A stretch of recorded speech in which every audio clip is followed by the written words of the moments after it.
for my wall. Okay. Wait a minute, bear with me, bear with me, bear with me. Is Dee Dee for the proclamation? She's going to accept it. Is she going to accept it? Okay.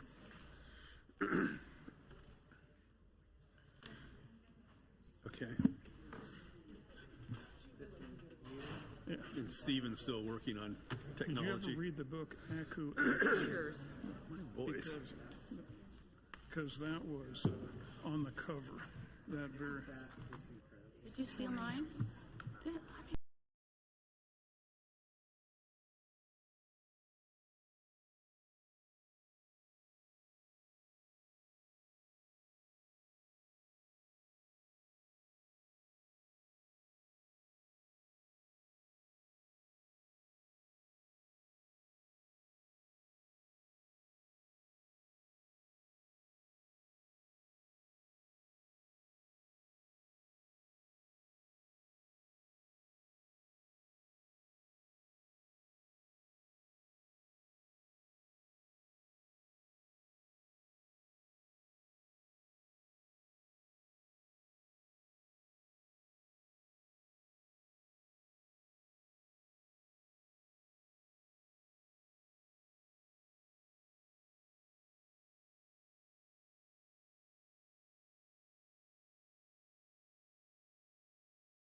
Good evening, ladies and gentlemen. Welcome to the Leawood City Council and Governing Body meeting for Monday, April 15th.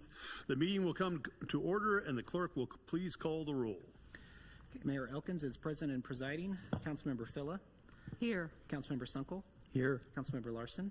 Here. Councilmember Guyad. Here. Councilmember Sipple. Here. Councilmember Harrison. Here. Councilmember Kane. Here. And Councilmember Castor. Here. Thank you, sir. Thank you, Mr. Powell. I find that we have a quorum present and we can move on to the business of the evening, which will begin with the Pledge of Allegiance. So all of you that are able and willing, please rise for the Pledge of Allegiance. I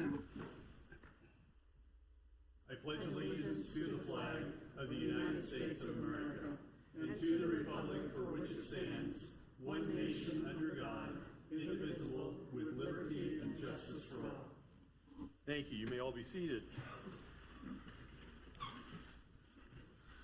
We begin this evening with a reference to the agenda. Does staff have any revisions or amendments to the agenda as it was presented to the council and published? Okay. The only revision I believe would be if the appointment item is ready. If not, we'll need to remove it from the agenda. And my plan was to pull it when we got to the consent items. Got it. If that's okay. Okay. So Great. with that, is there a motion to approve the agenda as it was presented? So moved. Thank Second. you, Mr. Sipple. Thank you, Ms. Larson. Any discussion of the motion? If not, all those in favor, please indicate by saying aye. Aye. Those opposed, same sign. The ayes have it, and the agenda is unanimously approved. Brings us to the section of the agenda on citizens' comments. I have one citizen who signed in to make a comment, Ms. Cooper, but I think we'll defer her comments until we get to the proclamation, if that's all right. Which then takes us to proclamations, and we have a number of recognitions and proclamations tonight. The first one relates to National Therapy Animal Day. And is there anyone in the audience to accept on behalf of the National Therapy Animals Organization? If not, we'll read the proclamation and we'll make sure that they get the official proclamation later in the week. Whereas there are thousands of Pet Partners therapy animal teams serving in communities across the United States, and whereas Pet Partners has designated April 30 as National Therapy Animal Day, and whereas scientific research shows that interacting with therapy animals can reduce stress, relieve depression, slow heart rate, lower blood pressure, and strengthen the immune system, and whereas therapy animal teams in the city of Leawood play an essential role in improving human health and well-being through the human-animal bond, and whereas therapy animal teams interact with a variety of people in our community, including veterans, seniors, patients, students, and those approaching end of life. And whereas those exceptional therapy animals who partner with their human companions bring comfort and healing to those in need. And whereas we encourage our pet owners to consider becoming pet partners, volunteers, to help our community by creating greater access to meaningful therapy animal visits. Now, therefore, I, Mark E. Elkins, Mayor of the City of Leawood, Kansas, do hereby proclaim April 30, 2024 as National Therapy Animal Day in the City of Leawood and encourage our citizens to celebrate our therapy animals and their human handlers. Further, I publicly salute the service of therapy animal teams in our community and in communities across the nation. In testimony whereof, I have hereunto set my hand and caused the seal of the City of Leawood to be affixed this 15th day of April, 2024.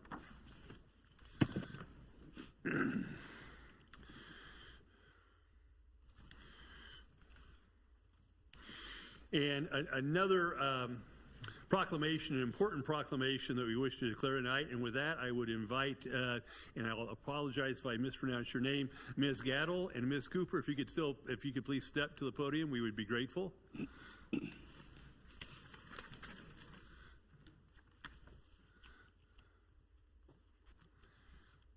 Yeah, right there's great. Whereas every day more than 120 Americans are killed by gun violence, along more than 200 who are shot and wounded, and on average there are more than 18,000 gun homicides every year.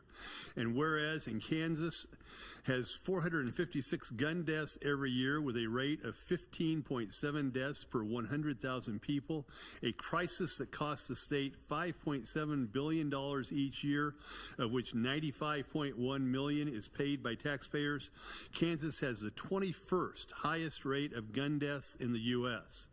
And whereas cities across the nation, including the city of Leawood, are working to end the senseless violence with evidence-based solutions, and whereas gun violence prevention is more important than ever, as we see an increase in firearm homicides and non-fatal shootings across the country, increased calls to domestic violence hotlines, and an increase in city gun violence. Whereas in January 2013, Hadiah Pendleton was tragically shot and killed at age 15, and on June 7, 2024, to recognize the 27th birthday of Hadiah Pendleton, people across the United States will recognize National Gun Violence Awareness Day and wear orange in tribute to Hadiah Pendleton, other victims of gun violence, and the loved ones of those victims.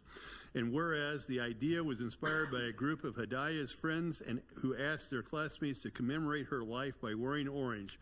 They chose this color because hunters wear orange to announce themselves to other hunters when out in the woods, and orange is a color that symbolizes the value of human life.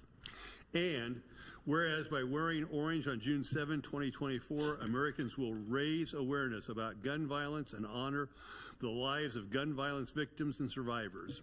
And whereas we renew our commitment to reduce gun violence and pledge to do all we can to keep firearms out of the hands of people who should not have access to them, and encourage responsible gun ownership to help keep our families and communities safe. Now, therefore, I, Mark E. Elkins, Mayor of the City of Leawood, Kansas, do hereby proclaim June 7, 2024 as National Gun Violence Awareness Day.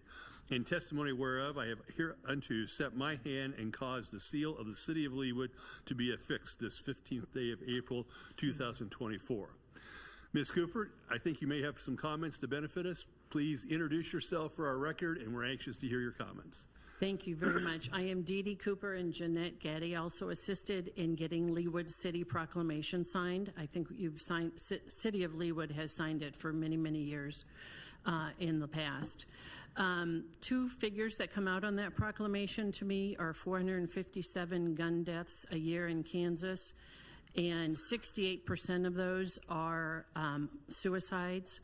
We are striving for safe storage laws in the Kansas legislature so that we can save the lives of 300-some Kansas citizens a year.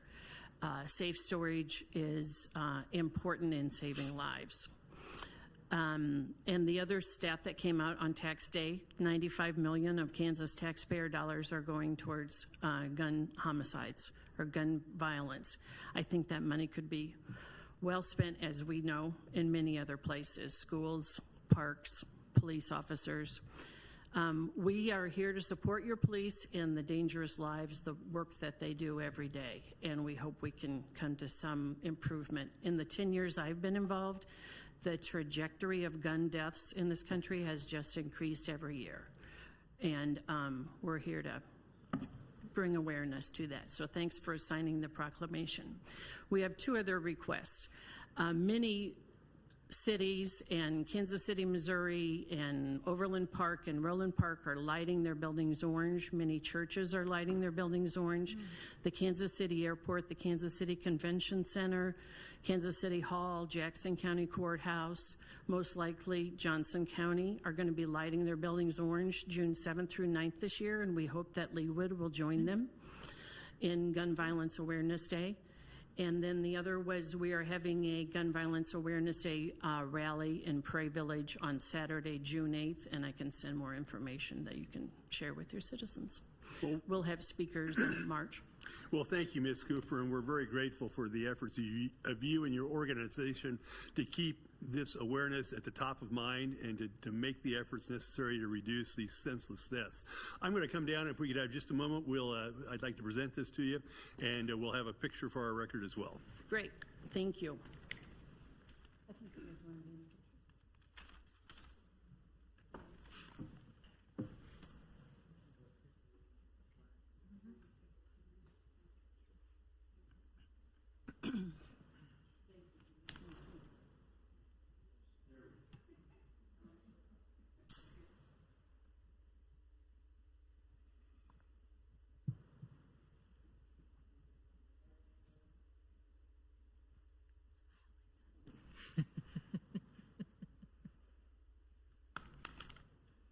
Thank you. All right, thank you for all your work.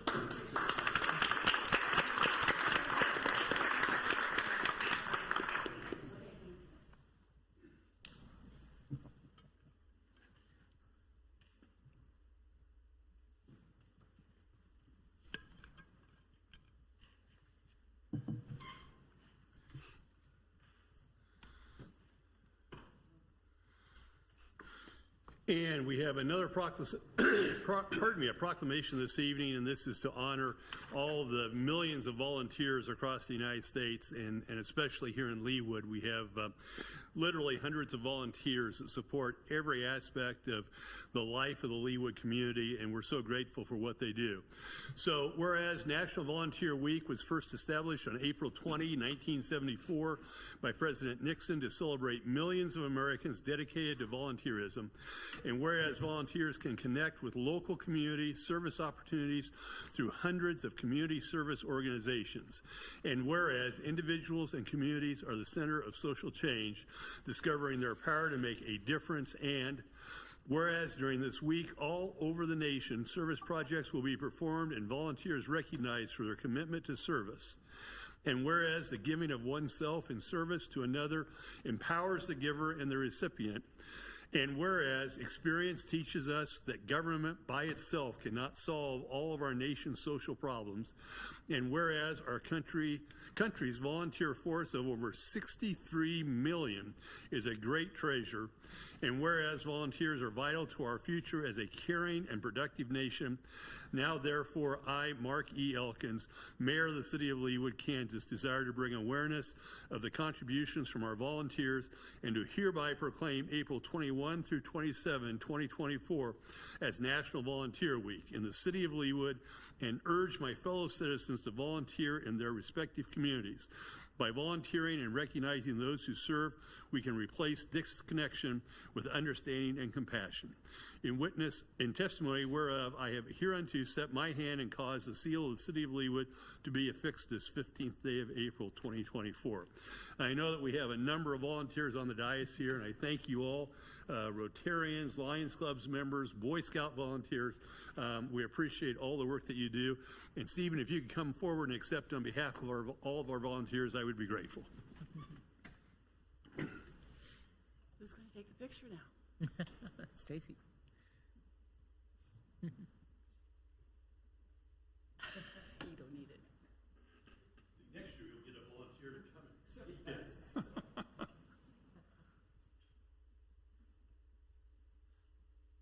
Thank you.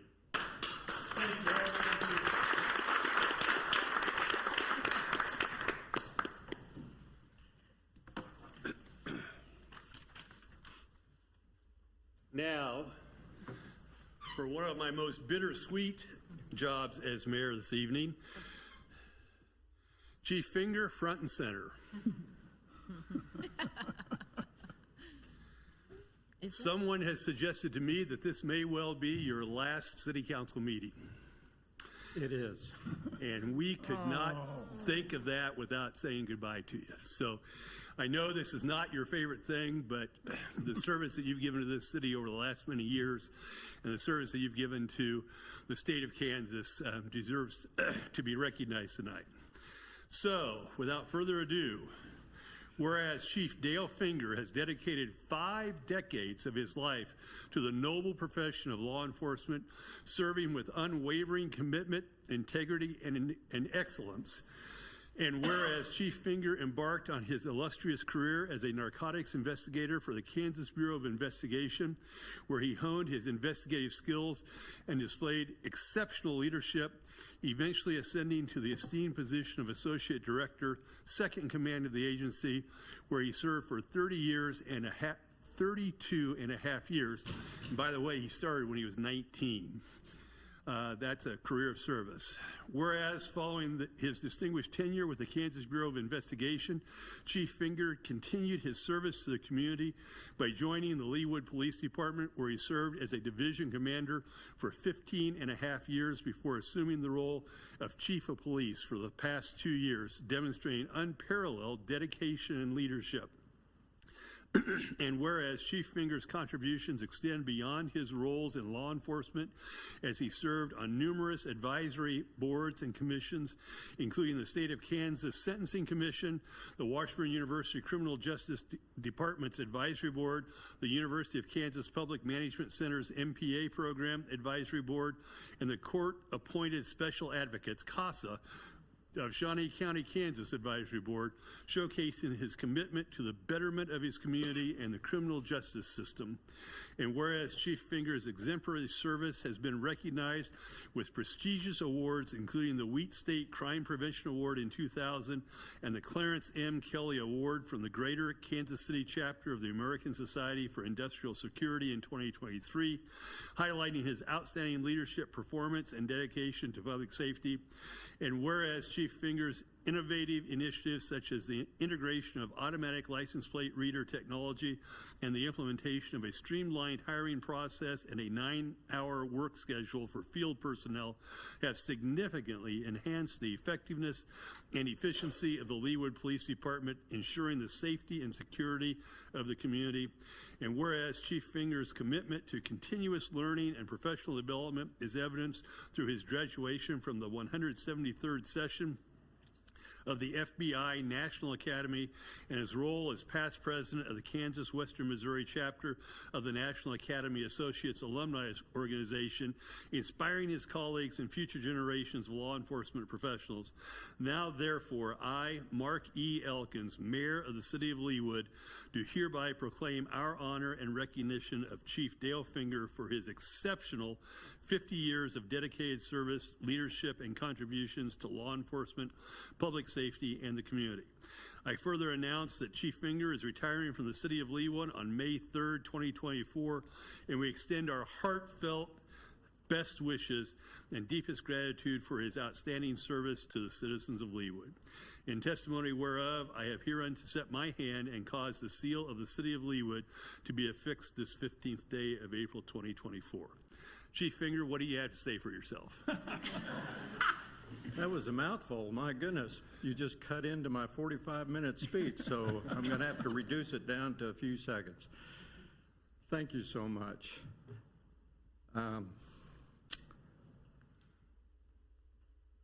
Working for the city of Leawood has been actually the highlight of my law enforcement career.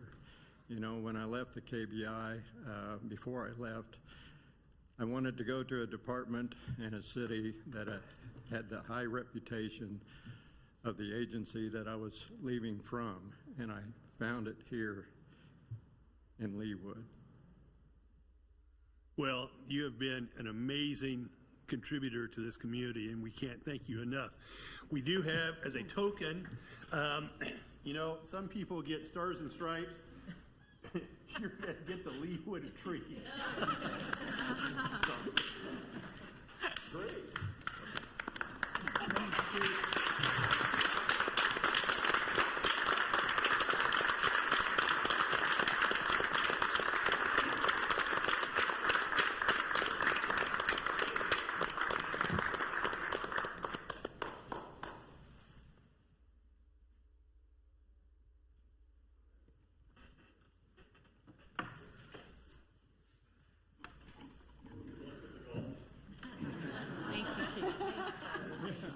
Golf and fishing.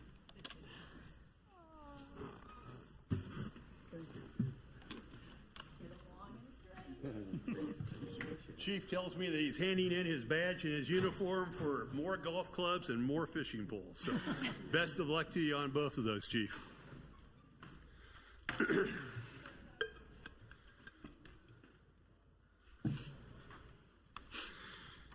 Now, we have more recognitions this evening. This is quite a night for the city of Leawood, and we would be remiss if we didn't make the time to recognize the following people.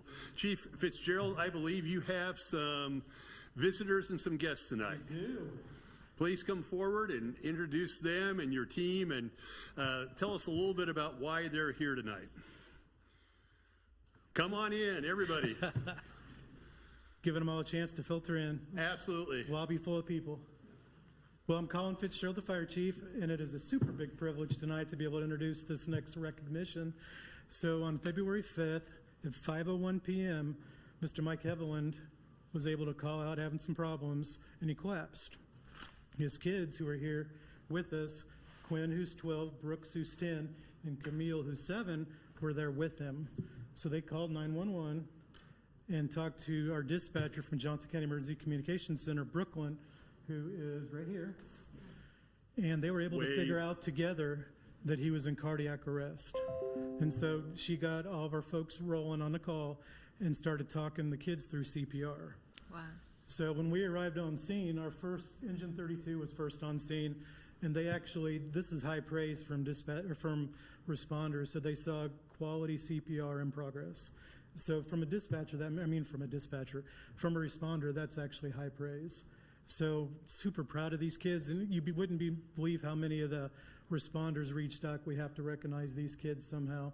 So that's what we're here tonight doing. So Engine 32 arrived at 5:05 p.m., so 4 minutes after the call came in, and a total of 2 fire trucks, a fire battalion chief, a Leawood police officer, Johnson County Medic Ambulance, and their battalion chief. So 11 responders showed up total.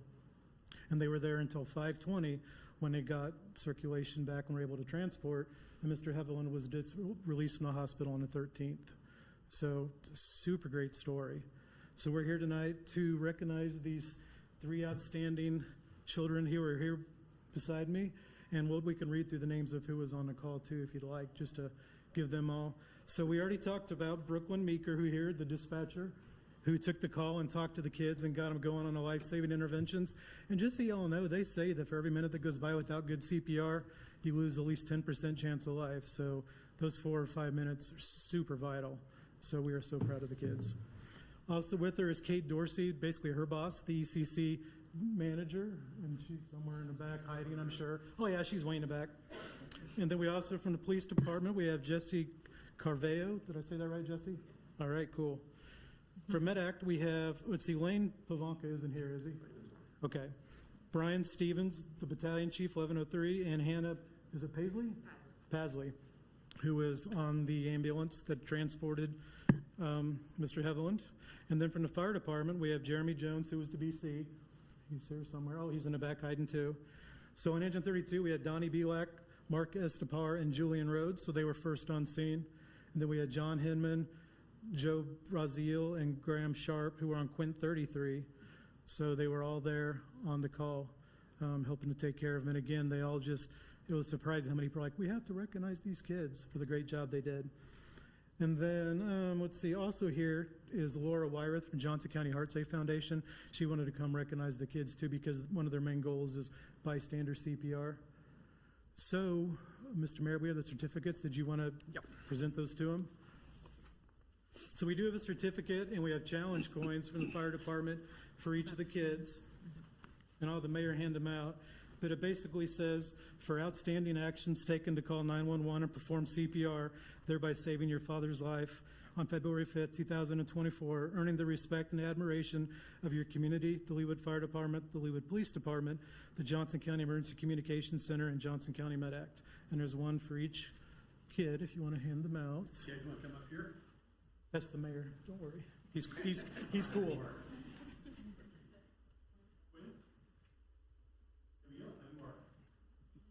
Brooks, how are you? Let's see if I can get these the right folks here. Quinn? For you. Brooks? For you. Emil, this is for you. So why don't we have the whole group come up here? We'll take a wide angle picture. Chief, bring all your teams up. Come on up. You guys, everybody's on the call. Come on up. You guys did great. Yeah, Brooklyn, you go stand by them.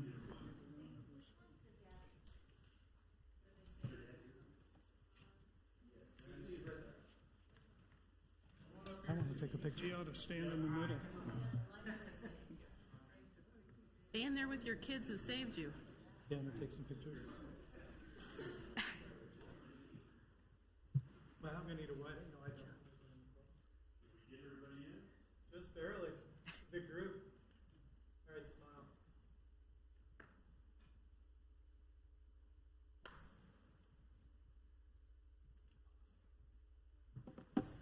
Laura, did you want to give them the heart safe coins? Sure, yes.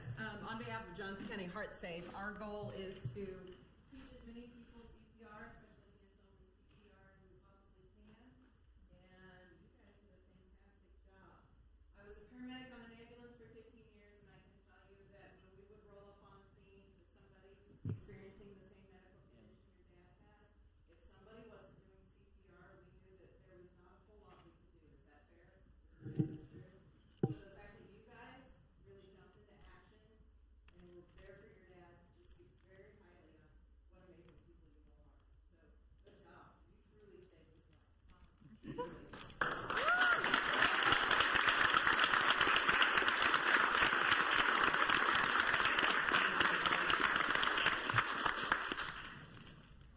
Thank you all.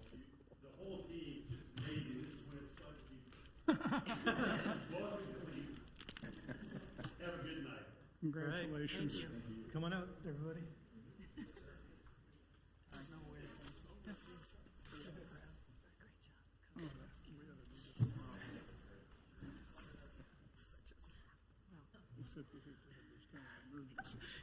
Could somebody volunteer next month to have a heart attack?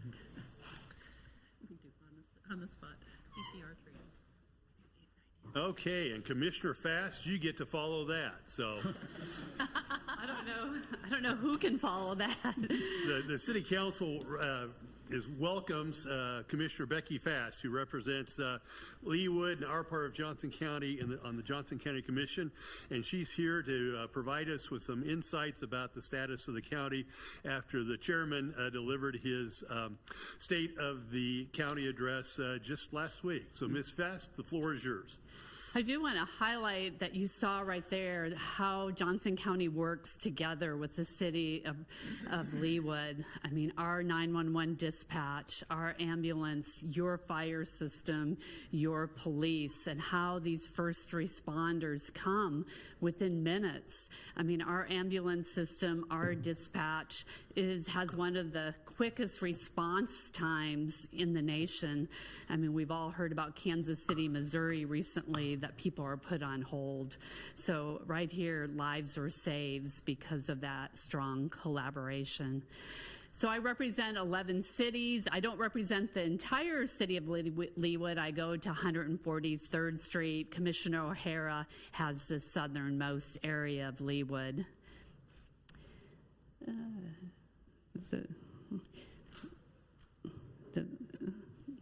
Am I not? Oh, there. Okay.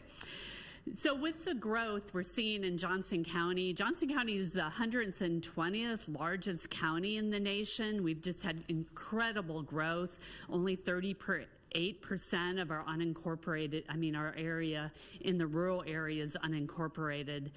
So with that growth, we have really put a lot of resource and investment into expanding our wastewater system to meet that growth. We're 620,000 as a county. In the next 20 years, we're looking at being 750,000.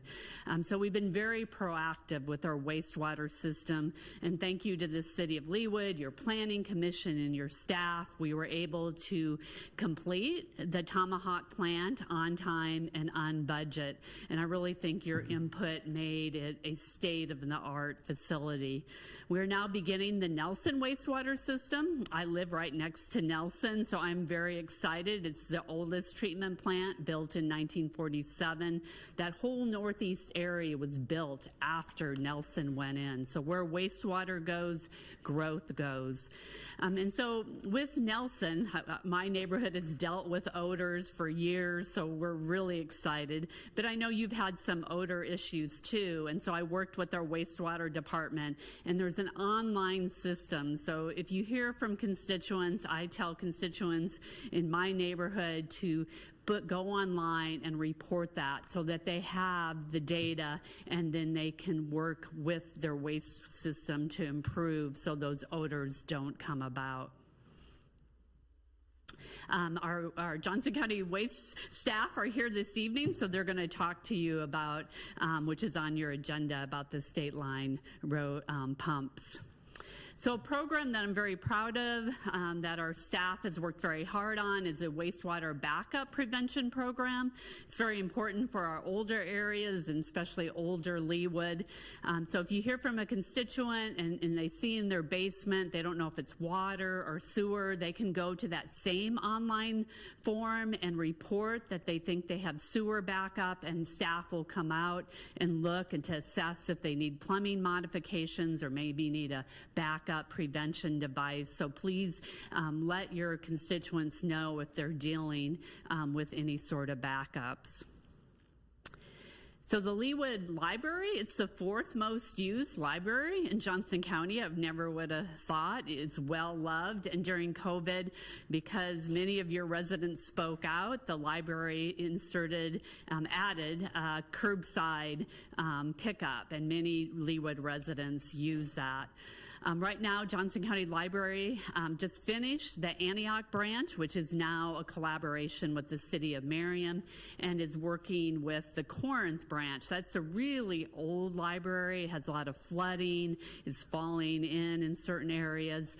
And so they're looking at partnering into Harmon Park with Prairie Village, but if that doesn't happen, the library will still probably go ahead in its current state and tear down the Corinth branch and build a new Corinth branch, but working right now with Prairie Village if they should have a joint community center library in Harmon Park. The County Assistance Roads Program is something that I believe has made a strong, thriving, economically thriving Johnson County. We are the only county in Kansas that does that program. When I talk to my commissioners at Kansas Association of Counties, they're like, oh, why do you share your gas tax with your cities? We keep it all. But we believe fully that by having, good roads in our cities, we have a strong county. So that is a mill. We use part of the county's mill and then gas tax. And as you can see, Leawood has really utilized that program. CARS is only on CARS designated roads where there's a certain level of traffic. Our stormwater program is similar to CARS. Both of those started in 1993. And with the growth in our county, I believe at some point the county and the cities need to come together. Do we need to increase the sales tax? Do we need to look for other grant funds? How can we increase this program? I mean, it's just so needed in our county with all the development and more pavement everywhere. We moved 2 years ago to a watershed district. I really saw it when I was on Roland Park City Council. When we were a city-based program, you had Mission, Fairway, Roland Park competing against each other. Well, Mission's water goes to Fairway. A lot of Fairway homes were in the floodplain. By being in a watershed, grant system, then you don't have cities dumping their water on somebody else. And so it really brings the cities together to how do we help the whole watershed and where water runs together. So Leawood on the SMAC program is the acronym, and I know you have a public works person that is on the committee. I attend some of the committee meetings. Right now they're looking at 2D visualization so they can see more where water goes, and we also have monitors in the creeks near Leawood so we can adjust when we see flooding and monitor that flooding when it's a high rain event. So the landfill issue is something that is real concern to me, that Johnson County, we're really going to need to work with Leawood in the next years. So in our whole region, we only have 7 landfills.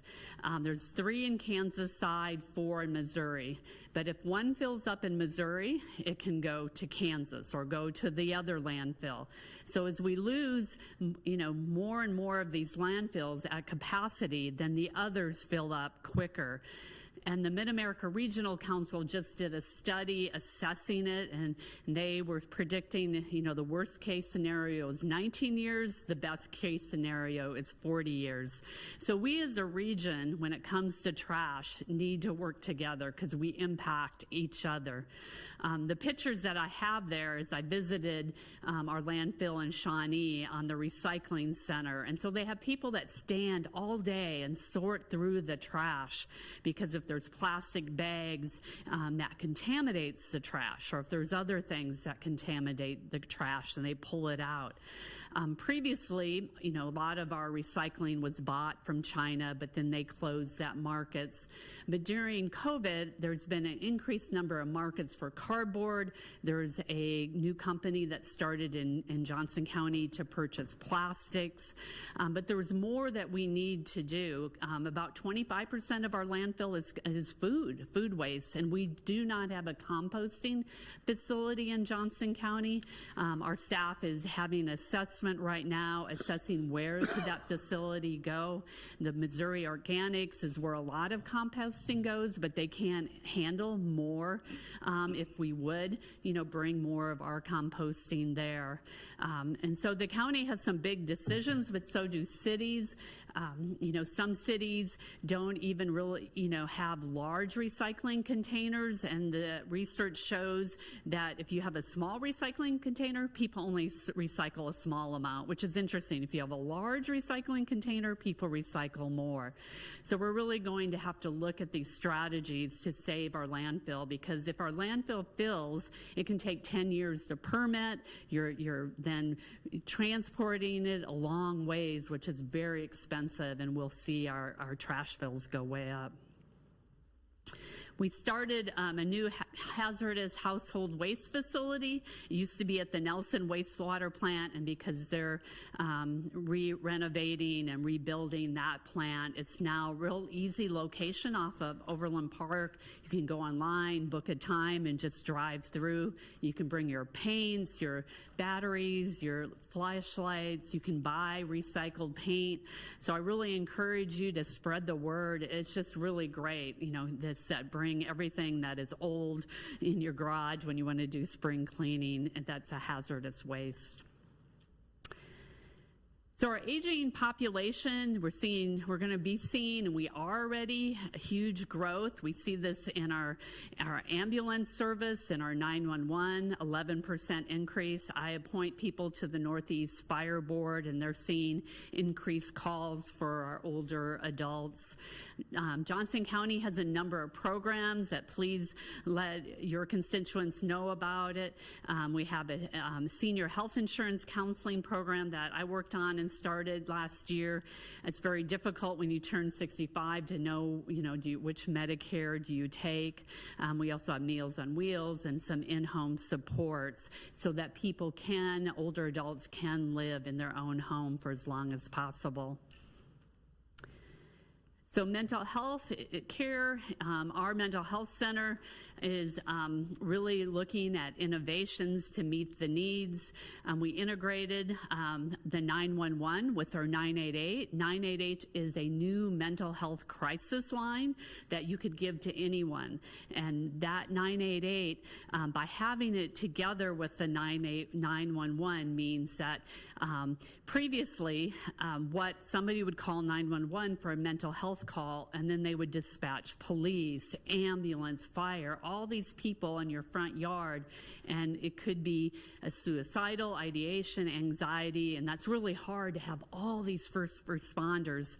So now with this integration, the 911 can roll it over to a mental health person, and they can dispatch a mobile mental health response and support them. And so the 988 is the crisis line. We had 41,000 calls in 2022. You can see just really rapid growth. A new program that is opening is our Youth Crisis Residential Center. Your police say go out, it's a youth, a family doesn't know what to do with the behavior, so the police then will take them, if they've committed, a possible crime, to our juvenile crisis detention support center, and so this way they can have their mental health needs met and divert from a juvenile detention center stay. This is Johnson County is working on the South Mission Road project. I hear from your residents about how much traffic is on Mission. This is south of you, but I think many of your bikers ride Mission Road going south, and this will have expanded side roads for bicycles and just for safety. It's when you go that far south, I know many of you have, it just is kind of scary at times, many traffic accidents. So the county is working on south from 179th further to expand the shoulders and make it a safer road. So Johnson County Parks, it amazes me, 1 million people visit our parks every year. A large percent of growth we're seeing at the Meadowbrook Park in Prairie Village. Camp Branch is south of you, and that's a park that soon there will be a connection from Mission Road to Camp Branch. That's a nature park. And another park that we've talked about is at the Old Coleman, which is south of you, which was an EPA Superfund looking at that. So if you've never been out to Kill Creek Park, it is amazing. It has an observation tower you can see for miles. That property was owned by a TWA flight pilot who then donated that land to the county and to preserve that as a conservation park. So many parks that we have across the county and well loved by Johnson County. So those are, some of the highlights, and, wanted, I know you have a busy agenda, but if you have any, questions, please email, call me anytime. I always appreciate it when you, share things that you're hearing that I need to be working on and how I can be a stronger voice on the county commission for you. Thank you, Commissioner Fast. Ms. Phillip. I know we have a credit program through the Stormwater Johnson County program where they have each of the cities having matching funds for rain barrels. And I wonder, is anybody talking about doing that for compost containers so that we can compost in our own backyard, and maybe we can incentivize people with a matching grant through the county and maybe through the city? So. Oh, that's a great idea. So the Contain the Rain program is it's through our stormwater funds, and very well loved, and it goes quickly, but that's interesting. Contain the compost. Yes. No, thank you. That's a great idea. Other questions for Commissioner Fast? If not, we appreciate your time and your effort on behalf of our citizens, and thank you. Yep, please stay in touch.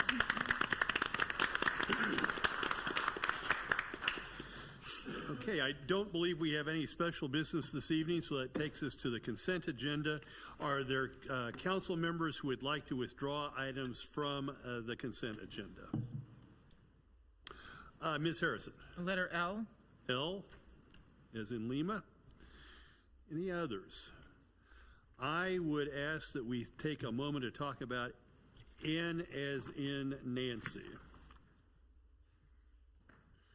Any other items to be withdrawn from the consent agenda? If not, is there a motion to approve the consent agenda with the exceptions of items L and N? And I'm withdrawing section item number C, mayoral appointments. That was a placeholder. My apologies. I have no additional mayoral appointments to announce or to seek approval of this evening. So again, a motion to approve the consent agenda with the exceptions of items C, L, and N. So moved. And P? P.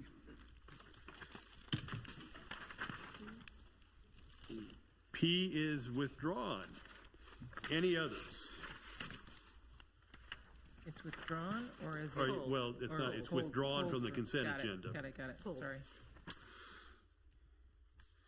If not, is there a motion? So moved. Thank you. Second.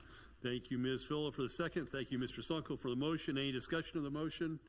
If not, all those in favor of approving items or the consent agenda with the exception of items C, L, N, and P, please indicate by saying aye. Aye. Those opposed, same sign. The ayes have it.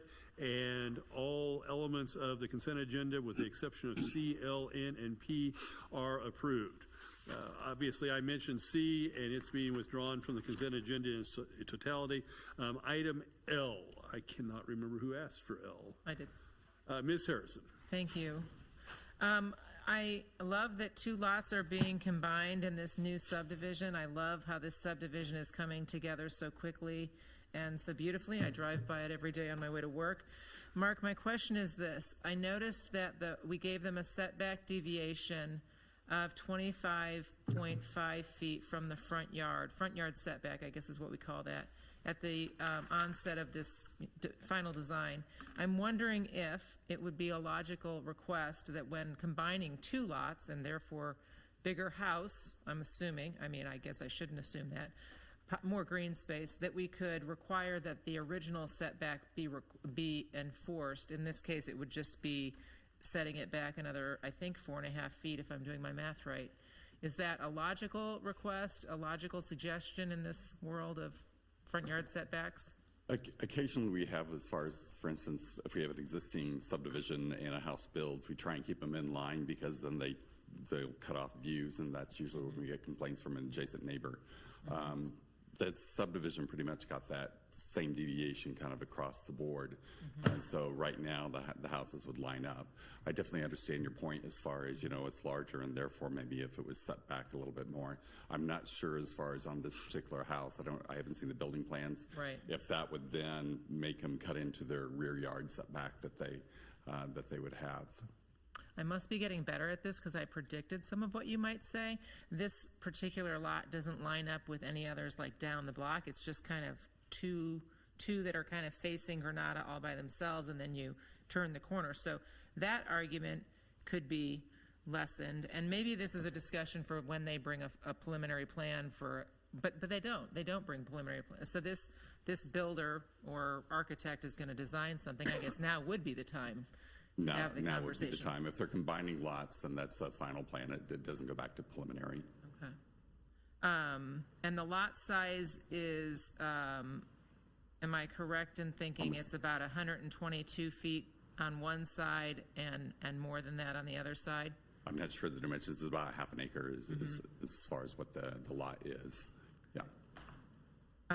Well, I don't know what the feeling is of the rest of the governing body, but when you get bigger, generally, maybe it would be appropriate to ask that it be set back just 4 feet is no wider than the front bed in my garden. Sure. So it's not. Sure. I don't think it's an unreasonable request, and there's certainly room to go wide.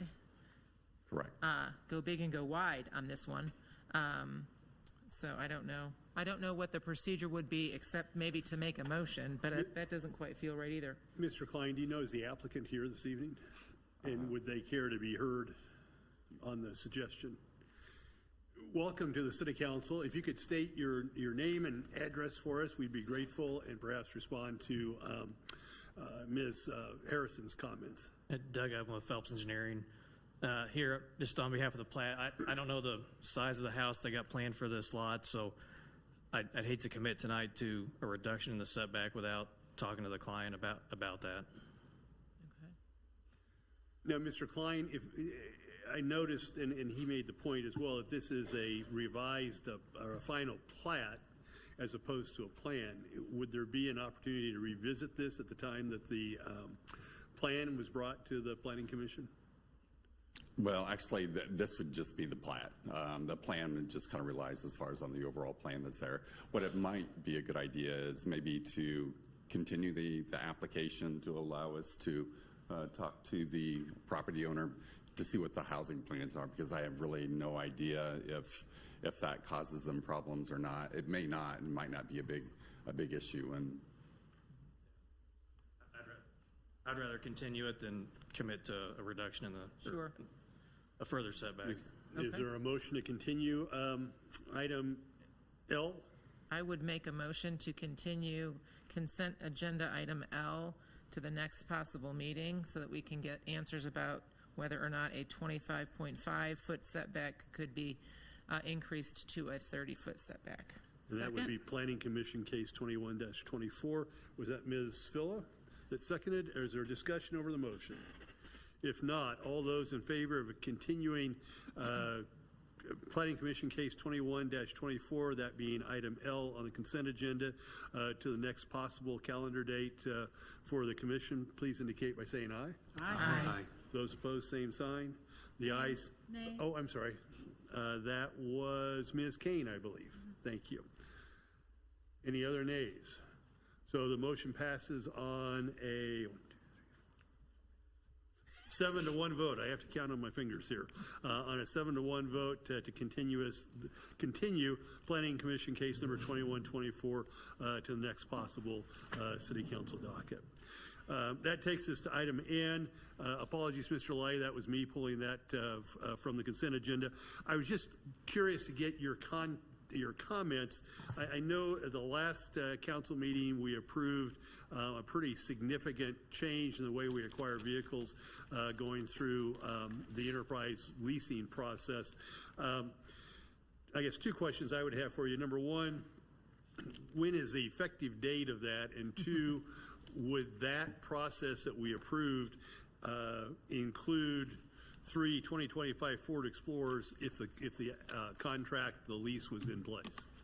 So at this time, police was not going to lease their pursuit vehicles, and so these vehicles would be purchased. But even if they decide to change their mind, that if whenever these vehicles arrive, we can switch them over to the lease program, even though we've already ordered them directly through Ford. So if we do want to do that in the future, we're able to just put them on the lease program. But currently, the pursuit vehicles are excluded from that leasing program that we approved. Right, and each department, each director works with Enterprise, and they'll decide which vehicles they want to lease. So there could be some that we don't lease for whatever reason, but that's really up to each department director and city administrator. And is the final decision on that with each department director? Is that who makes the call as to whether a particular acquisition participates in the lease program or not? That's probably more with, that director, Diane, and then Don, finance director. Would be the three that work together on that. All right, thank you. Any additional questions for Mr. Lay? If not, do I have do I hear a motion to approve item N from the consent agenda? Move to approve. Thank you, Ms. Kane. Thank you, Ms. Larson. Any discussion? If not, all those in favor of approving letter N, please indicate by saying aye. Aye. Those opposed, same sign. The ayes have it, and N is unanimously approved. That brings us to item P as in Paul, approve final payment to GB Construction LLC in an amount not to exceed $16,175 pertaining to the 2023 City Hall stairs replacement. Mr. Sipple, I believe that was you? Thank you, sir. I just had a simple question. I was unsure reading this as to what the total amount for the stair repair at City Hall was. Was it the second amount, which is in item P, $16,175, or was the total $32,000 for the stairs? Because it's item $32,000. H, Yeah. So there's an original contract for the stairs, which was, I don't have that exact number, it's about $16,000 Right. and some. And then this was a change order to do curb and sidewalk at the lower level parking lot. So did there was I miss more curb and work. sidewalk somewhere in there? Budget information. Okay. Well, then I stand corrected. I didn't know that we expanded the scope of the work. That was my confusion. I thought that we were talking $15,000 and it turned into $32,000. So, okay. Move to approve. Thank you, Second. Mr. Sipple. That was Ms. Larson, I believe? Yes. Let's let Mr. Castor. Any discussion? Dr. Castor. If not, those in favor of approving item P from the Public Works, please indicate by saying aye. Aye. Those opposed, same sign. The ayes have it, and item P is approved. I think that takes us, through the consent agenda then. Takes us to the mayor's report. It's been a busy couple of weeks, a number of things I wanted to bring to your attention. On April 3rd, I joined with the Johnson and Wyandotte County Mayor's Council as guests of DeSoto Mayor Rick Walker and Panasonic Energy to tour the construction site of Panasonic's EV battery manufacturing facility. It is extraordinary. The project in that DeSoto is a town of approximately 6,300 people. When they started this project, they had one planner and they had one building instructor. And in the course of 24 months, they will have invested $5.0 billion, that's with a B, to construct an acre that covers, a facility that covers 300 acres under roof. That's not the total size of the property. It's 300 acres under a single roof, if you can believe that. And when completed in late 2024 or early 2025, the factory will manufacture 66 battery cells per second. It takes about 4,000 cells to power a single Tesla. This plant will increase Panasonic's battery production worldwide by about 60%.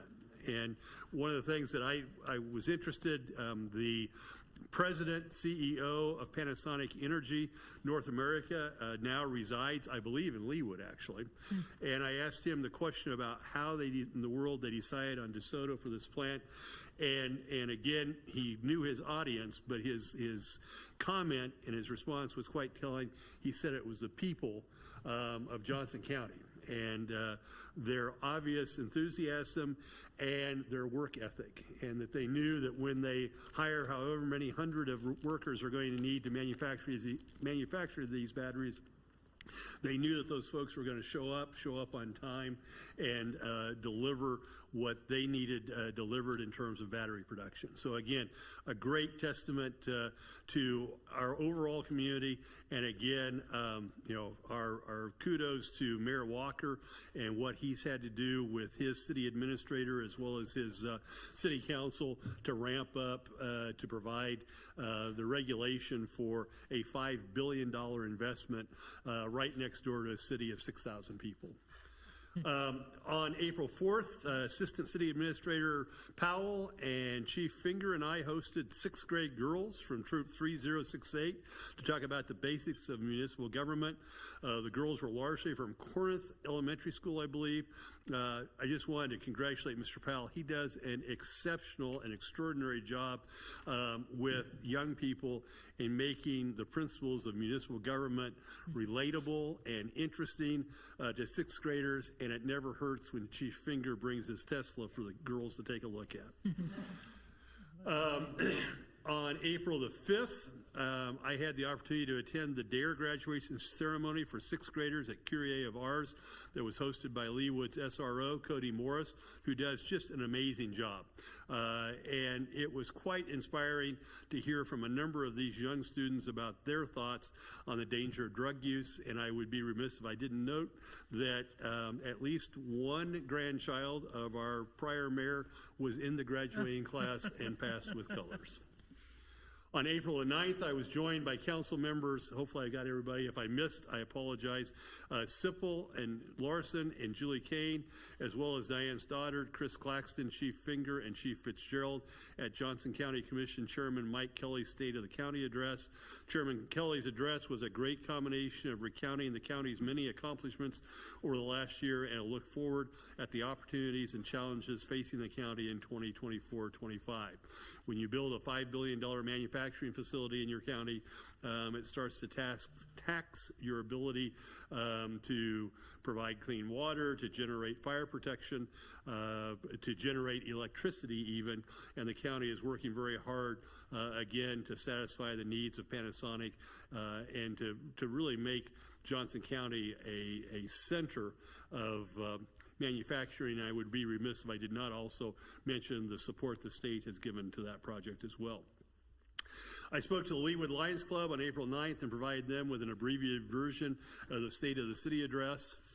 On April 10th, I think that all of us were moved when I joined the police department's command staff, Ms. Stoddard, Mr. Sipple, and Ms. Harrison at the Church of the Resurrection for the 7 days kindness breakfast. Many of you will recall that this annual event commemorates, and this one commemorated the 10th anniversary of the murders of Dr. William Corcoran, Reet Underwood, and Terry Lamano, just not too far away from here. But more importantly, the foundation that promotes kindness and fighting hatred in Kansas City and throughout the country that arose from that tragedy. As part of the event, the foundation awarded a number of scholarships to local high school seniors and recognized community leaders that have led efforts to promote kindness throughout our communities. Our own former mayor, Peggy Dunn, was among the 10 individuals who were recognized by the 7 Days Foundation for their efforts in promoting kindness in our community. So thanks to Ms. Dunn. She unfortunately was not there to accept the award, but I spoke with her later in the day, and she was very touched. This was a little bit unusual that they had 10 nominees, and the board of directors for 7 days concluded that there was impossible to distinguish between the 10 of them, so they just awarded the award to all 10 of them. On April 11th, I joined Mayor Quentin Lucas and the mayors. This was an interesting collection of people. The mayors of St. Louis, Lawrence, Topeka, Kansas City, Kansas, and Independence, and a roundtable discussion of the issues that cities of all sizes have in common. We met with the executive officers of the United States Conference of Mayors, who will be hosting their annual meeting in Kansas City this summer, and it was amazing that despite the giant cities of St. Louis and Kansas City down to our little 34,000 population in Leawood, that we had a lot in common and a lot to address in the future. And finally, just a reminder, Sunday, this coming Sunday, April 21st, is our first annual Homeowners Association Presidents Conference. Invitations have gone out to the presidents of Leawood's Homeowners Associations for a conference with the city staff and the governing body on the afternoon of Sunday the 21st. The agenda is complete, and I think if it's not been distributed, it will be distributed shortly. You'll note that as part of the conference, the members of our city council will be leading breakout groups with the presidents of the HOAs and their wards to solicit input on the issues of concern to HOAs and their members. And not to worry, Diane and I will be providing you with a list of questions so you won't just sit there and stare at each other on Sunday afternoon. So we look forward to seeing you all on Sunday afternoon. That concludes my report. Any questions? If not, thank you very much, and that takes us, I believe, to the city administrator. Ms. Stoddard. Thank you, Mayor. Good evening, members of the City Council. Just very briefly, I wanted to recap for you the great results of the resident survey, and I know that's been distributed back to all of you. ETC, the survey company, will be here at your next meeting on May the 6th to recap that for you and highlight and take any questions that you may have. We're also working on a communications plan to really showcase the results of the survey back to the residents as a thank you for having the survey and communicating those results back to the residents. Thank you, Ms. Stoddard, and my apologies. I skipped right over the council member reports. I did not mean to do that. So any council members that have items of concern to them, please feel free to step up. Seeing none, we'll move to committee recommendation. And with that, we will call Planning Commission case 9-24, I believe, resolution approving a final plan and final plat for 135 Village Cooperative Age Restricted Living located south of 135th Street and west of Kenneth Road. Now, just as I guess a point of order this evening, as we have a number of these planning commission cases to consider, my intent, Mr. Klein, is to ask you to speak first, to give us a brief introduction of the matter. Then we'll ask the applicant if they have anything they wish to add. Then we'll ask for any community input that there may be from the folks in the audience, and then we'll move on to discussion to discuss and presumably a decision to vote on approving it. So with that, the floor is yours, Mr. Klein. Mr. Mayor and members of the governing body, this application actually came before you with a preliminary a few months ago, and essentially what it is a co-op that will have apartments, but there's an ownership element that is to that. It's located as far as on the east side of the 135 mixed-use development, and if you recall, 135 mixed-use development was directly north of Regents Park, right along the south side of 135th Street. 137th Street defines its southern boundary, and then High Drive will actually be cut in from 135th Street. There's 59 units that are associated with this development, and then that'll be in addition to the 193 units that were approved for the western side of 135. So there'd be a total of 252 dwelling units in there, which would be right at about 15,000 based on gross areas. So with that, I will turn it over to the applicant. And Mr. Klein, I believe the recommendation was unanimous from the Planning Commission? Yes, the recommendation was unanimous. Okay, thank you. Is there anyone from the 135 Village Cooperative Age Restricted Living organization here? Welcome. If you could state your name for our record, we're interested in your comments. Yes, my name is Andrew Schaefer. I'm with Real Estate Equities Development Company based out of Eagan, Minnesota. Our address is 1303 Corporate Center Drive.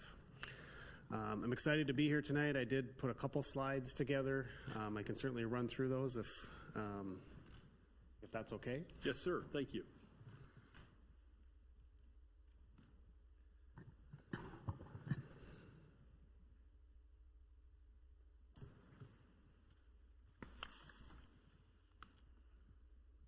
Is that displaying? There it comes. So yes, we're excited to be here. We were here just a couple months ago with the preliminary plan. Really not much has changed from the preliminary plan to the final plan. Oh, there we go. Thank you. We've advanced the details of the plan and worked with city staff, so that's been a good experience over the last couple months. And just to kind of recap the proposed project, our company's been in business. Our roots date back to 1972. We've got 44 village cooperative communities that are either open for occupancy, under construction, or currently in the planning stages. This proposed project here in Leawood would be the 8th village cooperative community for us that we've developed or plan to develop in the Kansas City area. So the other communities we have are located in Lenexa, Olathe, Overland Park, Shawnee, Lee Summit, and then 2 within the Kansas City KCMO area, one on the north end of the city and one on the south end of the city. Again, the location of the project is on the corner of 135th in Kenneth. We've advanced the plan for the site. This kind of shows the overall plan with, on the west side, the approved apartments. In the center, some proposed commercial that would be built in the future.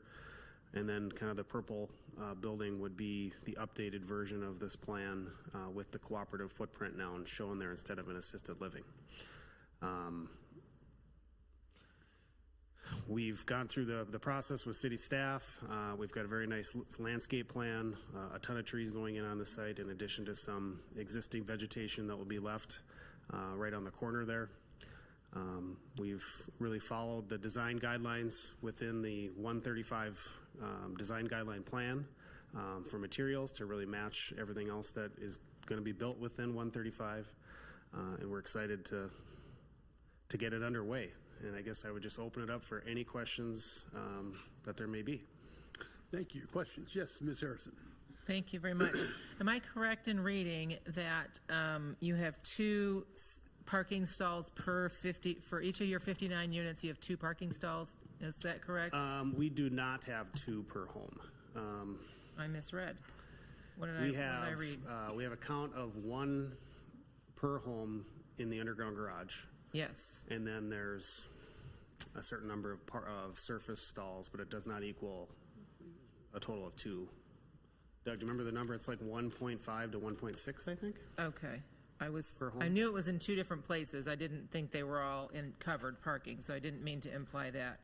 But I was thinking, I read that it ended up being. And there, can you go back to the picture where you had the overhead view so I can?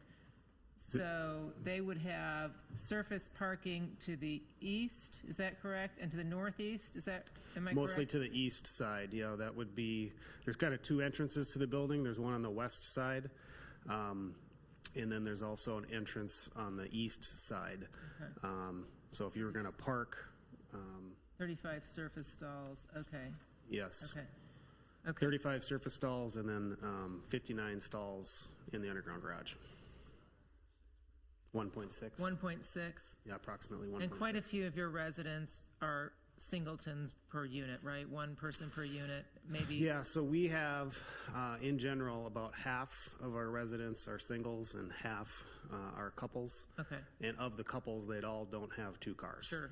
So Okay. just based on parking studies of our other communities, we should have more than... 1.6 works, okay. Yep. My second couple of questions comes after hearing Commissioner Fast's report, the woman from Johnson County who you would not be as familiar with, about our landfill situation in Johnson County. Is it too late? Is it too late to ask, and could you earn a lot of brownie points with a couple of us up here, if you considered adding dumpsters for glass recycling and what was the other big thing? Composting that we need to keep out of our landfills. Would that, in this design phase, or do any of your units anywhere have this in an attempt to be a little greener? My concern is with all this multifamily housing that's coming into Johnson County is that we do not require easy recycling. And my sons have lived in apartments for years, and to see how beds and dressers and coffee tables and love seats and things get dumped into the dumpster at night because they can, and it's easy. And glass is not recycled, and cardboard is not recycled. Everything's mixed into the one dumpster for the apartment complex. None of it's sorted. It just breaks my heart. And then I see numbers like Commissioner Fast shared about the crisis that's coming, and I feel like we have to ask. We have to ask all of you that are building multifamily units to make your dumpster enclosures bigger so that you can add glass and cardboard recycling and things like that, and composting maybe. Yeah, so I think our community, proposed community handles the trash a little bit differently than you've probably seen on most of your multifamily that have dumpster enclosures in the parking lot areas. So our community will have a trash chute on each floor. So there's a trash room on every floor where the people on 4th floor or 3rd floor would bring their trash, and they would drop their trash down the trash chute. And then there will also be recycling containers there. So I think every single one of our village cooperative communities voluntarily recycles because they understand the importance of doing so. A community for people 55 plus, ownership like our village cooperative communities, they take immaculate care of the property, and they do not produce a lot of trash or the types of things you're mentioning in maybe some apartment. I would say less furniture than the college age kids. I yeah, would agree less with you on furniture than that. I the would agree college with you. terms. Less IKEA furniture in the dumpster, yes. Yes, but it is the intent to have recycling. Now, we historically have not had compost, just being honest about that, but we have always had recycling in all of our communities. Well, I would encourage you to look up Ripple Glass. They have a great curbside glass recycling program that you can pay just $25 a month to have your big bin emptied, and they're very quiet. And maybe who's that composting place, Deb? KC Curbside Compost or something like that. So maybe your residents could do it voluntarily. But thank you for the improved recycling and trash sorting at your sites. That's all I have. Thank you. Thank you, Ms. Harrison. Other questions? Yes, Mr. Sipple. Thank you, Mayor. A thought comes to mind when you're having 55 and older living in a unit like this that's 4 stories tall. You said there is a storm shelter, in the basement? Yes. Or where is the storm shelter in this building? Yeah, so the Leawood code requirements are, I can't remember if it's an ICC 5,000, whatever the code requirements are. There's a minimum square footage, and it's quite stringent, to be honest with you. Even an underground parking garage does not necessarily qualify as a storm shelter. So we have added an additional room that's off of the garage, but that meets the code requirements for the storm shelter code. So it basically is going to be under a large patio on the west side of the building, and that storm shelter will be accessible through the garage. Well, I guess it's, and this might be outside your bailiwick, this is more of a fire department thing, but I think about people having to clear out of an aircraft if it crashes, how many minutes they've got or how many seconds they've got. You've got senior citizens probably all using the elevators. Do you have a number as to how long it would take to get everybody into the storm shelter if our storm sirens went off? I don't really have a number. We haven't really. I don't know if there's a target for you to have, but it's certainly something to consider.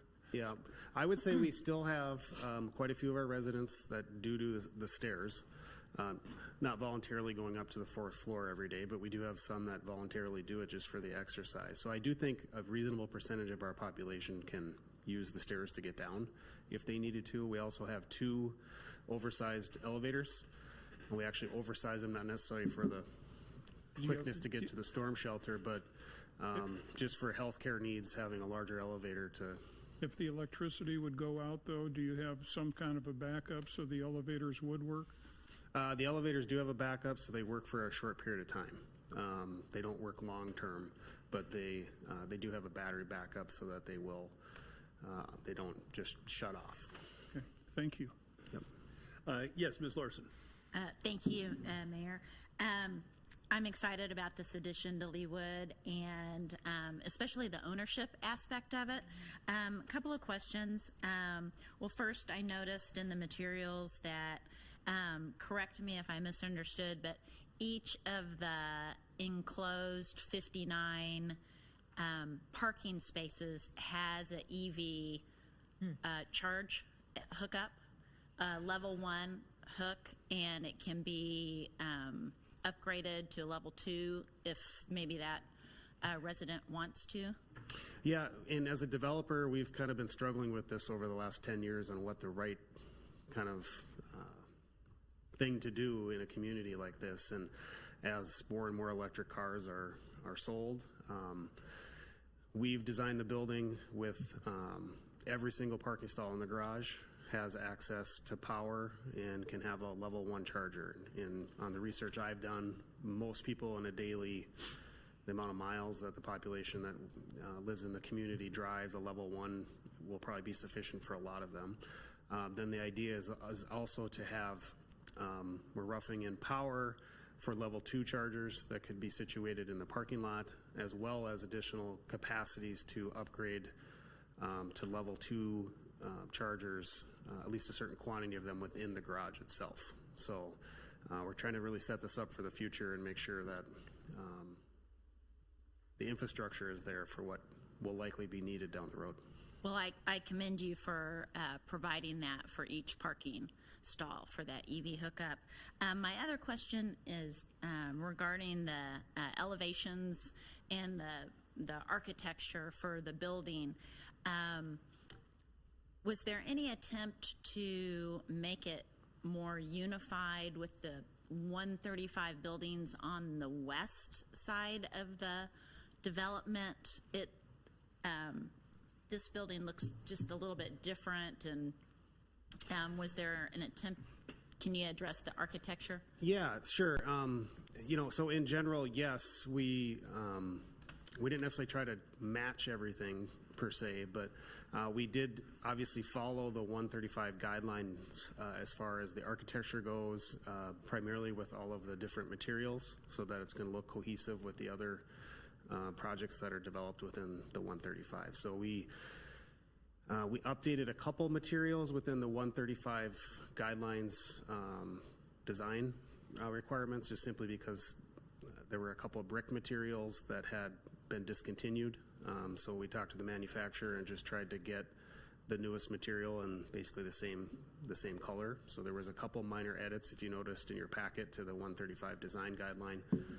We added a retaining wall component, and we added a shingle, since we are a pitched roof as opposed to the flat roofs that were designed with the apartments.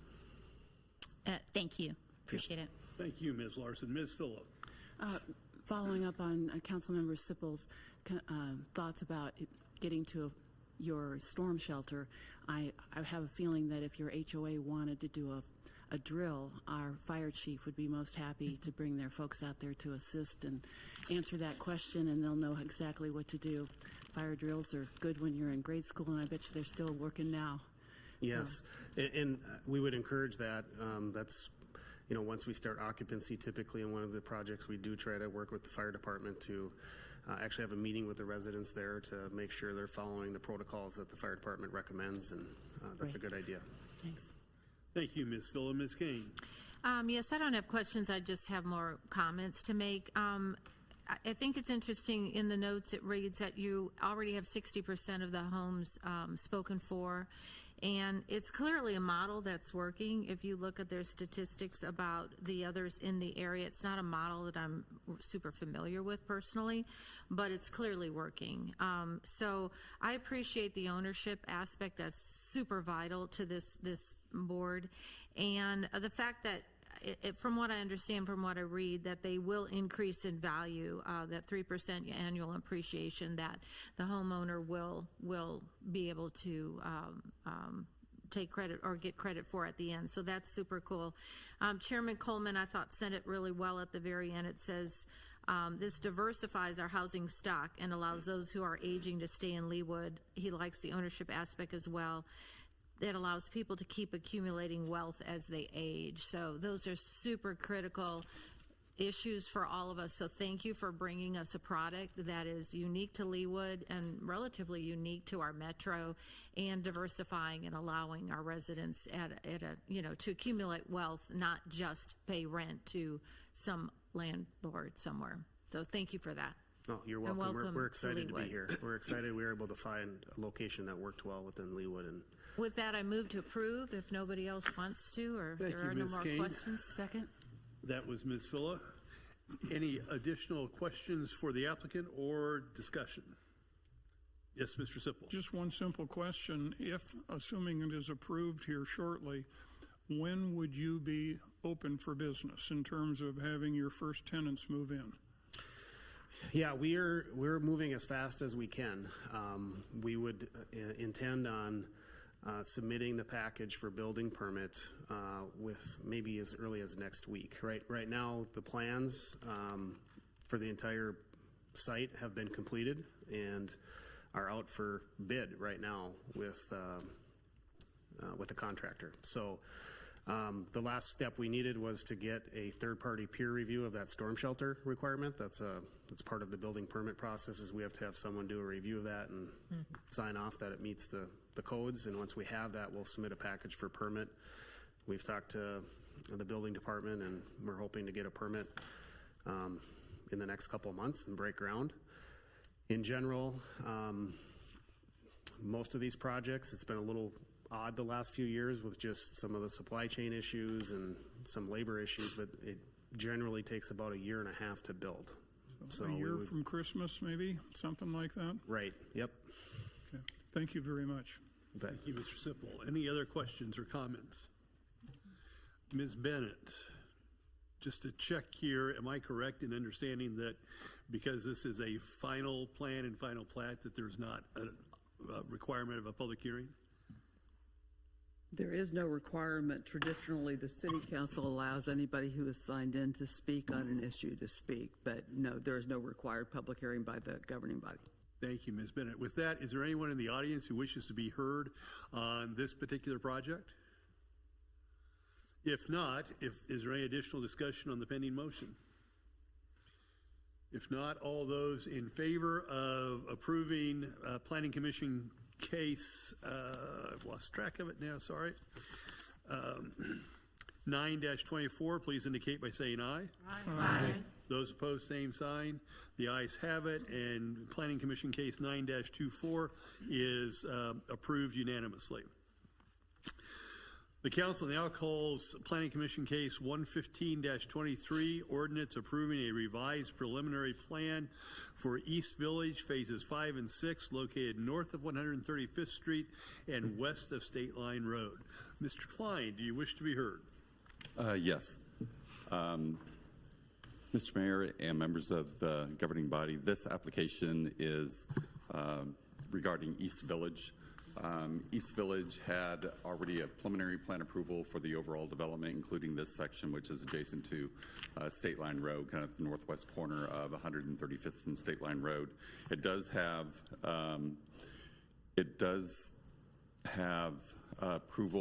final approval for the portion of the development that's located on the west side of where Cornerstone Church is. And so this is particularly kind of focusing in on the east side, which again is adjacent to State Line Road at the northwest corner of 135th Street and State Line Road. And some of the changes that have been made is that this development modified as far as some of the buildings and locations where they're at. Probably the biggest changes are with regard to the location of the assisted living that was there has actually been replaced by age-restricted apartments. There's 160 units that are in there, and so that the assisted living no longer exists in there. So this is kind of taking that place. The reason why that boosts the number of dwelling units up is because an assisted living facility doesn't have really a permanent bathroom and permanent kitchen, which is what qualifies as far as a dwelling unit. So the 100 units that were in the assisted living wasn't included as far as in the number of dwelling units for the overall development, whereas this now has age-restricted apartments, and they truly are units. So they have been added to this.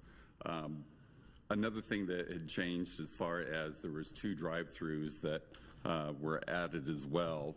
And the 2 drive-throughs, they currently had 2 that were approved with the preliminary plan. And let me see if I can get to a... So the 2 drive-throughs that were approved were right here, right off of the entrance off of State Line Road on either side that was kind of flanking. They did add 2 more to the south side.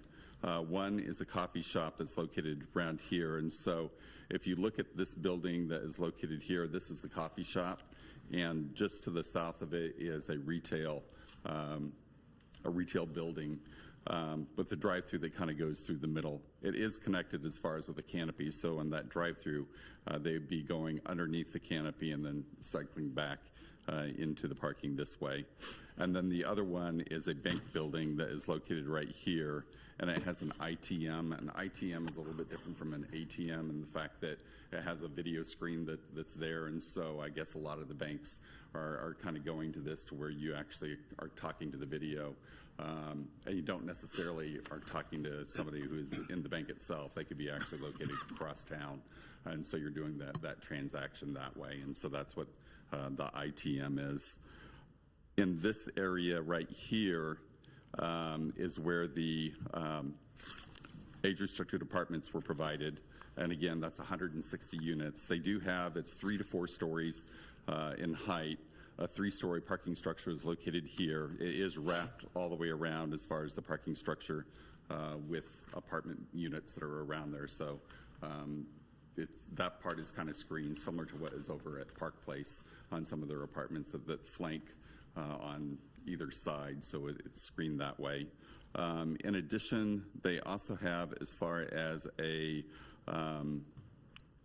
restaurant that's located right along here, and the restaurant will have a patio that's located on the east side. And then on this one, as far as what was shown to the Planning Commission, there was an office building that was located here, but they had changed that to be a daycare. And so they had, as far as the building was located here along the private street, and then they had the playground that was to the north of it. The Planning Commission wanted the applicant to work with staff to take a look as far as maybe moving that to a little bit to the west side. However, when we talked to the applicant, they indicated that they did have somebody who was interested in a daycare there, but they had since left. And so they didn't need it to be a daycare anymore, so they changed that back to an office that's located in this area. So it's still located, the building itself is still located down along as far as the private street, but there is no playground or anything up here like that's shown here. And again, it'll have trees that were shown before they actually had the daycare that was located there. They also have they had kind of like a specialty building that was going to be for, like, they indicated as possibly as far as maybe a small grocery store or something like that. That actually ended up kind of breaking up into 2 pieces. Still possibility as far as having a specialty retail in one of them, and then another one that have a retail that was located right along 135th Street. And so those are the primary changes that are proposed with this development. And I'll be happy to answer any questions. Questions for Mr. Klein. Ms. Harrison. Thank you, Mr. Klein. I hear reference to a 3 to 4 story 55 and older apartment complex.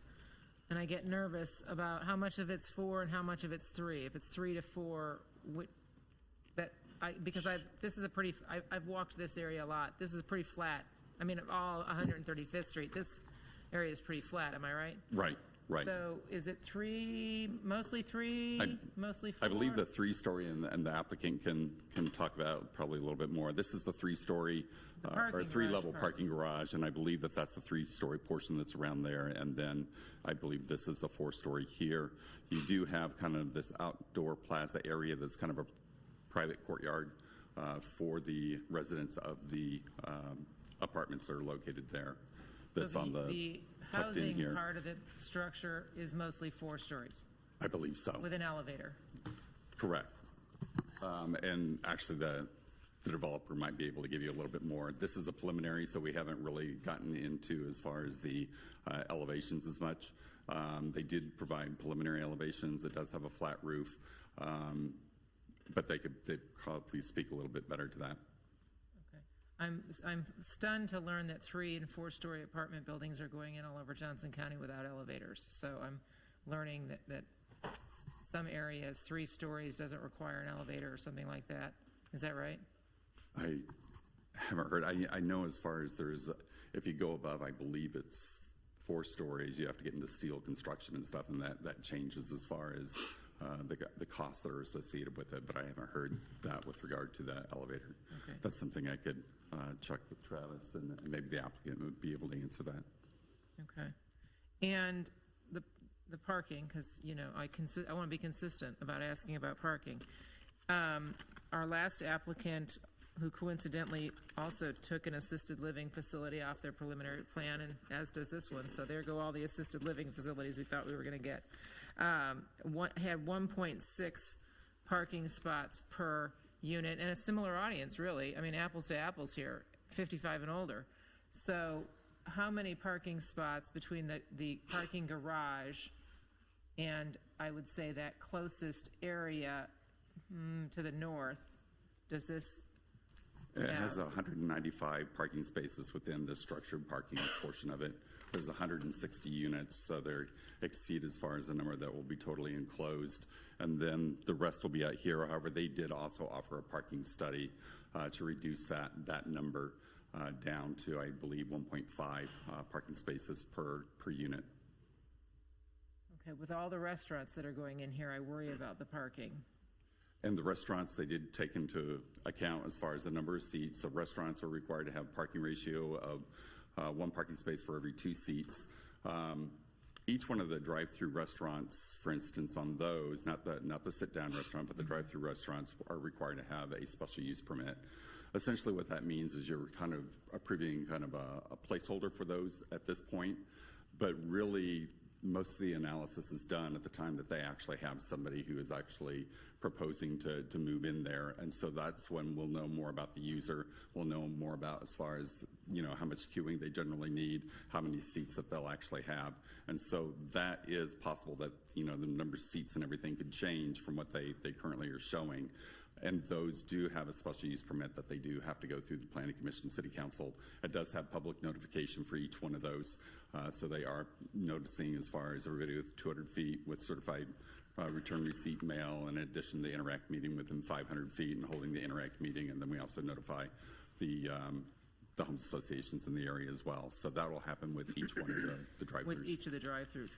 My concern about that SUP coming later is that if we give, in my opinion, if we give approval for 4 drive-thrus today, already are 2, if we double that to 4, which would be unprecedented because we have exactly 3 drive-through establishments of food and beverage in Leawood right now. And I think we have the 2 in McDonald's, and then we also have as far as the Starbucks, and then we also have the Raycard Dumpling House. The what? Raycard Dumpling House, if you recall, that was the Winstead's that was located there. So there's actually a drive-through that goes on the other side of that. Because of Wednesday. I stand corrected. I did not know I could get my dumplings to go like that. All this time I've been wasting inside. Good to know. But if we approve the drive-through facilities now, I have a hard time believing that in 6 months or 3 months or 2 years, when they come and do a SUP, that we're going to somehow claw back, change our mind, and say, oh no, wait, we've changed our mind. We don't want to give you the Whataburger or Chick-fil-A permit, whatever it ends up being. You do have the ability on a special use permit as far as to deny that if the use doesn't fit as far as the site. For instance, that you had a Chick-fil-A and they wanted to move in there and there wasn't enough queuing that was there. The governing body and the Planning Commission definitely have the right to say, no, that particular use does not fit here. It's not going to work. If you have something that had a lower drive-through traffic as they go through and looks like it could actually fit within those queuing, that might be something that you could actually take a look at. If you had one that had a ton of seating that is on the inside that require a lot more parking that isn't available, then that would be another reason that the Planning Commission and governing body could definitely deny that, even though the use is allowed with a special use permit. it still requires the ability to be located on that particular site.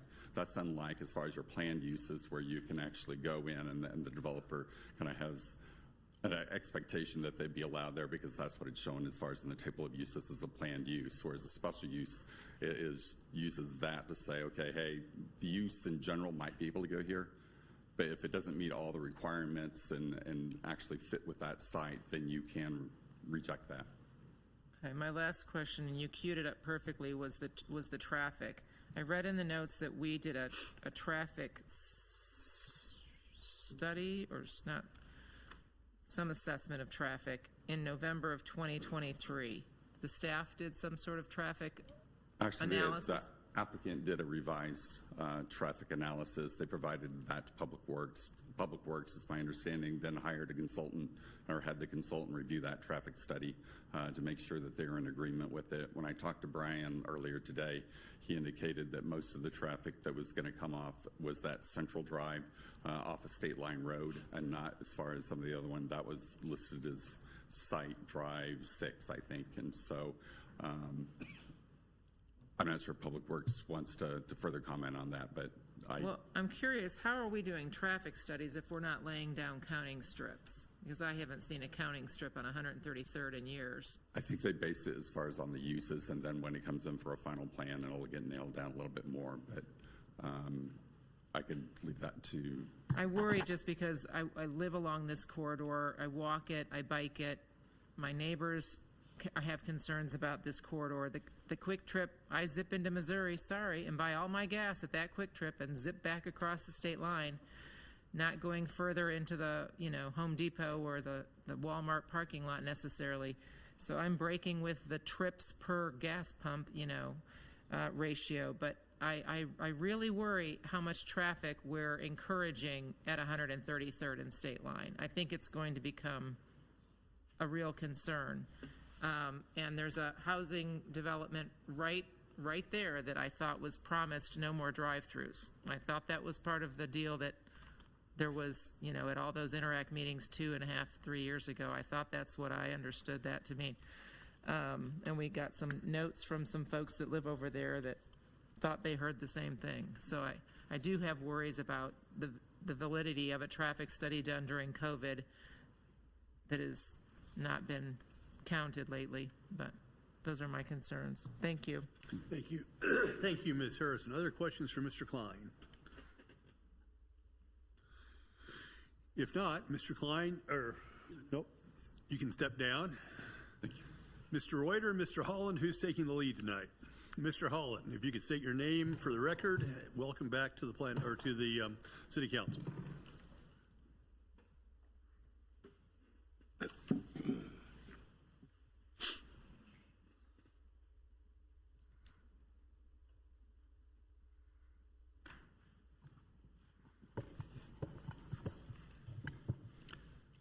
Good evening, Mr. Mayor, members of the council. My name is Curtis Holland. I'm legal counsel to the developer, Odo Development Company. For the record, my address is 900 West 48th Place, Kansas City, Missouri, 64112. Would like to introduce Rick Odo, who's behind me now on my right side. Also has been on the team since the beginning, Clover Architect. This is Patrick Reuter. You all have heard from him. We also have as our civil engineers, Schlegel and Associates are here. Jeff Skidmore in the back. Dan Foster, who's our landscape architect with Schlegel, can talk about the trees if you care to or are interested in that topic. And then we also have our traffic engineer, Jeff Wilkie, with Kimley Horn, who's here to answer any questions you might have, Councilwoman, about traffic. So we'll try to address all those questions. If you have any more, they're all here, happy to answer any of those kind of questions. So as staff already indicated, and as you no doubt know, I know some of you weren't here when we went through this process a couple of years ago, but no doubt heard about it. So we were here a couple of years ago, went through a long process, many hearings. We had rooms full of people here at most of those hearings and lots of letters. In contrast, we have hardly anybody really here. I'm not sure if there is anybody here. The emails. There's a couple that were referenced. Would like to indicate also that we have also support indicated in terms of that email communication. For example, Wilshire Place, the Homes Association submitted an email saying they were okay with our changes on the east side of the project. So as staff, well, let me just say, we're now actively engaged in developing this site. If you've been out there, there's dirt equipment. In the last year or so, as staff mentioned, we have final plan approval on those phases that are on the west side of the project, west of Kennist or west of that church. So phases 1 through 5 have all been approved. You as a council have looked at them, the Planning Commission as well, and so that's all done. And tonight's focus is really specific to phases 5 and 6. I want to just put up a rendering of the site plan because it wasn't available when staff was giving their presentation, especially for the new council members, just to, and for those of you who were at all those hearings a couple years ago, and just to reorient the plan to you all. So this is the property we're talking about, East Village. It's 116 acres or so, spanning from state line on the east side here and going west. This is Pawnee.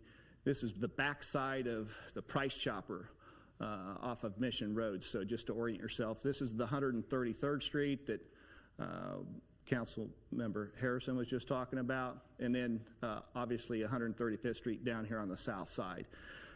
These are phases 1 through 4. Again, those are all approved. There's no changes being proposed with any of that. This is the church piece that I mentioned that sort of separates the west from the east. The easterly side here is what we're here to talk about tonight, phases 5 and 6. And so we're here tonight with some changes. Staff went over those a little bit with you. Your staff packet went over that in great depth. And so I'll try to cover those at a high level again, just to make sure we understand what's going on and there aren't any real confusion about what we're doing here. Tonight's focus again is on phases 5 and 6. And so we have here a rendering, a side-by-side rendering. The rendering on the left side of the page is the old approved plan, the existing approved plan. And then the plan on the right side are the proposed changes that we'll talk about here in a second. I would say this is all pretty normal stuff. If for those council members who have been around a long time, and for the new council members, when you go through and particularly this project, which is a substantially large project, you go get the plan approved. Then what you do is you take it and shop it to prospective tenants, users, and you get feedback. And we've certainly been doing that over the last 2 years, working hard, talking to folks, and all of these changes tonight that we'll go over are the result of those conversations that we're having with prospective tenants and people who might buy lots and develop on the site. We've gotten now a number of what I'll call letters of intent for several of these pad sites, and so we'll talk about that a little bit. So again, normal to come back with revised plan to talk about the changes that we're hearing from the market and from the people that we're talking to. So we'll say, and would appreciate staff and give them kudos. We've worked with staff very hard over the last couple of months. They've been very diligent in terms of trying to make sure this plan is compliant with the city's regulations and your policies, your comp plan, and for what is required of mixed-use development in this city. And I'm happy to report they're in support of the plan that's here before you. They've had a lot of input on it, and we'll talk about the coffee shop here in a little bit. Happy to report that we are still compliant with the MXD and all the percentages of the different types of uses: commercial, the office, the retail, and the residential. So actually this east side is, we think really reflective more of what mixed use can be. And there was some criticism we got last couple years ago about the west side. We think on the east side here, we've hit that mark. And so hopeful that you'll agree with us. So I did want to mention some of the, let's go to this slide here, talk about the specific changes. The plan here really has kept all of the good features that were existing and improved upon them. But some of the existing features that I want to just point out to you all is that the drives, the access points are still the same as they were that were previously approved. The drive, internal drive, circulation drive here is still the same location. The main street entrance is still there, still intact, and still very consistent with what was approved. There was, if you'll recall, in the original plan, we have some existing trees up here. It was very important to the residents of the enclave at Cedar Point that those be retained and preserved, and we have and still are. We're not touching these trees. They're still being preserved. It's the same as the originally approved plan. In addition to those trees, I don't have the landscape plan here, but there's a massive amount of trees and landscaping that's being added to this east side, and really overall the entire project, but especially on the east side. And then this bike hike trail, which was a lot of discussion with the old original plan, we're going to construct that with the first phase. It's still in the plan, and we're constructing it immediately with phase 5. So that's going to be first in. This right here is a little roundabout. It was discussed when we came in, and it was approved to be, and everybody knew it was going to be a roundabout, just wasn't on that old plan, so we've added the roundabout to show that that's there. So that's the existing. And then we'll talk a little bit about the new changes. So staff already talked a lot about this facility. The old plan, I'll just go back if you don't mind. Staff talked about this being our assisted living facility. The change, one of the major changes, is moving that facility, or at least the location of that building, to this location, and changing it from an assisted living facility to an active adult community, plus 55, the same as you just heard before this application, same type. It is 3-story on the east side of it, right here, the square, and 4-story on this side of it. I know there was a mention of height. I just would emphasize or point out that in the old plan that this office building was a 4-story. And so it's in the same area. There's a lot of trees down in this area that will provide some context and some screening of that area. But again, 3-story on this east side. Mr. Klein pointed out the garage. There is an internal garage. That gray square area is the internal garage. It's 3-story. It matches up with it's a 3-story building. It's internal to the building, so the building is wrapped with apartments. You don't see the garage from the outside. It's an in and out entrance, same entrance in, same entrance out right here. So that's the active adult community. There was some mention about parking. It is 195 stalls, and the units are 160 number of units. There's 195 parking stalls in. We've got a number of parking stalls outside reserved for that area. Overall, parking-wise, we're compliant with the requirements. There was a question about restaurants and sit-down and so forth. We have the exact number or excessive number of parking that's required for the entire project. So, and we'll have cross-parking agreements and so on and so forth. And if you have any questions about parking, we got the experts back here to talk about that a little bit. So that's the active adult community. It was one thing that was staff was very supportive of the active adult community, because we're switching from what was shown as an assisted living facility, and there's obviously less mobility with those folks. Here we have more engaged folks who can, do shopping in our area, can go to the restaurants in our area, can activate and engage more in the community from the difference between an assisted living and an active adult community. It's just, and staff was very supportive of it. And so we're happy about that. The coffee shop that was mentioned is in this location. When we talked to the folks, we had several Interact meetings, and frankly, going back from the beginning, everybody said, we want a coffee shop, we want a coffee shop. Well, now we're bringing them a coffee shop. It does have a drive-through component. Today's coffee shops all have drive-through components. You can find isolated instances where you don't have a drive-through, but you're not going to have or find that one here. We have interest from prospective tenants in this location, and we're going to provide a drive-through here, or at least we're showing it, the potential for a drive-through. As Mr. Klein mentioned, any of the drive-throughs have to come back before you with a special use permit, so you get another bite at the apple to talk about it. And just to reemphasize the point he already made here, we have 2 existing drive-throughs already. One at this location on the, I think this is a little bit better picture for that. Right here on the south side of the main street, or the entrance off of a state line, and then one on the north side. Those are existing, those are approved. We aren't changing those. Really the only addition is the coffee shop. We've always planned for a bank. Every bank in Leawood and every bank I know of has a drive-through.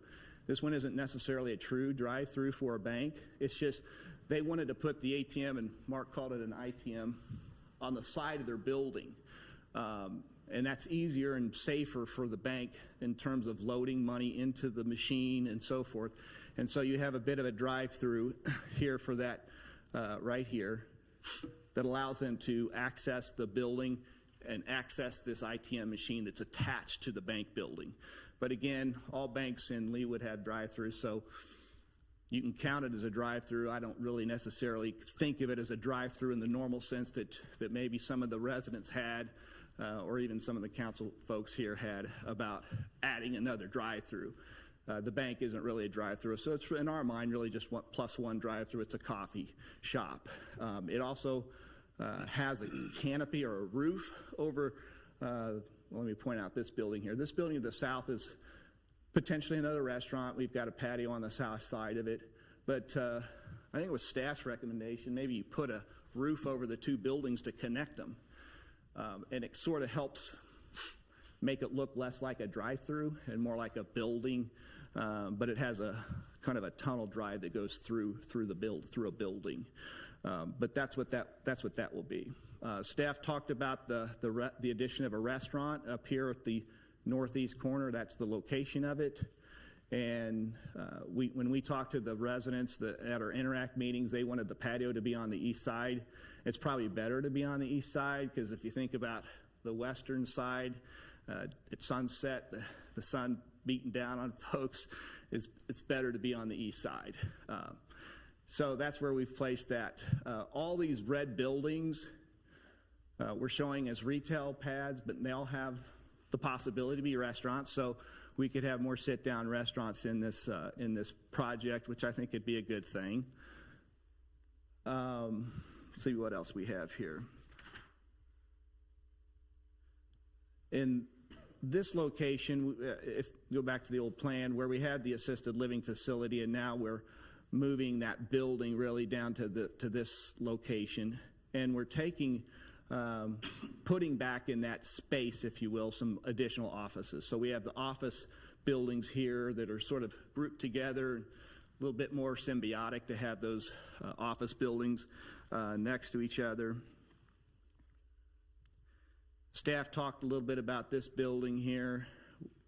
It was an office, and we changed it to a daycare, and that's because we had some folks there who were interested in a daycare. We had some folks who were interested in having a daycare there. At the Planning Commission, there was a lot of discussion about the daycare and having it being in this location, in particular about the outdoor play area on the north side, which is what they wanted.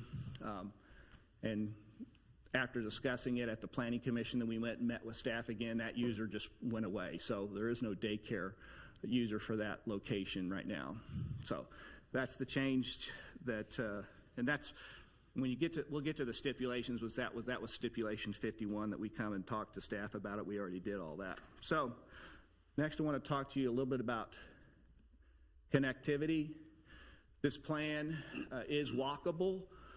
This location has lots of sidewalks and paths for people to get, and safe paths on sidewalks to and from the different retail buildings and restaurants, office buildings. And you can just look at this and you can see the various sidewalk and the connectivity that we have with the plan that we're now showing to you. We also, with this new plan, have some improvements in terms of amenity plaza requirements. We've got more than 2 times the requirement for amenity plazas, and so those are the areas that are in brown located here and throughout. I'm going to put my glasses back on. Here's one, and so you can look at the different, here's another one. You can look at the different amenity plaza areas here that I'm pointing to. And then we've added sit-downs, patios, primarily for the restaurants users we think we can attract here. One we've already talked about on the northeast corner. We've got the coffee shop here. It's important to note the coffee shop's just not a drive-through. It has a sit-down, go inside, have coffee if you want to area. So it's not just a drive-through. It's got a seating area inside. So, and then we have on this south side of the coffee shop a retail potential restaurant user in that location and a sit-down patio in that area. Down at the corner, we have the same retail/restaurant with a patio that could happen on the north side. So those are some of the improvements. As I mentioned, we had 2 Interact meetings, or at least one official Interact meeting with everybody where you invite everybody. And then the Enclave folks couldn't be there that night because they had an HO meeting that night. So we met again 2 nights later with those folks. And you'll see in your packet the Interact meeting summary of that. I would just say generally there wasn't very much opposition to any of this, except with the one exception. When we were there in front of them, and our plan did have a 4th drive-through in it. It was located along the east side, and there was concern about adding another drive-through. So we, after those meetings and talking to staff, took out, staff wasn't supportive of it, we took out that additional drive-through that we were previously showing, and so we now just have really the one extra, which is the coffee shop. So that was kind of the result out of the Interact meetings. As mentioned, the Wilshire Place folks, their HOA submitted an email saying they're okay with this plan.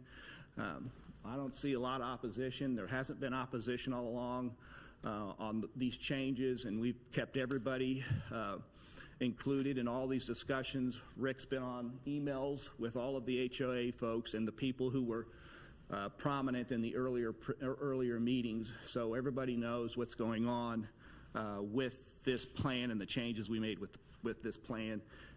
And I think by and large generally supportive, and if they weren't, they'd be here. So with that, I would close. Done with all my comments. We're in agreement with the stipulations to tell you that, and then to open it up for any questions if you have any. Patrick, do you want to say something? If there's questions about, I think there was a question about the elevators. We're going to have elevators in that active adult facility, so on both sides. So we're not, it's an active adult community, 55 plus. Generally, those people are older than 55 that go into those communities, so they're going to need help getting up and down. We think the garage will really help them because they can just step out of the garage and they'll be on the same level as their units. They can just walk into the floor where they are living. So we think that's very helpful. So with that, I don't know if I missed any questions up here, but we're here to answer any other questions if you have any. And I've got my team of experts behind me if I need help. So with that, I'll Questions for Mr. Holland? Dr. Castor. I can't tell from the drawing. Is there an existing stoplight at the entrance off of State Line, or is there a plan? Is that this location? Yes. Is there a stoplight there? All right. Thank you very much. The answer is yes. Thank you, Dr. Castor. Ms. Villa? If you could put up the 2 plans side by side, it looks to me like there's less green space in the new plan. Actually, there's more. So you've done a very bad job of color coding that for me.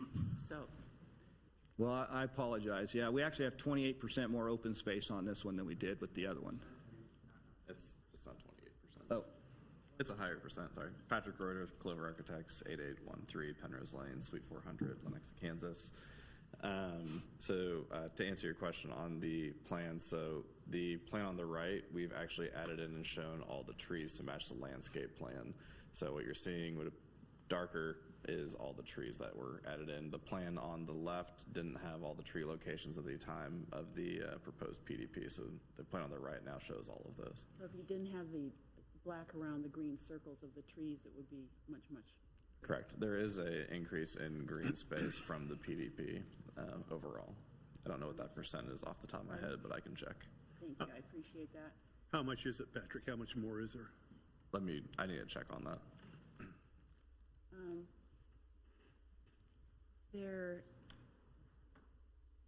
There's a little plaza on the corner of State Line and 135th, and I just think that's all I can hear is traffic noise sitting there. I think that's nice in theory, but I can't imagine wanting to sit out there with that traffic with my cup of coffee or my food or anything else, and I would just say that doesn't seem very usable. Just feedback. Councilmember Phillip, can you make sure your mic is on? I'm leaning the wrong way.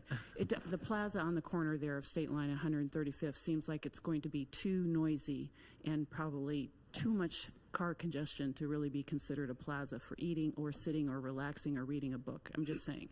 Anybody here want to go visit and have coffee with me? No, I didn't think so. And I appreciate your pointing out the sidewalks. This is just my this is just an overall impression, and I'd like you to walk through all the residential. I see your percentage there of amenity plaza space, but when part of that is included on the corner, I think you're asking for percentage that is not usable. But if you could walk me through all of the living space, and it just doesn't feel cohesive, because when I look at it, it's like half parking. And I feel like we're creating another town center where we have despite all of the development and the additional stores, this side of town center is probably still only half used. And in this day and age, we just have more and more people shopping online. So you don't have to defend that or anything else. I'm just giving you an observation. It feels like it's half parking, and that's not even recognizing that you have 3 stories of parking, and which I think, by the way, reminds me of Meadowbrook's apartments, where you have the parking right out there, and I think that's excellent and will be well received by anyone, much less 50 plus. And I hope it's of the Meadowbrook quality. What is the name of their apartments there? Can't think of the name. So if you would walk me through where all of the residential, because I see work residential, how that sorts itself out. You're talking about the east side here, right? Because Yes. that's what only changes. So the residential is the active adult community right here, and then our brownstones, which were in the original plan, are still there. There's 14 of them, 7 on the south side and 7 on the north side. So that's all the residential on this side. And yet it's 80% of the plan. That's where I'm just kind of, do I not see I that? think that's the total plan, not just... Yeah, that's... No, I just like to... So because it's an overall PDP, it still includes all the square footages in phases 1, 2, 3, and 4. So I'd like to see those percentages just for this area, because quite honestly, you're creating another little bubble over here because of the way, you've got over there, and then you have over here. It's kind of like saying, I'm going to use the square footage for the folks that came in earlier or who across the street. It doesn't feel like it's coordinated and conducive for that community, because you're buffered by all of the everything to the left, and that's not their land. And then you've got state line, and you've got all sorts of things over there going on. So it feels like it needs to be more cohesive, and I see half of it parking lot. Just looking at big numbers, half of it is parking lot, and I don't know why would anybody buy a brownstone over there. So I wouldn't want to. It's just a parking lot with retail and over 50. So who's going to buy those? It doesn't feel like it fits. The brownstones that have been previously approved, you would like them not to I be don't care what brownstones? was previously approved. I'm talking, but now that we've adjusted and we have on our mind what's going on, and I look at this and I see half of it is parking, and the residential component in this area is, way outside, way minimal compared to the office. And maybe that's what needs to be happening, because you're sitting on state line, and that's where retail should be. I just question how much of a market you will have for this brownstone. And then I thought that I saw some live-work space there that I was hoping you were going to share with me. So, to hit several of your questions there. The active adult facility is one of the users that we have an LOI with, that which is the catalyst for these changes. So, they are working on their plans currently, starting to look at their final development plans, and they are very excited about coming to this market. And who's winning? From the guy who's retiring. Yeah, he's a short time. So I do have some rough number breakdowns on Would you point your arrow to where this LOI is? Yes, so that would be the 3-4 split on that And how many active adult. residents will live there? It's 160 units. I don't have an exact split on their 1 versus 2 bedrooms. Maybe half and half. I think it's 70-30, 70% ones, I believe, rough numbers. But we do have a breakout on the residential versus office and then versus retail restaurant. This piece, if you look at it on its own, is approximately 35% residential and 15% office, and the remainder being those retail restaurant spaces. And that's, again, just looking at the phases 5 and 6. So 30% is residential. 35 approximately. 35% is residential.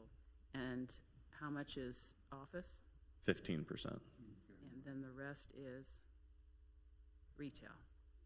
And the rest is the retail restaurant, correct. And so with that, in terms of overall planning, when we did this the first time with the overall development, the east side of the site makes the most sense for those retail and restaurant users. And then as that pulls back from State Line Road and from 133rd, that's where we start with our 1-story buildings along the north and the east. And that starts to transition to 2-story office buildings to here. And those 2 stories are all on the north side of what I'll call 133rd Street. And then this is where you start getting into the 3 or 4-story buildings. And as Kurt mentioned, that 4-story office previously was here. And so this has been shifted down further south, further away from 133rd Street. Overall, just quick on parking and green space. I do like how you've put all of parking inside, and I think that's really well done. And so that was one of the goals. On the previous plan, one of the things was having some of these pieces so spread out. You end up with a very long, north-south parking field that isn't actually as close to some of the buildings as we originally liked and planned. So with this, when we actually were able to kind of consolidate buildings, move more buildings along 135th Street, along State Line for the frontage, we were able to move and rotate buildings around the loop road more, which allowed us to really get those pods of parking kind of all screened from all views, not only from State Line 135th, but also from people that are traveling within the development. The original plan we had, let's see, I just had the number here. We had 1,488 stalls total, and we're now at 1,453. So overall, there was a slight reduction in actual surface parking from the currently approved plan to this proposed. Green space, actually, Kurt was correct. It is a 28% increase on this phase, that's over the entire project, 28%. From the previous or currently approved plan to the proposed. So it's additional over 500,000 square feet of green. I don't have an exact breakout for this phase, though. And so you've got the 50 plus, and can you walk me through the other residential components? Just So the brownstones? there's just the brownstones and the 55 plus. I thought I saw some work live. So the work live are on the currently approved plan. They are no longer proposed. After going out to the market and trying to find that user, it proved difficult. So when we started talking to the 55 plus tenant and they wanted 160 units, we said, well, we already had 100 in the previously senior, and then we had the 40 live work.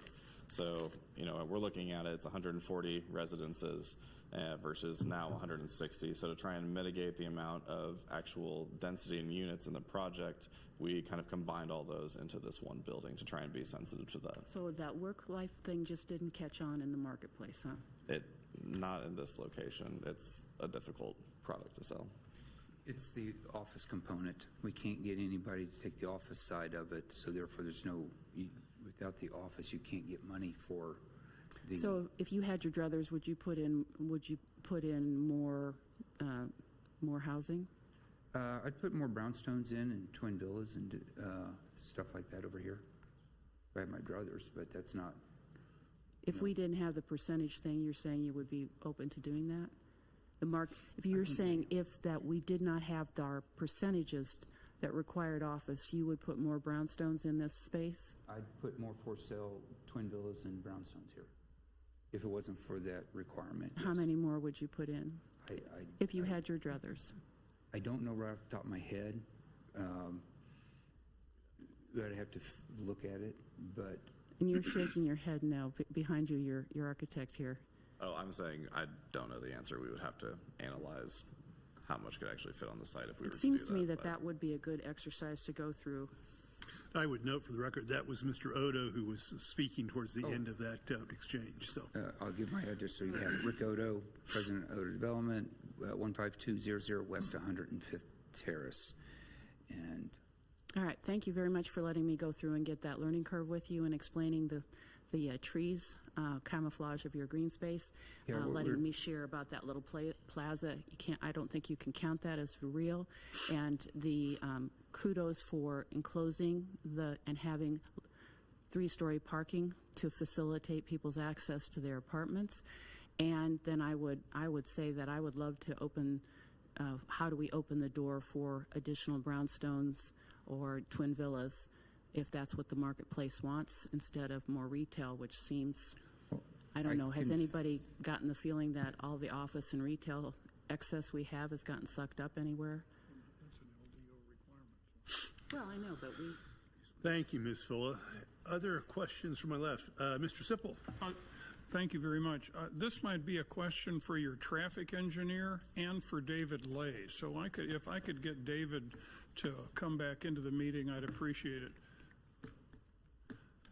It has to do with 133rd Street. There's been a number of neighborhood concerns about 133rd Street. Mr. Holland, if everything goes well for you this evening, when would this be built? When would this be constructed? Would you start this year, next year, or would it be something in the future? I think very quickly, Rick would be answering it better than I would, but I think the goal is, since we have the letters of interest, contingent on getting plan approval, that we're ready to move forward more quickly than. I've got the senior living and 4 other contracts pending tonight's approval on the retail side of it. So those red buildings are all going to fill up quickly. So I would like to get my streets in this year, get started on my streets this year. Okay. Because I've got people restaurants who want to open before Christmas of before Thanksgiving of next year. I got a few restaurants that would like to do that. 25. And that's our goal. So to do that, I need to get started on the streets this year. I'd like to. Well, David, since I saw you walk into the room, the city has some long-range plans for 133rd Street in terms of maybe some widening and putting a bike trail on the north side. Are those coincidental with Mr. Odo's construction plans here? Will we be able, with a wider street and a more bike-friendly street, to accommodate him, let's say in the summer of 25? Well, our plan for the bike trail on the north side is looking at probably more of a 2025, 2026, probably 2026, and that's not really impacts his property. What we'll have him do is when they do their driveway entrances is to pull them back about 4 feet or so to short of 133rd Street. So when we do our widening in the future, we don't have to tear their driveway entrances back out. So they'll be set up for the widening in the future. Okay, so that will be at the same time or a little later? That'll be probably around 2030, 2032, somewhere around that time frame. What would be? For the roadway work. Okay. For the Leawood's widening of the roadway for bike Widening lanes. of 133rd Street to what? 3 lanes, 4 lanes? Oh, it's just going to be widened probably about 4 feet for bike lanes on both sides. Okay, and we're not going to use the bike trail on the north side of the curb? We are going to. You're going to have a bike lane and that walking trail? Correct. Okay. So I'm just, some of the neighbors have been concerned about access to safe bike and walking areas, especially in light of this new development. And I just wanted to make sure that the city was following through with its responsibilities to accommodate those neighbors. So we're working on that with that bike trail. We have some of the funds for the design, and then we're going to start applying for some federal funding to help cover the other cost. But 133rd Street from Mission all the way to State Line will be a 2-lane with a turn lane in the middle. It won't ever go to something wider than a 2-lane. Correct. It'll be 2 lanes, and then the left turn lanes will just be at the intersections for the most part. Thank you for your comments. I appreciate that. Thank you, Mr. Sipple. Other questions? Yes, Ms. Guyette. Thank you, Mayor. Just a few questions and some clarifications. So there are 3 QSR pad sites. Is that what you said now? I'm sorry, 3 what? 3 QSR pad sites? Yes, there are. Okay. And then one of them you said is the coffee shop? So yes, there's the 2 existing that were already approved, Right. which are here and here, and then the third one is this coffee shop. We lost the picture. We're not seeing the picture. You're Let me get the pictures back up. hearing here. There we go. Thanks. Can you point them again? So the 2 existing that were already approved are here and here. So there's 2, and so the one additional one is this location right here. Just for reference, it's up against State Line. On the east side of State Line, you have a car wash and oil change place. So if you're going to put one there, that's probably the best place. It's a quarter mile from anybody who lives in a residence. Understood. Thank you. And then are any of your letters of interest on any of those drive-throughs? Yes? Yes, I've got one on one of the existing ones here, and I've got a potential one that we're talking with pending tonight's meeting. On the coffee shop one? Yeah. Okay. And you briefly, Mr. Holland, you briefly stated that this would have some internal seating on the coffee shop? It'll have internal seating, be about 2,000 feet to 2,400 square feet. It'll have an outside patio, all in the coffee shop. So the residents here, I'm going to switch to the next page. Can you go ahead and put that in presentation mode to make it bigger? As long as we're going to keep looking at that.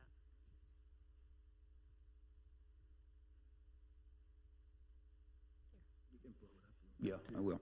So I'm going to blow this up just a little bit. There you go. So what we want to, when talking with the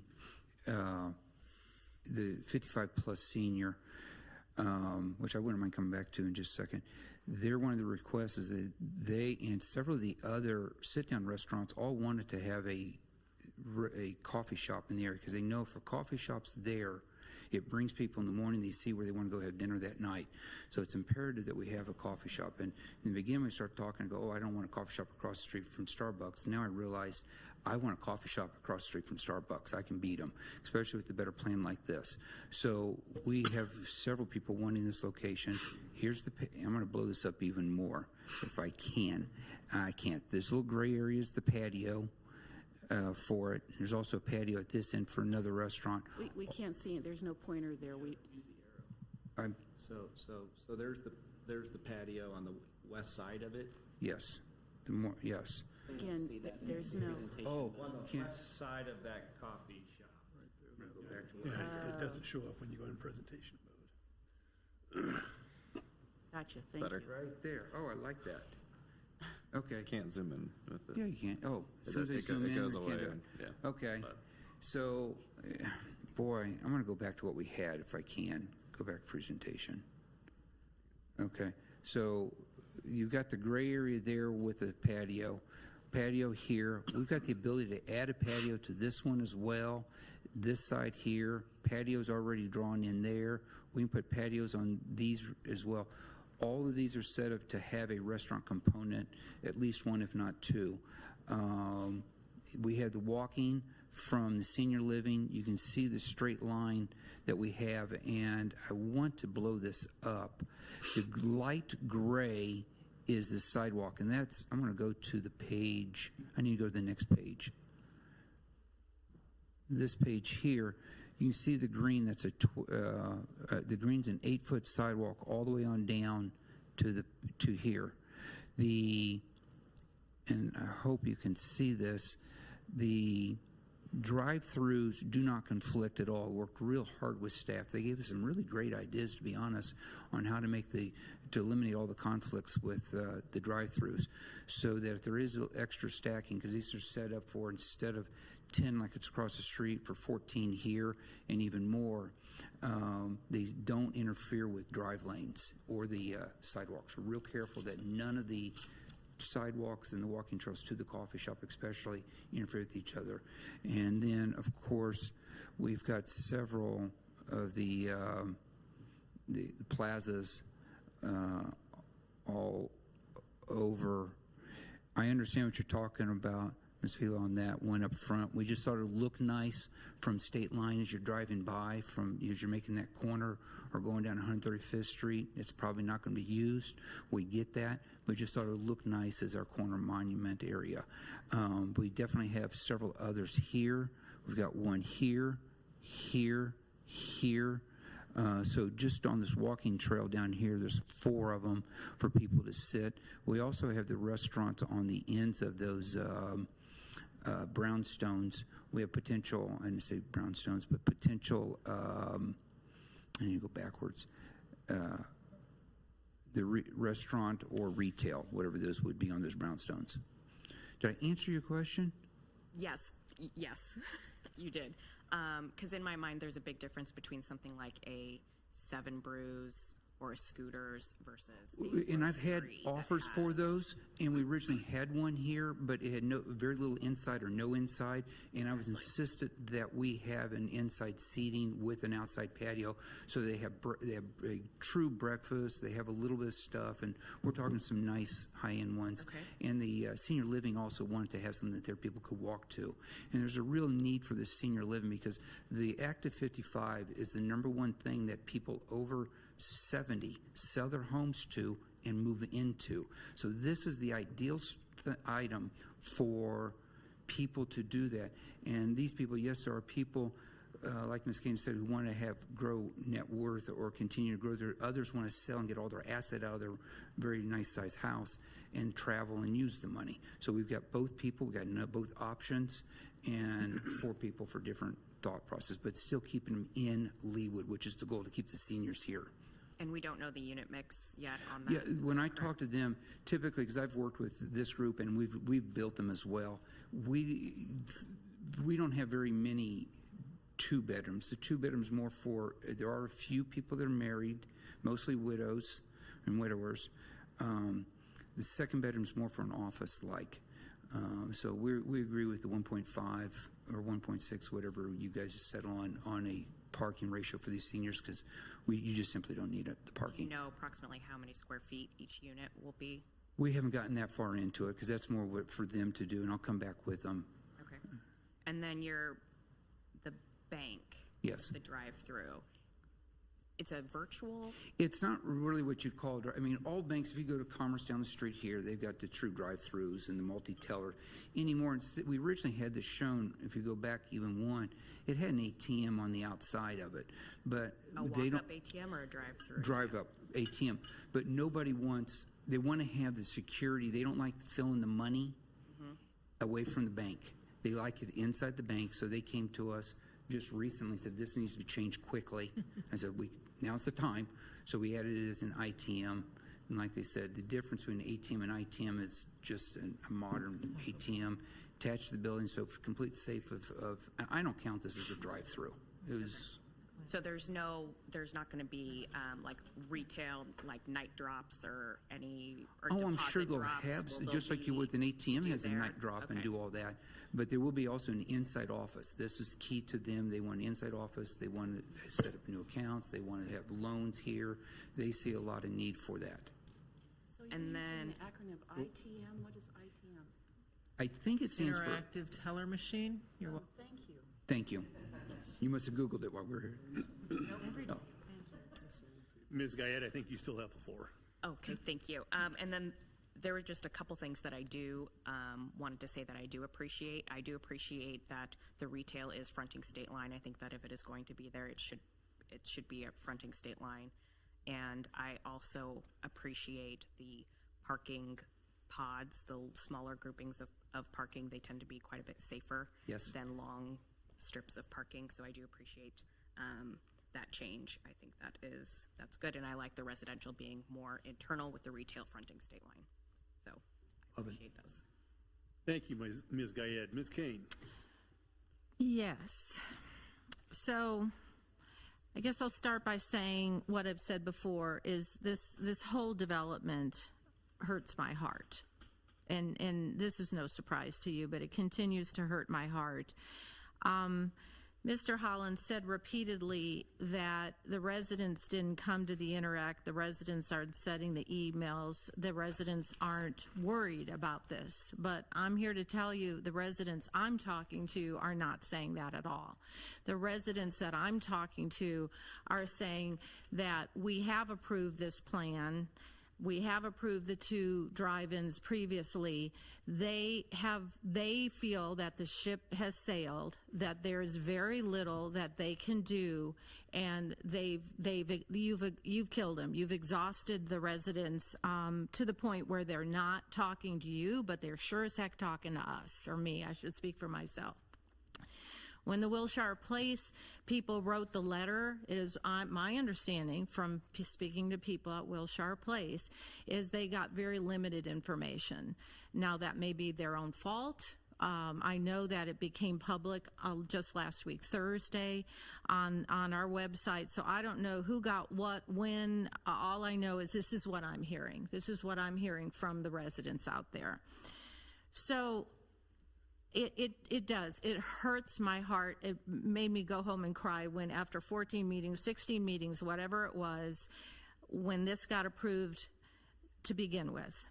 I said before, and I'll say it again, I think this is the #1 biggest mistake the city of Leawood's ever done to approve this massive project with predominantly rentals. And I stand by that, and I stand by the residents who've screamed that bloody murder to all of us, and they're still not screaming to you, but they think that the ship has sailed, and they're right to a huge extent. So I'm sad to see the live work go away. That was an interesting concept that I wish I liked it to begin with. I wish it was still alive, but that's gone away. I personally don't have a problem with your 55 plus. I love that you have an LOI with somebody who feels this is a viable site. I don't have an issue with that. I don't have an issue with some of the other changes that you have made here. I agree with Ms. Gaia that the retail should be along State Line Road. I think you're dreaming if you think we're going to get all these little red boxes full of restaurants. The only restaurants that are on State Line right now is let's see, there's a Taco Bell, there's a Subway, Applebee's closed. There are no restaurants along that stretch. There are none. So in my mind, you can say it all day long, but I find it very hard to believe that beautiful restaurants are going to go up and down that, because that is busy, it is loud, it's wide, and it's smelly with all the traffic. So you can say it all day long, but I just don't think it's going to happen. But if it does, yay for you and yay for the city of Leawood. I don't see it happening. If you'll recall, when we had the most this has been the most contentious in my 16 years up here, by far, the most contentious development that we've ever had, ever, including the Price Chopper and 135th and Mission Road. And the residents, if it wasn't their number one issue, traffic, it was at least in the top three, depending upon who you talk to. They've admittedly already in our packet said 4,000 trips a day. This is already going to increase the trip change, 4,000 trips a day. Now that's in a bunch of whole question marks here. We don't know what, you don't even know. We can't know because you don't know what these little boxes are going to be filled with. You don't know, we don't know. Somehow it's always contrary to my business when you have an inspection done. You never have the inspection done by the same guy that's trying to quote the repair. But in the way this works, and this is not your fault, this is this city, everybody's city. Who's hiring the traffic study guy? The same guy who's building the development. Again, this has nothing to do with you. This is just the procedure. But I find that a little conflict of interest at the very least, in my opinion, that it isn't objective necessarily. Again, this is one person's opinion. So here we are. We've already, some of my colleagues, certainly not me, have already approved two big drive-throughs here with double lanes around them. They have an LOI for one of them, God knows what it is, a Whataburger or whatever it is, or a Chick-fil-A or something that isn't along State Line Road that is going to be queuing up and causing all sorts of traffic there. We've got one right across the street from the entrance. I can't even imagine coming in there and queuing up and trying to get out.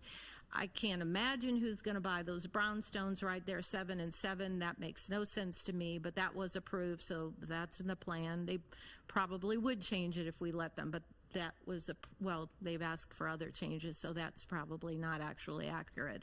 But the bottom line is I still remain opposed. I will be voting in denial again tonight of this. I wish, and I've said it 100 times to the people I've talked to, I wish there was something more that I could do at this point personally. But I'm one vote, and after 16 meetings or whatever the heck it was, you lost by, it was a split vote, 4-4 with that council, and the mayor broke the tie, and she said, what did she say, everybody? We have to hold their feet to the fire. And since it finally squeaked through planning commission, squeaked through city council, and in my opinion, and the opinion of the neighbors that have spoken to me, all we've had is changes. And not to what I personally, again, I'm one vote, one voice, not to positive changes that make it more enticing to the people to the west or the people across the street. This is an island, and part of that's not your fault because of the church bisecting this property. That's not your fault. That was there long before you came into the picture. But this is an island all to itself along State Line Road. Is this where the taller buildings should go? Yes. I begged you to put the four 4-story buildings along Pawnee. I begged you to move them to Kenneth Road. I approved Lashbrook. Everybody in this building knows. I approved Lashbrook. Why? Because the tall buildings were along State Line Road where they belonged. But I couldn't get it done. They're going to be along Pawnee. I think when it's all built up and said, I don't think we can picture in our minds what that's going to look like. All of a sudden, bam, to have this big height along Mission Road and or Pawnee in this case, in Mission Road. At the top of the hill. At the top of the hill, no less, yeah. So they're effectively going to be 5-story tall. So what do I appreciate here? I appreciate the fact that you're not asking for anything higher than the 4 stories. I don't know that you would have gotten it, but thank you for not at least asking. Again, if you've got an LOI for that 55 plus, I think that that's a very positive, that'll jumpstart this whole area in a good way. I'm happy to hear about that. I'd like to get some indication, because maybe it'll make me feel better. I don't know what could make me feel better right now, but what the LOI is for the one restaurant to the, if you're entering your development to the right, you said you had one. I'd like to get an indication if that's, like I said, if that's a Chick-fil-A, what is it? I think that might make me feel better, might make me feel terrifically worse. But the bottom line is, your own traffic guy is saying, or traffic gal, might be, I don't know who it is, but your own traffic person is saying minimum 4,000 increased trips a day. And that is without knowing what is going to go in. So he said, well, that one's got a terrace, that could be a restaurant, that could be a restaurant, that could be a restaurant, that could be a restaurant, that could, he said it himself. Well, how if you don't know what's it going to be, how can that 4,000 might turn into 8,000? I don't know. How do we know? So this has given me heartburn from the beginning. It continues to hurt my heart. It continues to hurt the heart of the residents that scream bloody murder about this. But here we are. So I will not be voting in the affirmative. I've never voted in the affirmative of this plan, and I will continue to do whatever I can to help the residents, or try to help the residents that elect us, frankly, to be their voice. And I'm hearing loud and clear that they're still in huge opposition numbers, but they feel like there's nothing they can do. And that's why we're not hearing from them. It's not because they agree with it. It's because they feel like it's a lost cause. And they're accusing us of getting paid. We're in the bed with the developers. We've heard it all. We're being accused of all sorts of awful things. And it's super, super hard. It's super hard to sit here and do your best year after year after year, and then be accused of all sorts of ill things just because of the way it went down. So that's just a little history 101, but I cannot, in good faith, when we know by their own words that at least 4,000 trips are going to increase, we're making traffic worse. And those, just for the record, remember when that traffic study was initially done? It was prior to COVID, okay? And then they did some adjustments, but now we've got a Quick Trip on the corner, right? So really, has anybody taken the time to really analyze the traffic along there? I dare say no. And I realize that with Planning Commission approving this and our staff approving it, we would need 6 votes to override it tonight. I don't know. I haven't canvassed. It's, of course, something we don't do. I don't know what's going to happen tonight, but I will absolutely positive be voting in a denial. Thank you, Ms. Kane. Ms. Harrison. Thank you very much. I appreciate your comments, Ms. Oh, Kane. sorry. One more You thing. have one more thing, I think I'm hearing. Okay. Yes, Ms. Kane. Okay, sorry. Do you know where the nearest drive-through is to this, food drive-through to this? In It's Leawood? in Leawood. Mm-hmm. There is the dumpling place we talked about, right? And then the other nearest one is our 2 McDonald's. We have 2 McDonald's, 1 Starbucks, and 1 dumpling place that has drive-throughs. So there's 4 drive-throughs, not counting Banks, and they said themselves banks don't count. CapFed has one on the corner of right up from here. But we have 4 drive-throughs in the entire city. And now we're going to double that on this 38.52 acres.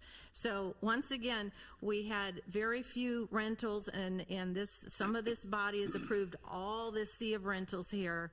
And now, Ms. Phil, I love some of your comments tonight. I'm like, where were those comments when we could have made a difference? Because I agree with some of the things you said, but some of those, the ship has sailed on a lot of this stuff, unfortunately. But yeah, we don't have the drive-throughs. There are no nice restaurants. There's one sushi place up the street, then there's a bunch of bars up and down. That's all there is along State Line Road.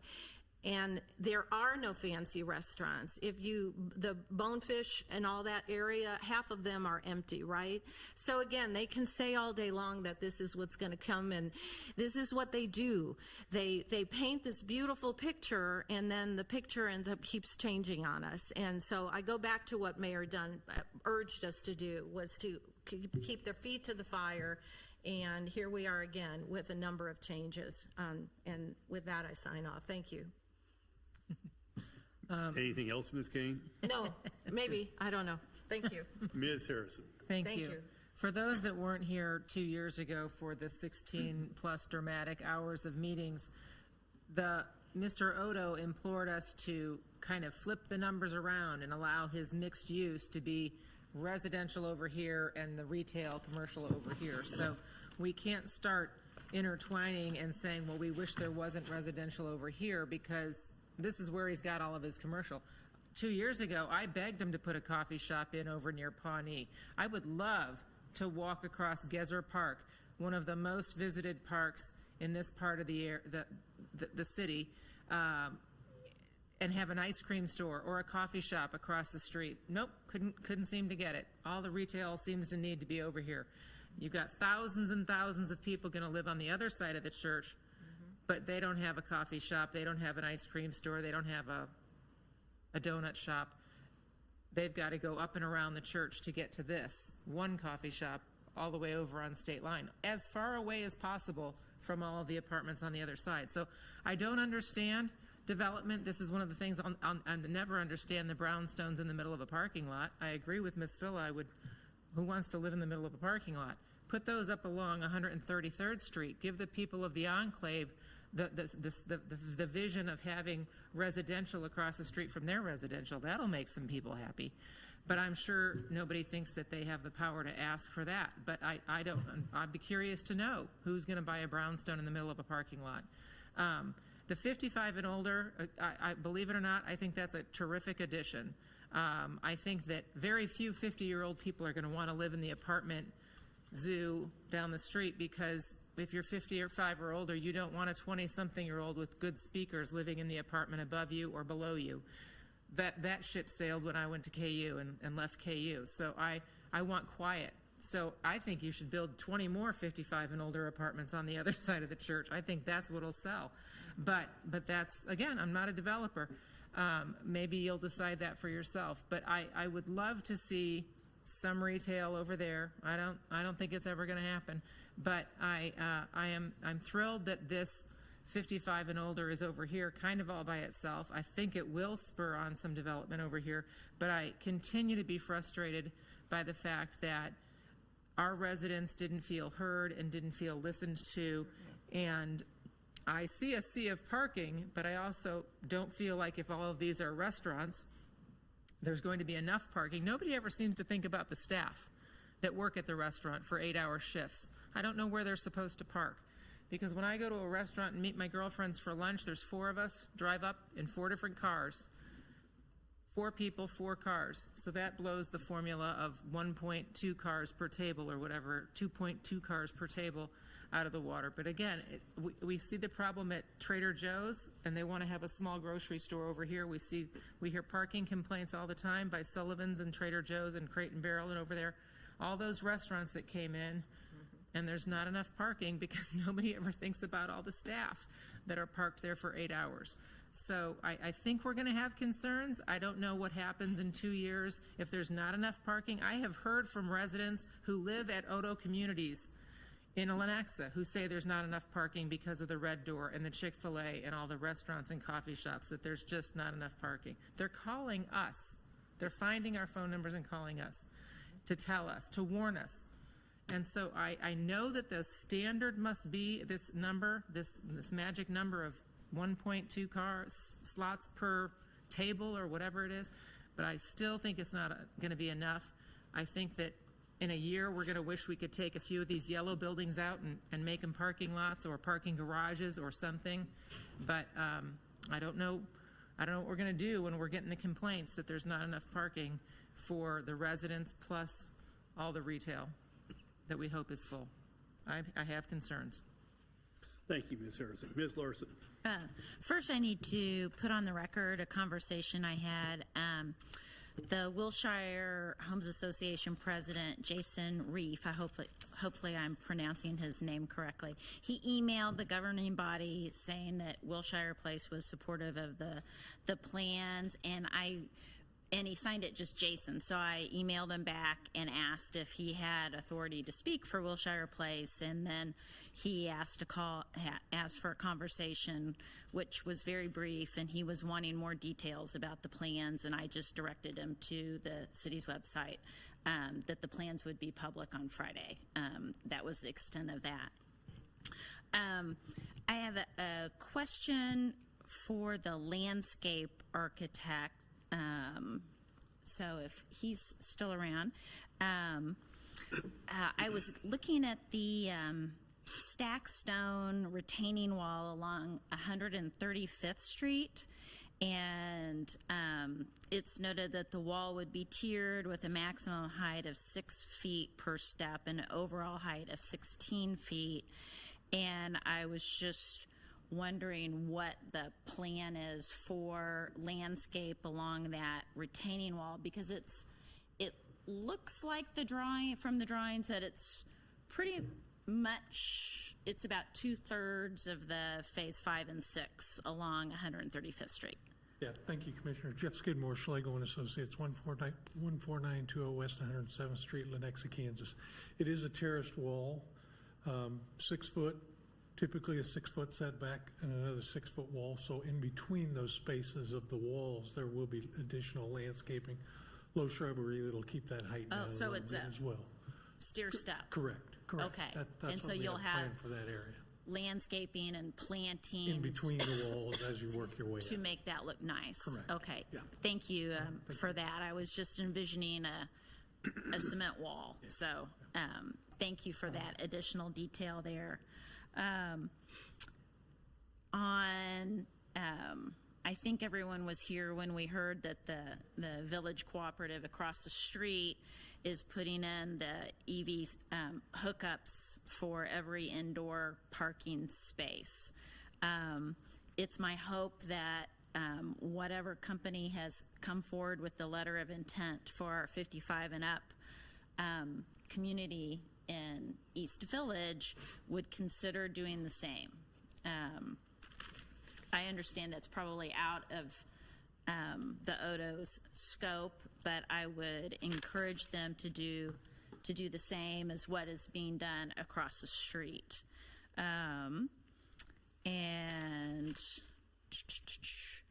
then I noticed the office buildings kind of along the trail there have underground parking, which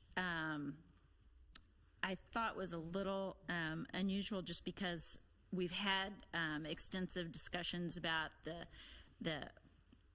cost of new construction and the competitiveness of new office versus existing office, say over at Corporate Woods, and that would, underground parking's expensive, that would jack up those prices. So I think I have a note on page 76 of the packet. One of the Interact attendees asked, how are you going to fill the office with limited market? And the answer was, will take time, could require additional revisions. So it just kind of put up a little red flag for me there on that office. I do agree that many of the residents in this area have given up, and that's why we're not hearing from them. I've heard from them as well, and I feel responsible this is our job. So that's all my comments for now. Thank you, Ms. Larson. Other comments? Ms. Phillip. Okay. I remember when Mr. Renier came in and even though we just revised our LDO percentages, encouraged us not to do that because it hampered the proper development. And to your comments about putting the feet to the fire, part of us, we do have, as a governing body, the ability to determine how much of the ratios we are. And I agree with you, detail over here, and then look at all the housing over there and the huge gap between where the users are and where the users need to have. I would just tell you that there's a couple things missing. I mean, I go to Crow Coffee, no drive-throughs. They're down at the campus. They're in Waldo. They're doing fabulously. Hattie's over in Corinth doesn't have any drive-through. There's several coffee shops that do not have to have drive-through. So in terms of what I would like to see is that we ask the question without consideration of our LDO restrictions, how would you design it if you were to meet the marketplace for brownstones? And how would you, could you go back and double check parking to make sure, is there underground parking underneath these offices? I didn't think there was any underground parking. Yes, there is underground parking underneath those. I'm going to go back one slide real quick. So that's consistent with what's currently approved today. You can see the drives between the live work and the assisted living and here on the south and on the north. All three of those buildings in the current plan have underground parking as well. Okay. So the grade changed a little bit there and we ramped down to get to those. So it's a very similar concept. So again, double check parking requirements so we are not putting more parking on surface than we need, especially since you can do it underground. Create more of a green buffer along state line, put in compost and recycling per their county directive, and look at restaurants. I think Strang Hall in Overland Park downtown is a lovely complement of gathering restaurants and having an open area for play, and then the parking's tucked away as well as underground, and it's got the apartments. So I would like to see that instead of having these little islands that we somehow have a Strang Hall kind of arrangement, and they're all lovely restaurants in there. They come and go, but the facility, you're shaking your head, but I still go there, and it's easier to swap out restaurants within Strang Hall that make it or don't make it than have empty buildings that are customized and have to turn around. So if we reduce the traffic because we now have residential and we consolidate the restaurants in a circular fashion with underground parking there as a trade-off, maybe we can get by with a little less surface parking, more green buffers, add things like composting and recycling, and a more attractive blend against that green space where you have the work-life, those yellow buildings that are supposed to be office. If we move those back with a brownstones or housing winding up to a green space in your backyard, I think those would be very popular. So I think that I understand you want to get your 55 plus in there, and I hate to. None of this sounds like it could get done easily, but it isn't our best plan. I don't think we've done our best here if we approve this. Thank you, Ms. Phillip. Other questions or comments? Yes, Mr. Sipple. Just a few little comments. One, I'm still enthralled with the greenery that is in the northwest corner of this property. And taking from what Ms. Phillip just said just a minute ago, would it make sense to relocate the brownstones to the northwest corner of this property? That would put it closer to the enclave as a residential community, and it would make those brownstones closer to the walking trail and the green space, and that would be a more attractive place to live than would be in the center of a commercial and retail development.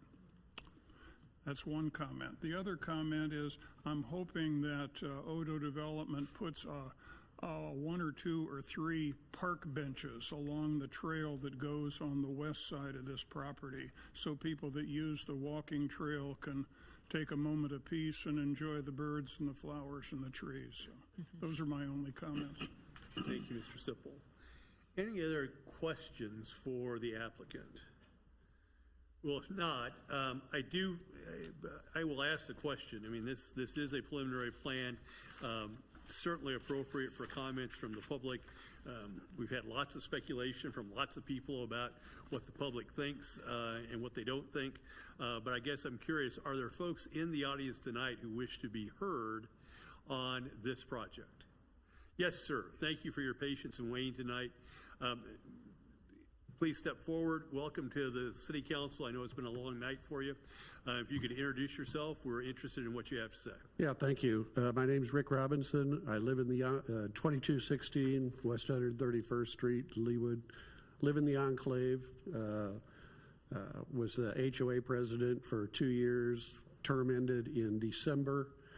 So I am no longer, and I'm not here representing the HOA. Just talking for myself. And after many conversations within our neighborhood, obviously. Understood, sir. So I would like to point out, well, I'd like to say one thing. Julie Kane, thank you so much for your fervor, and you hit the nail on the head when you're talking about why there's no residents here right now. It's because we have given up. As you said, the ship has sailed, and that is the feeling of everybody that was here in mass 2 years ago. But I want to point out one thing. If we could put up this slide of the yes, that's it. I'll just point over here, and if you've got the marker, you can show it on the big screen. Hang on, Rick. This is our entrance. Hang on, Rick. You got to be on the mic. This is the entrance to our subdivision, which for those that don't know, it's 24 houses, very small, very quaint development. We all know each other very well. This development has caused some consternation in our neighborhood. So this is the only entrance. There is no drive-through. It was designed that way because the developer did not want through traffic through the neighborhood because it's so small. So it's two small cul-de-sacs and then Overbrook Road right down here. Now, this stretch of street here on 103rd, I was very sad to hear that nothing is really going to be happening with that widening-wise or anything until in the 2030s. Because right now, coming out of our neighborhood, there is no sidewalk here. We have to cross the street to get to a sidewalk to walk down 133rd Street. So that's a problem right now, yes it is. And yes, the traffic is manageable right now. With everything that's going to be happening, that is going to be a major problem for us.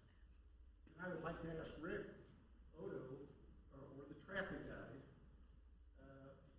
where do you think most of the traffic that is going to be entering this development is going to go in? There's this entrance down here, which comes through my path, which is difficult. This is going to be a right-in, can't remember the term. Right in, right out. Here.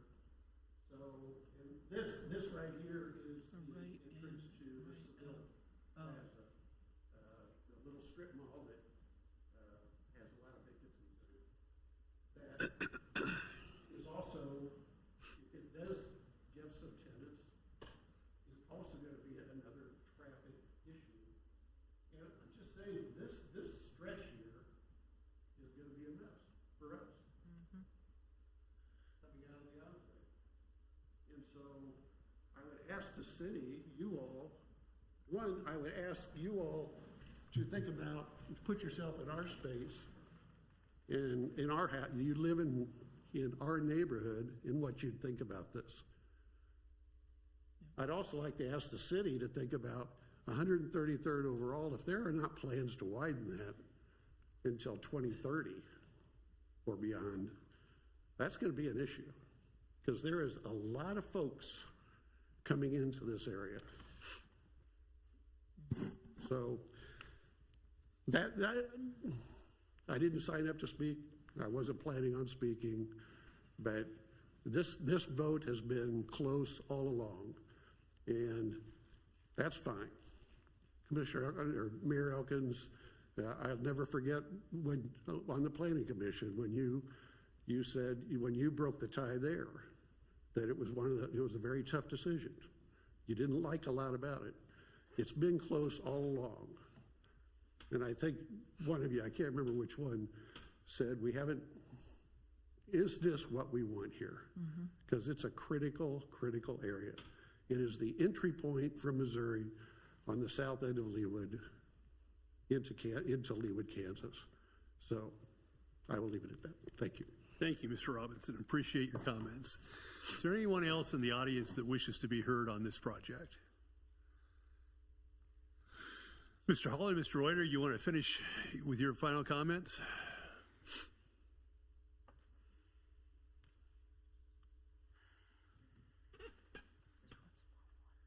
I just want to wrap up by saying,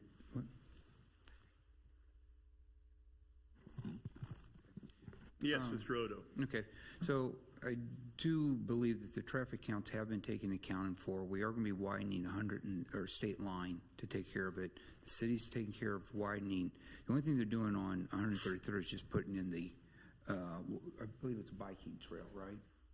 Yeah, because there's not, from a traffic point of view, they say there's not a need for anything else. If there is, I don't know what to tell you on that one.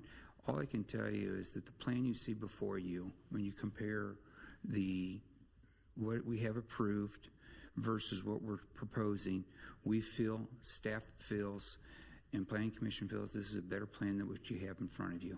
What it does is it lines the retail where it really should be, up across state line. It does have the seating capacity like you're talking about, all those little purple areas where I pointed out where we have plazas, and those are all bench areas for people to sit walking down here. There's 3 or 4 of them down this street.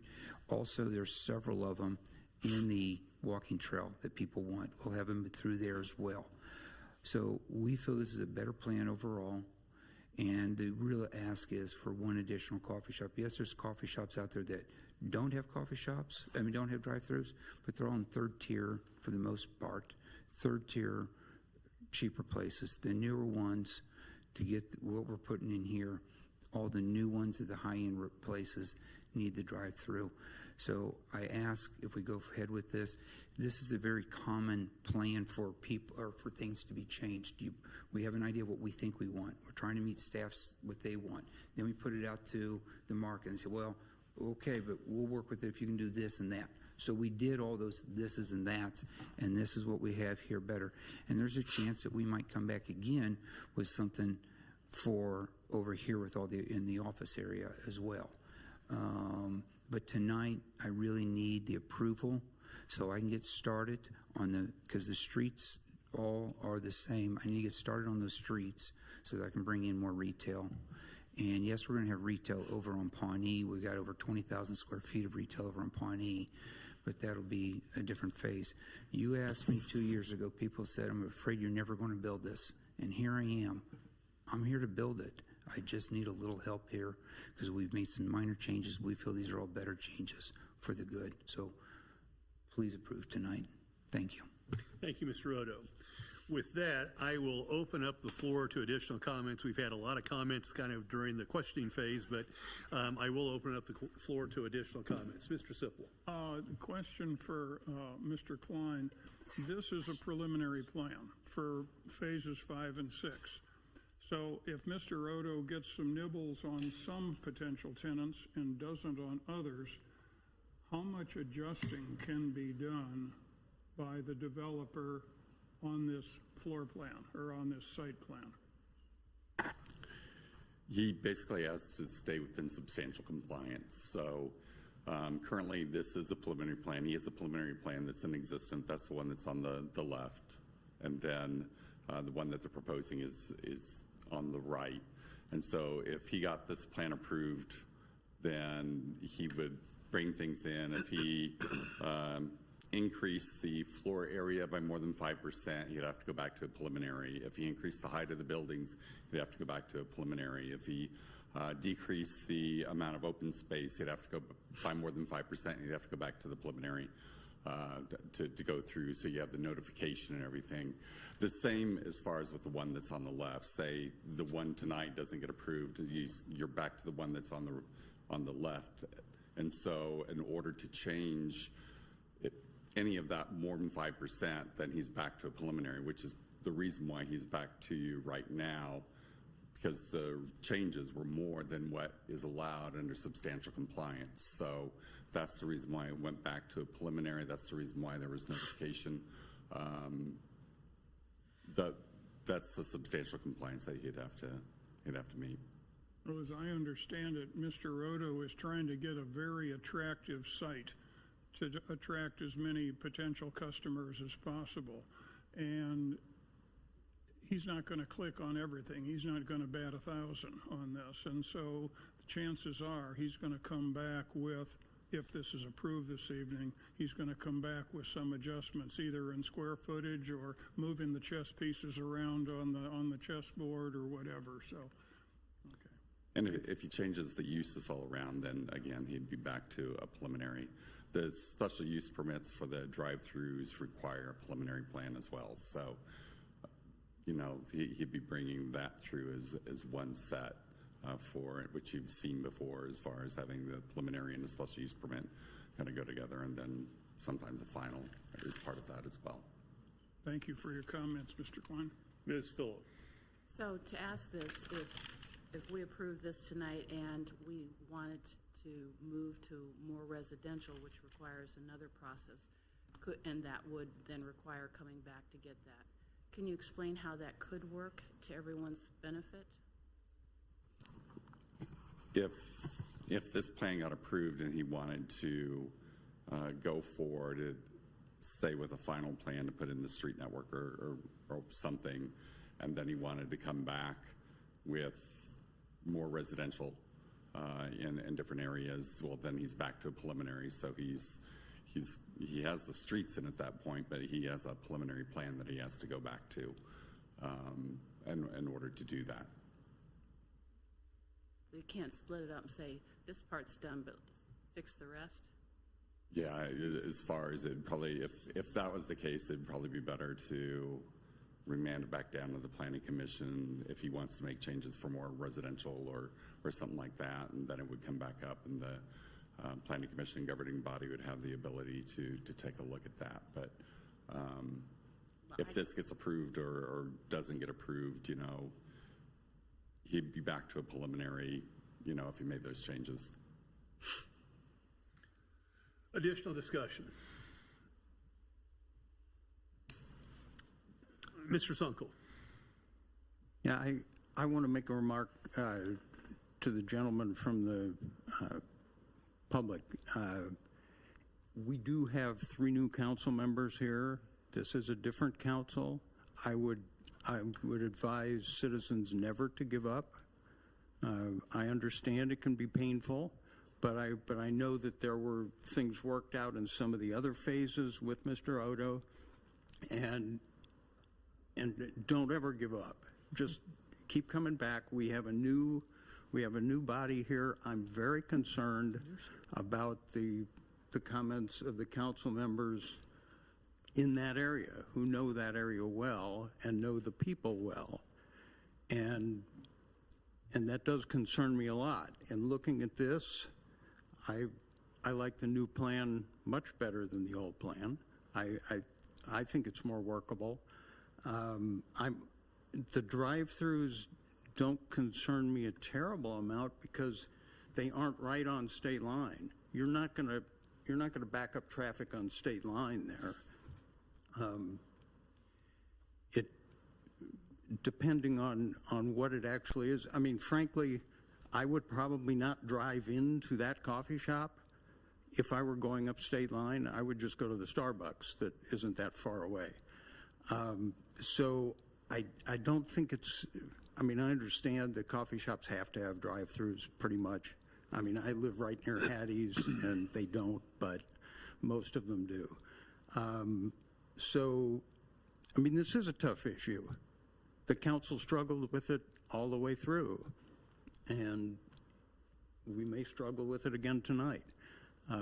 But I do like this plan better than that plan, and that's kind of where I am right now. Thank you, Mr. Sunkel. Ms. Guyette. I just kind of wanted to tag on a little bit with, yes, this is a very difficult decision, and without being part of all of the history that you all have, I do wish we would have been able to hear more from the residents and from the public. So I do agree with what Councilman Sunkel said about the residents still coming back so we can hear their voice.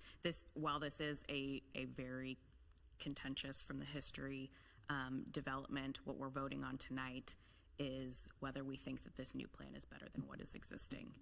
And I, like Councilman Sunkel, agree that some of these changes are for the better that are on this new plan.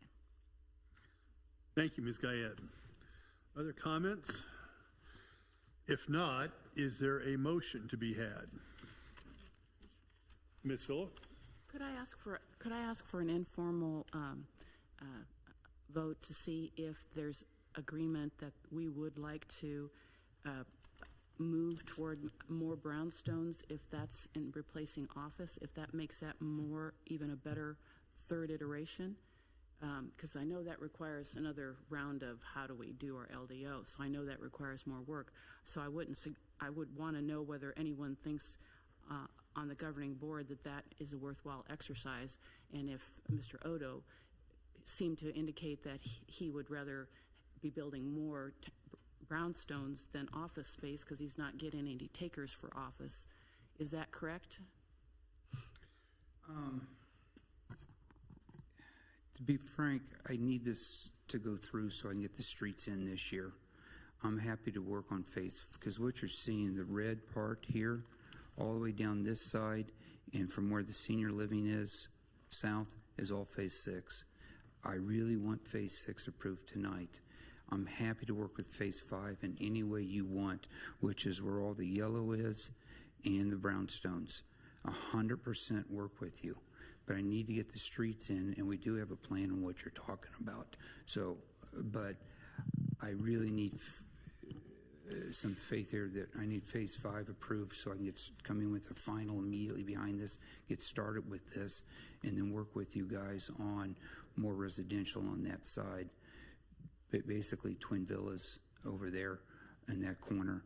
But am I misspeaking anything? Yeah, real quick want to clarify that, right now we're here for 5 and 6. 5 and 6, You yes. flip-flopped 5 and 6, so I wanted to go back, but we'll start with phase 5 is the intent. Phase 6 would be the office. And like you mentioned, the catalyst for any changes for adding more residential would have to be an amendment to the LDO, is my understanding. And because of that, I need this approved tonight. And then if that changes, I promise you I'll be back here for phase 6. So again, so you want phase 5 approved so that you can do the Which is this 50 plan plus. here, which is the preliminary plan for 5 and 6. And what I will come back in is immediately falling into the final for 6. But you want your 6, and then you just want to come, and then 5 would be up for discussion. I want to yeah, it's the opposite. Yeah. So phase 5 and 6 is what we are here with. Our intent is to proceed with final development plans for the pieces in phase 5. Which is? And that is the loop road. Actually, I'm going to go to one other slide real quick, and I might try and zoom in because there are some phase lines here. So phase 5 is everything along state line. You can see this dashed black line around here. Everything inside of that is phase 6. So phase 5 is the 55 plus. I'm sorry, I don't see the dash. Oh, I see. Okay, let me.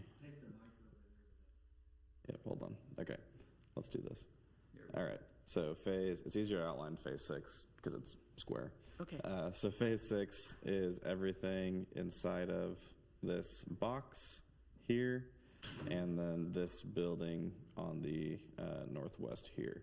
everything else along state line, along 135th, including the 55-plus active adult, as well as the bike trail, is Phase 5. So let me ask a procedural question. Can we approve one phase and not the other tonight? I'm looking at Mark. Or Patty. Or Patty, whoever. And I'm fine with that. No. I think it would probably have to go back to the planning commission, and Choice is to remand it. it'd probably need re-notification because it would change so much. Yeah, I think the choice would be to remand it if that's what you want to do. I will say, and this is a very, very difficult issue, and this planning commission has dealt with it for many years. The council has dealt with it for many years. We actually took up the question of the LDO, just recently, and it strikes me as at some point you've got to stay the course. I mean, this council, or a predecessor of this council, admittedly, but the majority of the council was here, decided many years ago on mixed use. Mixed use implicates both a multitude of uses. The kinds of thing that we're talking about now is essentially taking away the comprehensive plan, taking away the development ordinance, taking away 3 years of very contentious discussions to what would essentially make this even more of a residential in total than it was to begin with. And that was what started the contentious discussions in the first place, was the concern that overall this 140 acres, or I may have the number off a little bit, was only effectively a residential area. And now it strikes me, and times change, I get that, people's perspectives change and whatnot, but it strikes me as odd that that we, through this evolutionary process, we're talking about making this effectively, almost completely, a residential area. And that concerns me a little bit, because as painful as it's been for the residents, and I'm sure there are residents that would be overjoyed at the idea of getting rid of some of this commercial stuff. There is a certain comfort, even if it's a painful comfort, to staying the course. And so I think that I keep wanting to call her Commissioner Guyad, sorry, Sherry, Council Person Guyad, hit the nail on the head. The question is this on the right-hand side of the screen better than what's on the left-hand side of the screen, rather than going all the way back to 3 years from now and starting over? I'm just not convinced that that is a positive for anybody at this point in time. And I will say, I continue to have reservations. I actually do appreciate the work that was done to add the retail spaces along state line, because I've always had I've always been challenged with the ideas, and again, as a matter of policy, the Planning Commission for 15 years and this council for 15 years have all agreed that having parking lots or parking fields that face out on the main roadways was not a positive for Leawood, that moving the parking internal and putting the stores on the outside right where those streets were a positive, both from an aesthetic perspective and from an economic perspective, because it let them essentially advertise their presence without having it in the center of the area. But I'll get off my soapbox now.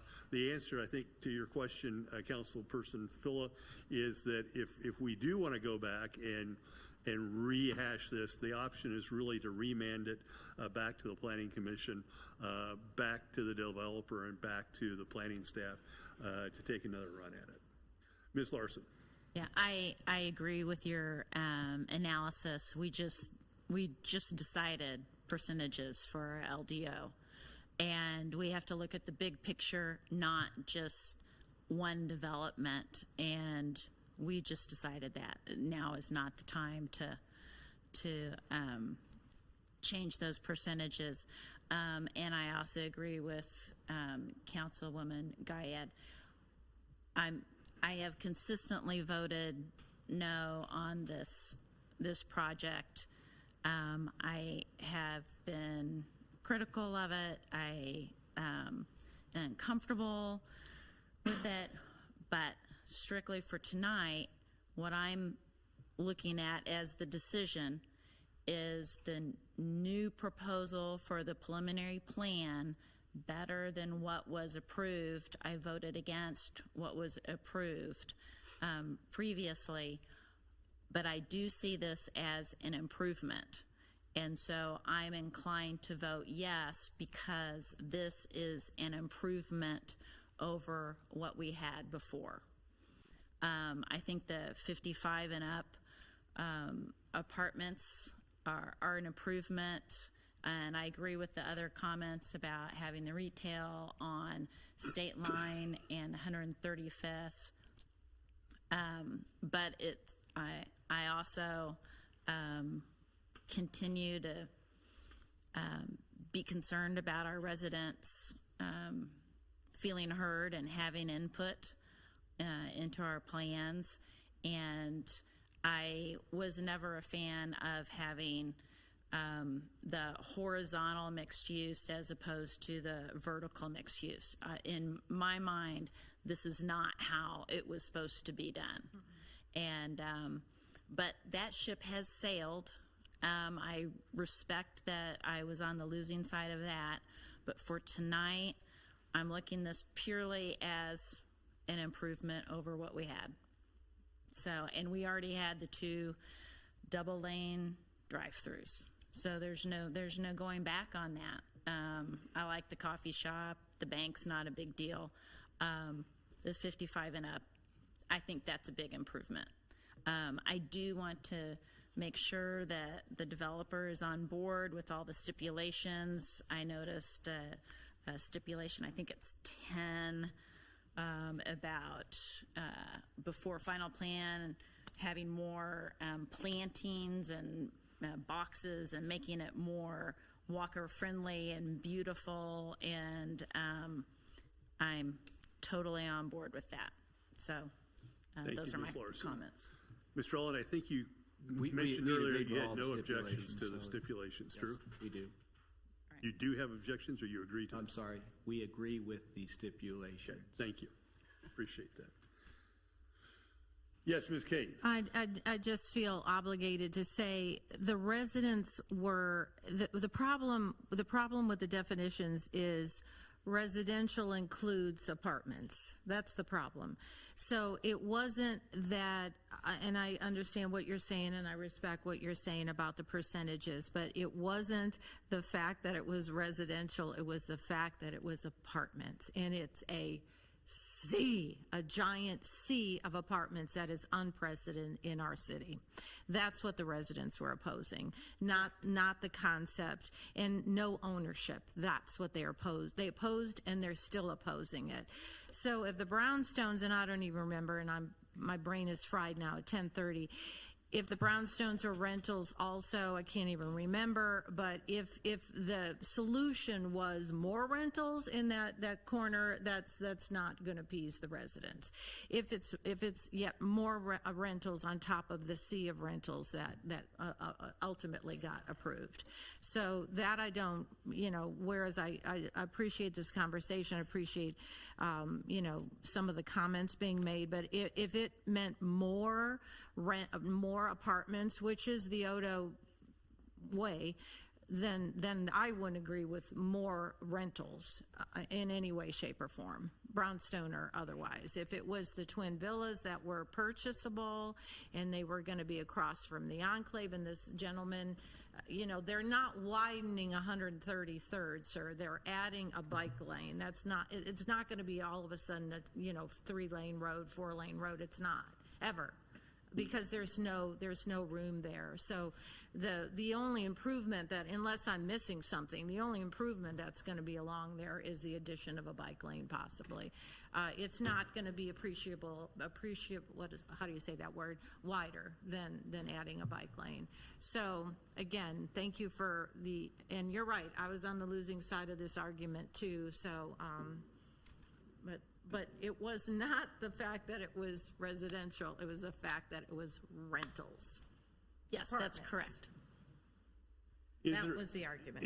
Is there a motion to be had? I move to approve the preliminary plan for 5 and 6. Thank you, Mr. Sunkel. Is there a second?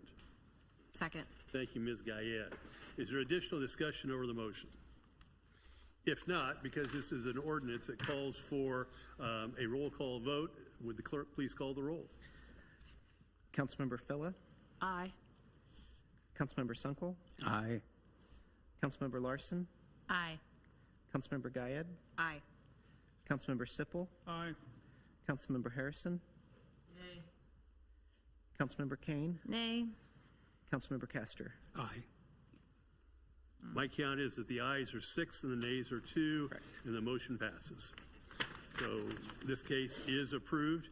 I would encourage, again, after the fact I say this, but Mr. Robinson's concern about the pedestrian crossing at the entrance to the enclave is something that I would ask that the city and the developer consider as to how we can lessen the impact on that pedestrian crossing there. So thank you all for your time. It's 10:30. Again, I don't have the benefit of that I had with the Planning Commission of being able to turn into a pumpkin and say enough. So I will adjourn for 5 to 7 minutes for people to take care of business they need to take care of, and we will reconvene at 10:35.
All right, ladies and gentlemen, the commission will come back into order. The council calls Planning Commission case 25-24, ordinance approving a preliminary plan, preliminary plat, final plan, and final plat for Sunset Heights Estate located north of 141st Street and west of Kenneth Road. Dr. Castor? Yes, Mr. Mayor, I know the applicant socially, and to avoid any appearance of impropriety, I want to recuse myself from the discussion voting on this issue. Thank you. If you could excuse yourselves, we will find you when we've completed our deliberations on this case. With that, Mr. Klein, you're back up to bat.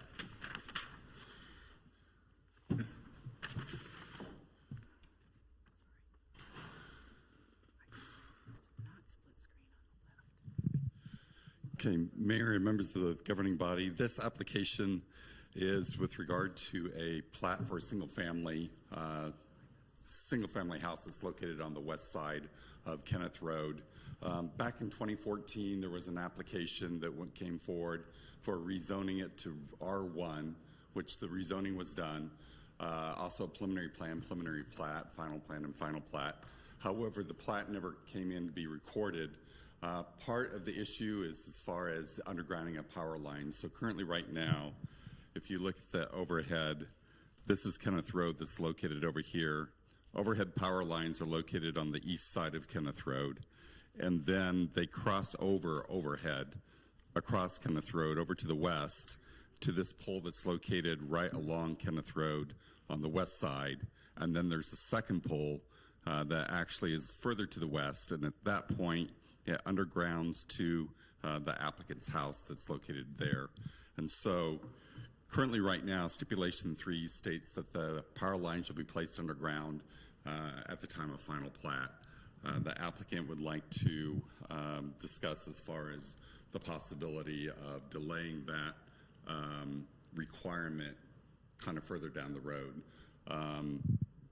And so that's really kind of the crux of it. And so I'm happy to answer any questions. Mark, just to clarify, though, that this issue came before the Planning Commission and before the City Council years ago, and the approval of the final plat was conditioned upon undergrounding these power lines, but the owner chose not to record the plat, at least in part because they concluded that either they didn't want to or they couldn't meet the standard for, or meet the condition for undergrounding the power line, correct? I think at the time of the Planning Commission, the applicant indicated that he thought as far as by undergrounding the power lines from this pole over to his house that he had met that condition.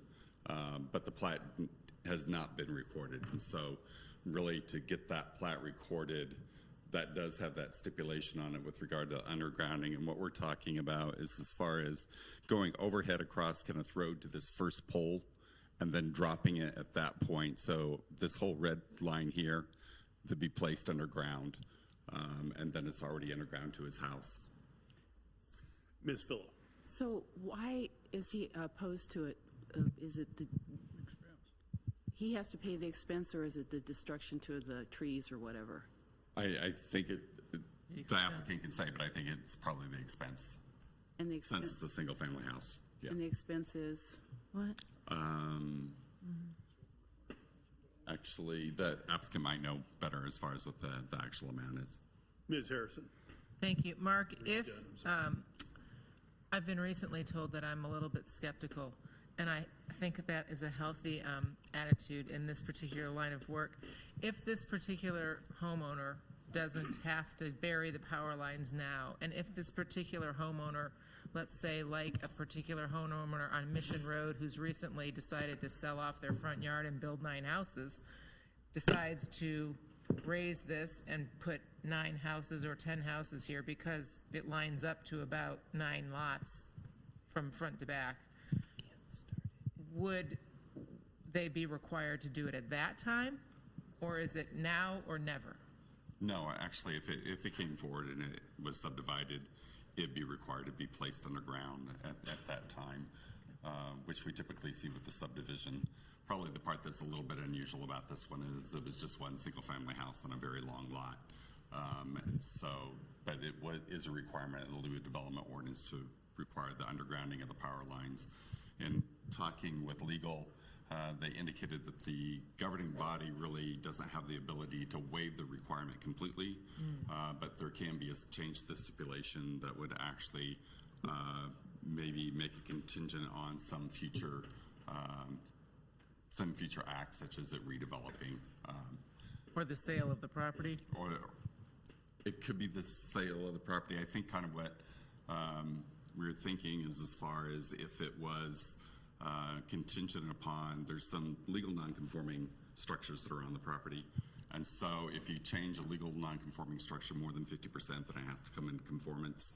If somebody is going to redevelop that property, they would remove all those legal nonconforming, and so make it contingent upon as far as when those legal nonconformities disappeared.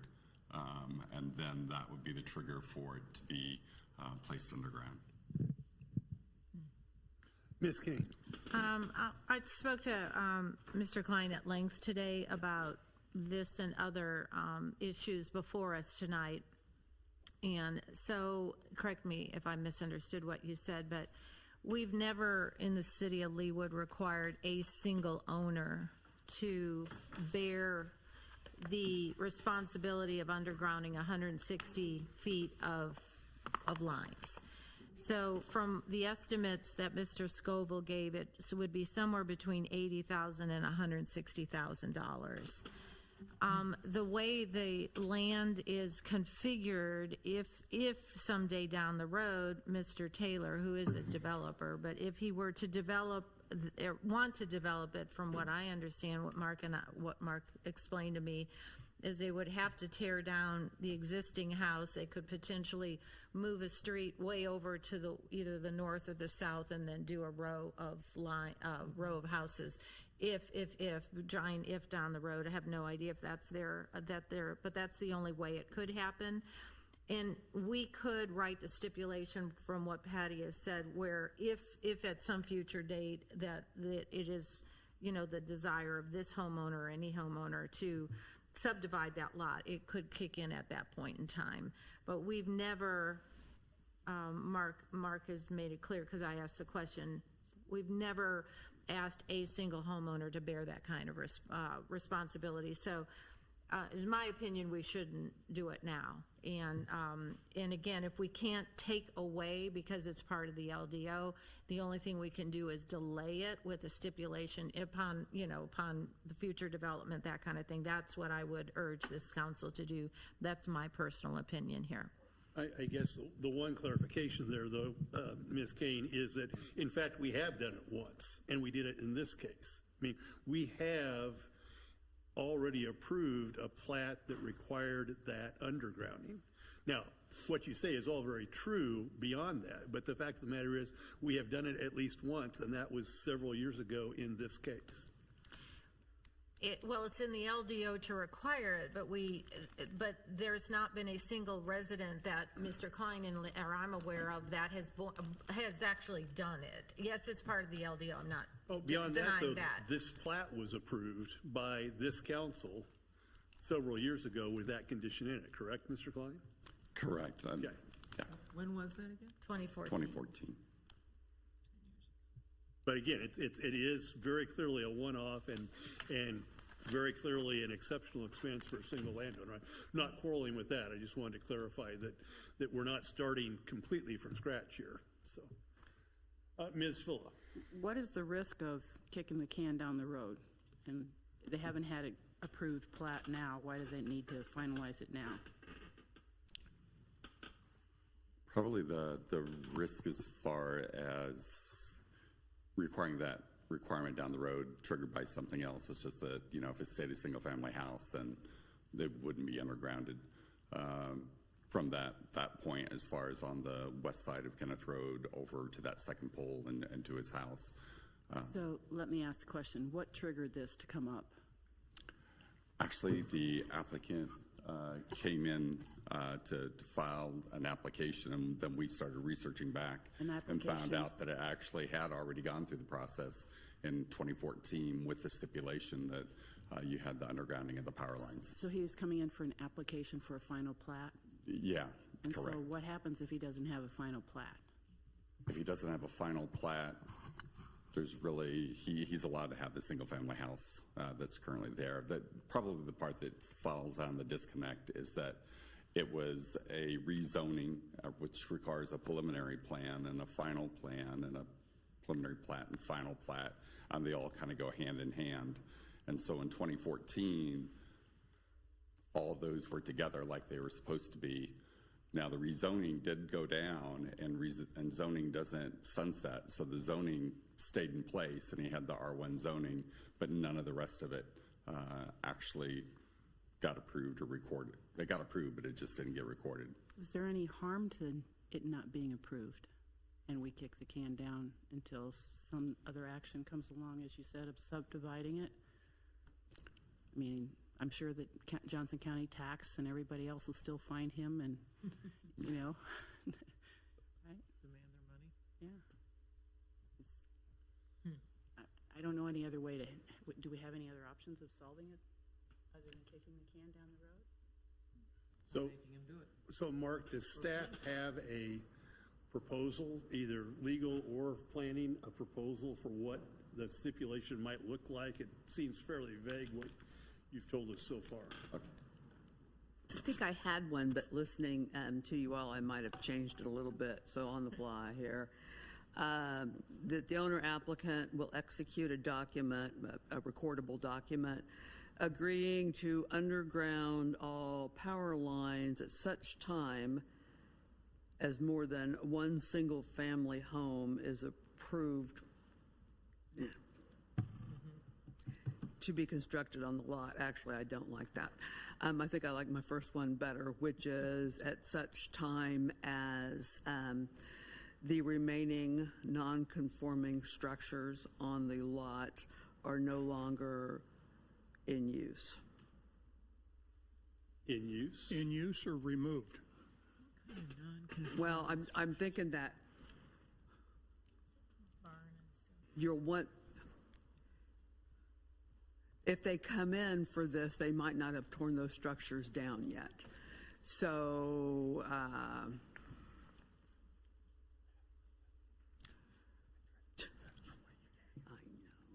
While Patty's looking at that, Ms. Larson, you look like you might have a question for Mr. Klein or not? Okay. No.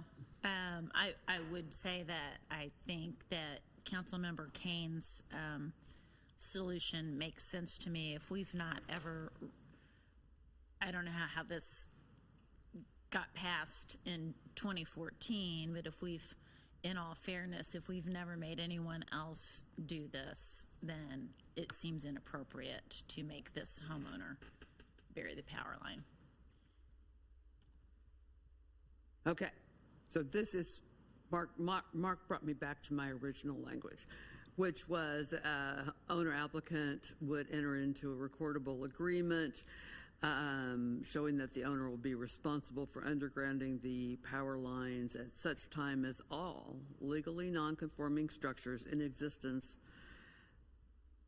I would say on or before the date of application of this case. Originally it was back to 14, but I'm not sure we could prove what was there in 14, so we can prove what's there now, are destroyed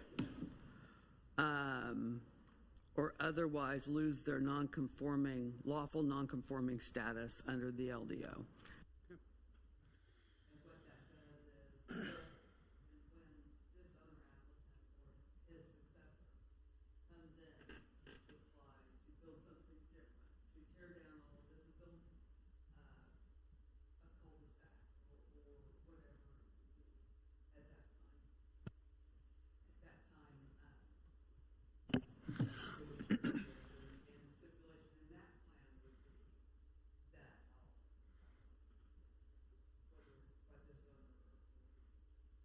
Thank you, Ms. Bennett. Any other questions for Mr. Klein?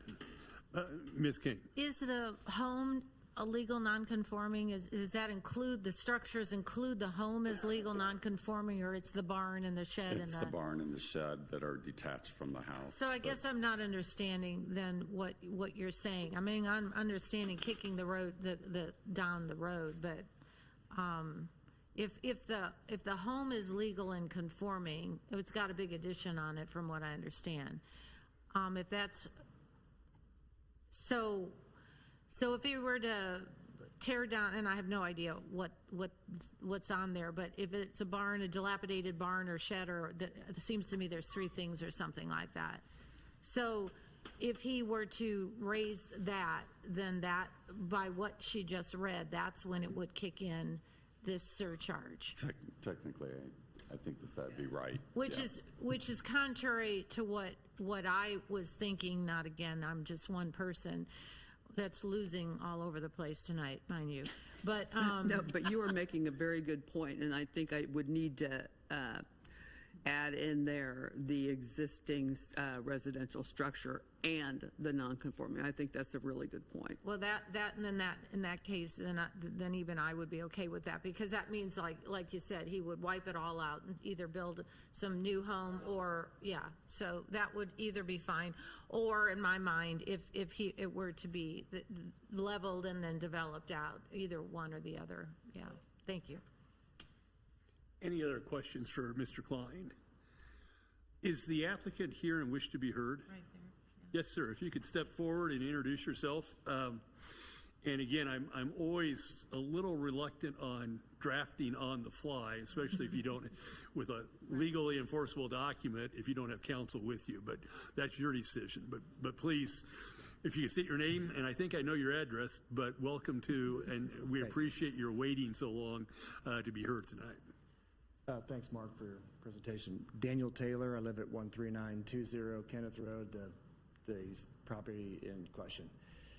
A couple of things I wanted to clarify really quickly is back in 2014, when we decided to expand the house, we had to have it rezoned because it was non-conforming, and so we got it rezoned to residential.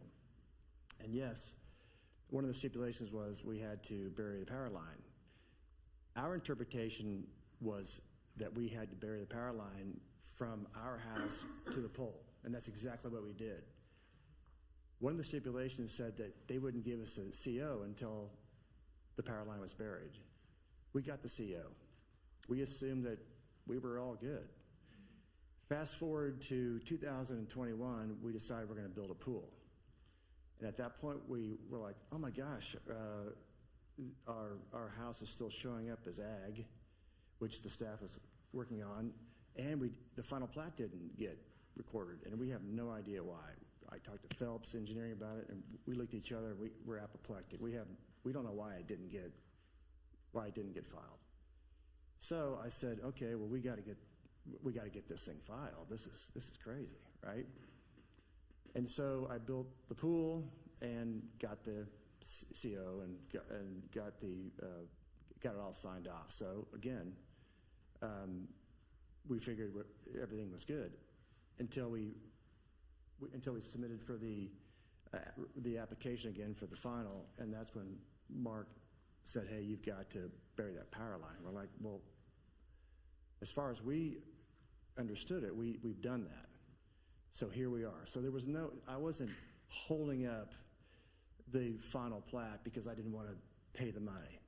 That was absolutely not the case. It was simply that the interpretation was, I guess, misinterpreted. And the inspector that came out, he didn't raise any flags, and we got our CO. So that's why we're kind of shocked. And Ms. Kane is correct. I mean, it's going to be a very, very expensive thing to bury that, and I don't know who benefits from that. The Taylor family doesn't. We don't even know if that thing is on. It's in an easement. If there's a hedgerow there, it's going to be a disaster. So that's where we are. Sir, do you have thoughts as to the stipulation that Ms. Bennett did on the fly? That if I change the property and tear down the house and develop into something like that we would kick that in? Yeah, I mean, I would agree to something like that. And it would be signing a recordable document beforehand that staff would draft and send to you for review and back and forth until we inked it and got it done and recorded. As long as with that comes the recording of the final plat. Yeah. So it would get recorded and that stipulation would be attached to that. There's no pushback here on that. Questions for Mr. Taylor? Well, it sounds like we have a solution. You need a motion? You seem to understand it. Ms. Bennett seems to understand it. Mr. Klein seems to understand it. I'm not sure I understand what the motion might look like. The motion would be to approve it with an additional stipulation that the owner applicant and the city staff, no, let's go back to an additional stipulation with the language included previously in our minutes this evening, plus Ms. Kane's note that it also includes the existing single-family residence on the land and all lawfully non-conforming structures. At such time as those are no longer in existence, the power lines will be undergrounded. Ms. Phillip. I make that motion. Second. Thank you, Ms. Larson. Is there additional discussion? One question of, Mr. Taylor, again, I want to make sure you're comfortable with this. I just have one question though. Those structures they're in fine shape. I mean, there's no plan to tear those down. I mean, I've maintained them and, you know, they're strong. I think that's good to note. The idea here is that it's, you know, maybe at some time you decide to develop it and build 3 or 4 houses there so everything is gone and then you rebuild. So I have 18 neighbors surrounding me. I don't think I'm going to go through that headache. So I think that's the key point is to the extent, or if at some point in the future, as I understand it, that either you or a subsequent owner would decide they want to subdivide your beautiful lot into 3 or 4, that would trigger the undergrounding requirement. That makes sense. Not the swimming pool. Not the swimming pool. I think it will be the neighborhood swimming pool at that point. Is there any further discussion? If not, this does also require an ordinance. This is an ordinance and requires a roll call. I'll ask the clerk to call the roll, please. Councilmember Philla? Aye. Councilmember Larson? Aye. Councilmember Sipple? Aye. Councilmember Kane? Aye. Councilmember Sunkel? Aye. Councilmember Guyad? Aye. Councilmember Harrison? Aye. Councilmember Castor? Who has recused himself. So the vote is 7-0, and the motion carries. The ordinance approving a preliminary plat, final plan, and final plat for Sunset Heights Estate with the additional stipulation that the city attorney mentioned is passed and approved.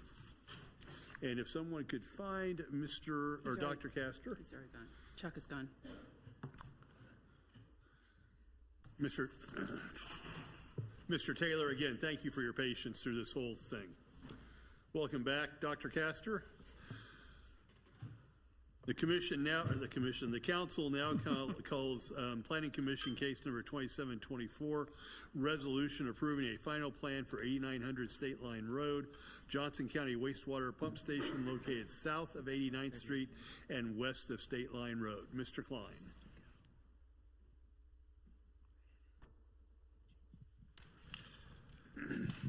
This application is with regard to a final plan that came through for a preliminary last year.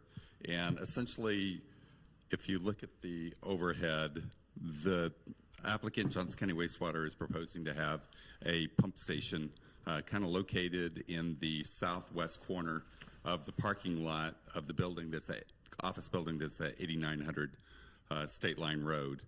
The applicant, Johnson County Wastewater, worked fairly diligently to try and reduce the impacts of that. They rotated it as far as with the flow. They took it from close to 40 feet in height all the way down to where I think it was below 20 feet in height. And then they also indicated that they would work with the adjacent residents, which is This development, Village of Leawood, that's located over here, that development had a lot of concerns as far as what it was going to look like, the smell and those kind of things. So Johnson County Wastewater did. They went and diligently worked with the residents, and they came up with a design that the residents were supportive of as far as what the elevations would look like. Part of that was actually putting a roof structure on it, so you'll actually see the roof structure in your packet. The Village of Leawood did reach out to us and let us know that, yes, that is exactly what they wanted with regard to the design, and that Johnson County Wastewater had been great as far as working with them. And so I'll be happy to answer any questions. Thank you, Mr. Klein. Questions for Mr. Klein? If not, is the applicant available, and do you wish to be heard, sir? If you could introduce yourself, we would be grateful. Welcome to the Leawood City Council. Good evening, Patrick Denning. I'm the Assistant Chief Engineer with Johnson County Wastewater. Thank you for hearing us tonight. We appreciate your patience.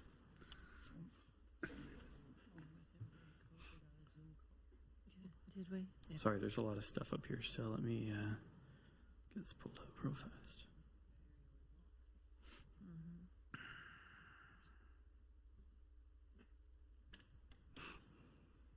Okay.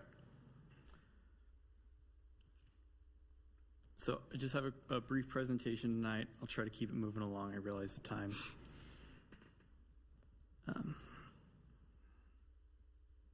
So I just want to go quickly over the project history and the overview of this project, how we've incorporated public input, odor and noise mitigation, the site updates we've made, and then our schedule for the project. So just a quick history and overview.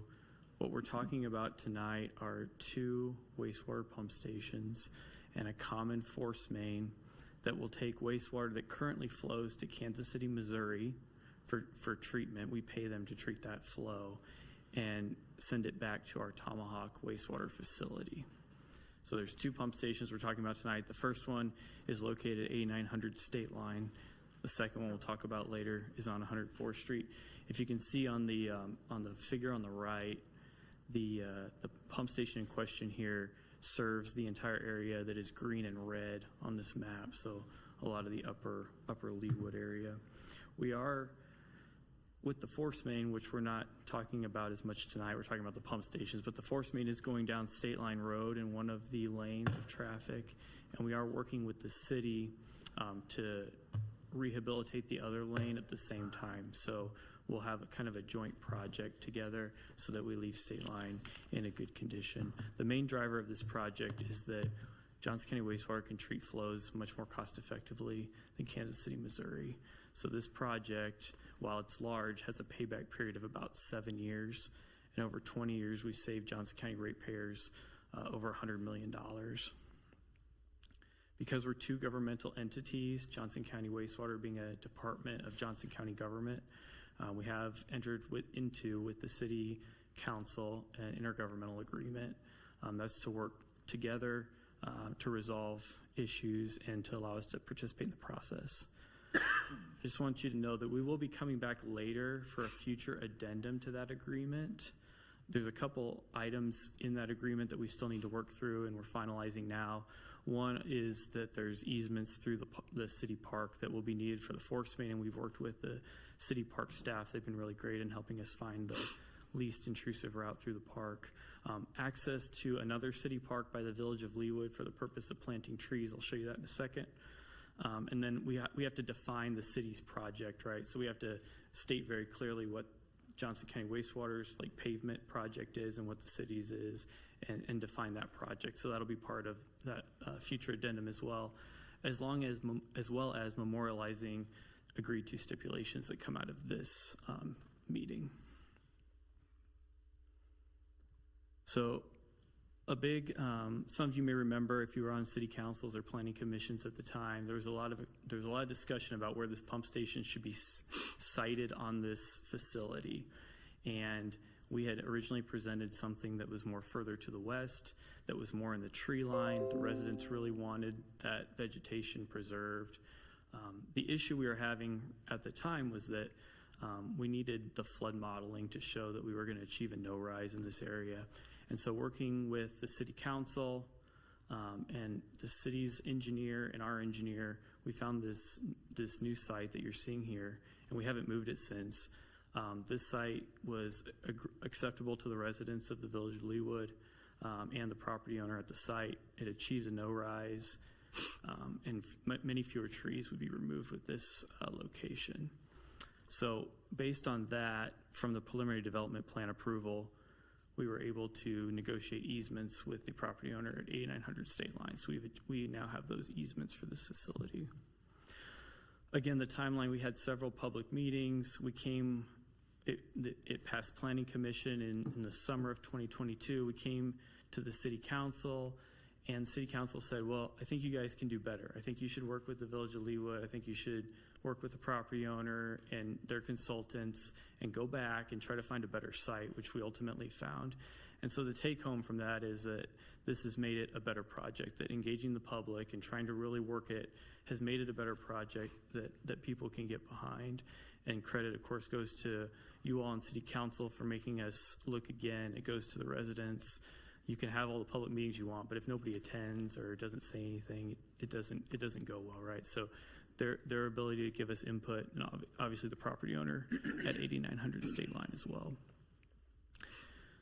So following the preliminary design, we hired GBA, who is here with us tonight, if you have questions later, and they started the final design. And then at that point, we re-engaged the residents to comment on the final design, because that was, number one, part of the stipulation was to look at landscaping. We also included architecture and other things to make sure that we were doing our due diligence in the process. So we had a first meeting in October. The bullet points on the feedback received are the 4 points that came out of that meeting. So they wanted us to revisit bald cypress trees in the park, provide varied landscaping around the pump station, make it more natural looking, revise the architectural walls to blend in with the landscaping. I'll show that in a moment. And then roof aesthetics and visibility. The roof was the one item that didn't really have unanimous consent, so we worked with some different options to get something that people were agreeable to. So the first item was the trees in the park. So we're proposing to add 10 bald cypress trees in the park. This is across the creek on the western side between the village of Leawood and the pump station. We worked with City Parks to pick out the type. They recommended bald cypress because of the floodplain.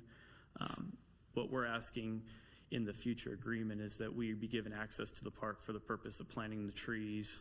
We'd maintain them through the warranty period, and then ultimately they become the City of Leawood's to maintain.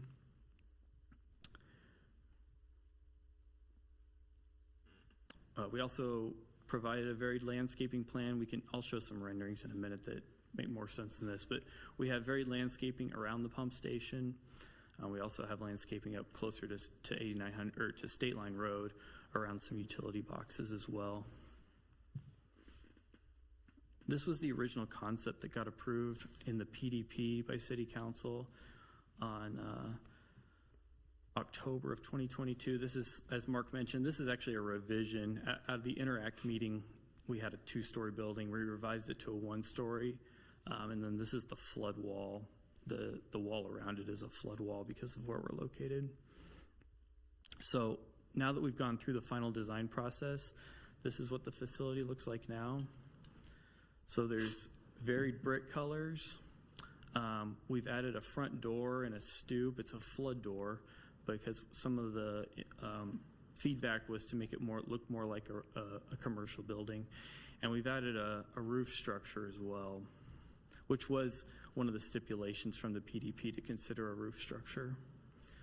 The reason that roof kind of looks like that is I think the design team did a good job, and this is what the property looks like at 8900 State Line. So they tried to match that architectural design there. That's the Continental Engineering Building? No, the Continental Engineering Building is to the south. Okay, so this is the office building? This is the office building to the north of the station, yep.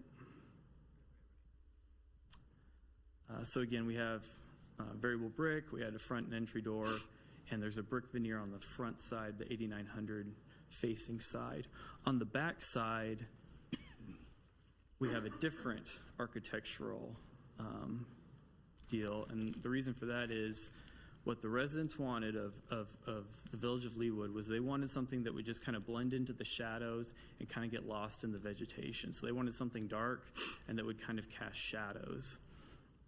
And so after the first meeting, we kind of had the brick all along it, and they said, we want something different. So we went back, and GBA came up with this concrete form liner design. There's an example here from Blue Valley High School in the picture.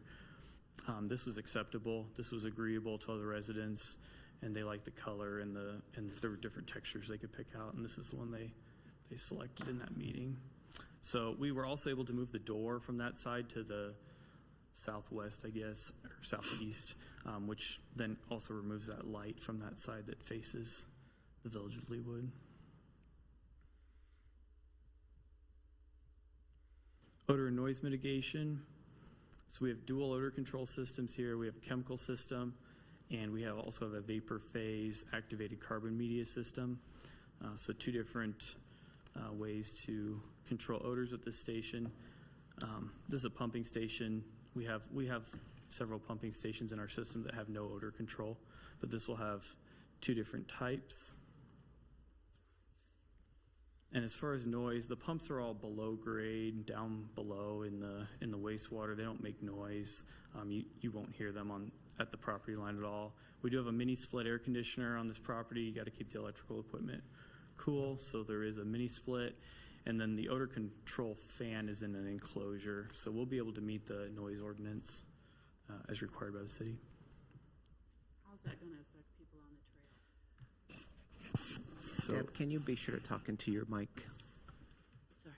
How does that sound affect the folks walking on the trail? So we're saying we'll meet 60 decibels at the property line, which is like a conversation or a residential air conditioner. Sorry, so I don't know I can't say from that space to the where you're planting the bald cypress. I'll show that in a second. That's the space I'm talking about, where the trail goes? Yes. So is that going to be in the not a big deal spot? Right, because that's further than the property line. Yep. This is a rendering looking from the village of Leawood towards the pump station. The pump station's kind of in the clearing a little bit on the right. You can see the roof actually kind of helps cover up some of the open area of the pump station to the right. The trail here in the foreground goes through the city park, and those trees there are the bald cypress trees that eventually will grow up and provide additional vegetative buffer. This is the view from State Line Road. So the pump station is back in that corner quite a ways. And then this is the view from the office building to the north, where the property owner has their office building. Schedule for this project. So we're here tonight. We'd like to bid this project in May and then award it in August. We think construction will take from September of 24 to March of 26. Some of that will depend on how the contractor sequences their work and so forth. And then we hope to be in service in April of 2026 with this facility.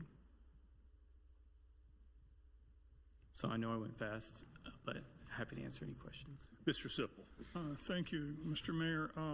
There won't be any full-time employees in that building. How often will employees come in for maintenance and upkeep? Yeah, so we at least check our stations twice a week. Twice a week. So an employee will be out there twice a week for sure to check things. And then we will be receiving chemicals, or if there's maintenance to do, it could be more than that. But yeah, the site is not manned. It does go through a fiber link to the Tomahawk facility, which is manned 24/7. So they'll be able to see on their computer systems how the pump station is performing. This thing here at 8900 State Line will be running 24/7. Yes. All right. Okay. Thank you. Other questions? Yes, Dr. Castor. Will there be, since there won't be any employees there, I'm assuming you all have some kind of alarm system if a pipe breaks or something happens that needs urgent attention? Yeah, there's a computer system that monitors a myriad of things that would tell us if something is going on, and there's intrusion alarms and those kinds of things as well. Yeah, okay. Fire alarm. Thank you. Ms. Phillip. I just want to say thank you again for all of the work that you did to work with the residents. Andrew Osmond, a former council member, spearheaded that interaction, and you guys really came to a great solution. It was a win-win for the, as you said, the developer and the residents and the city. Appreciate that. Other questions? Yes, Ms. King. Just a comment for the sake of the new people is because Johnson County Wastewater is a utility, they don't even have to ask. And so the fact that they've gone over and above and, revisited materials is really kudos to you. And we really greatly appreciate it because we have a whole bunch of your stuff in our city. So we appreciate your working with the citizens because they don't have to, which is super cool that you are. So well, I thank think, you like for I that. said before, your citizens are our customers, right? So it benefits us all, and we got a better project with it. Well, I appreciate that attitude. Or we. The only gang in town. So one question I had for you, sir. One of your earlier slides mentioned that you would be coming back for an amendment to the agreement between the city and the Johnson County Wastewater. And one of the things that you had on there, one of the bullet points was, and I'm going to paraphrase this really poorly, but something about the reimbursement from the city to Johnson County Wastewater. So what am I getting myself into to have to pay you guys? Nothing that Brian Scoville and David Lay don't want you to be into. When we do these projects, right, we'll bid it to one contractor, and there's like one owner, right? So we'd be the owner, and then Leawood participates, so they'd be out there making sure that they're getting what they need, and then we would say, hey, on this portion of the work, we've agreed that you owe us, or that you're going to pay 40% of it, and then Leawood would reimburse the county, but the county would front the whole project up, to get it going. So instead of having one contractor and two owners, we're the owner, and this intergovernmental agreement establishes that relationship to do the project as one entity, if you will. And this participation that we'll be in with the county on is participation in the construction of this pump station, or is it, I had the impression it was more around, it's around creating pavement. some fiber optic and some concrete Correct. work. Can you tell me more about what that's? Sure. So generally, when we're putting the force main down State Line Road, we're going to take out a lane of the road, and we're going to have to replace that lane, and we will do that.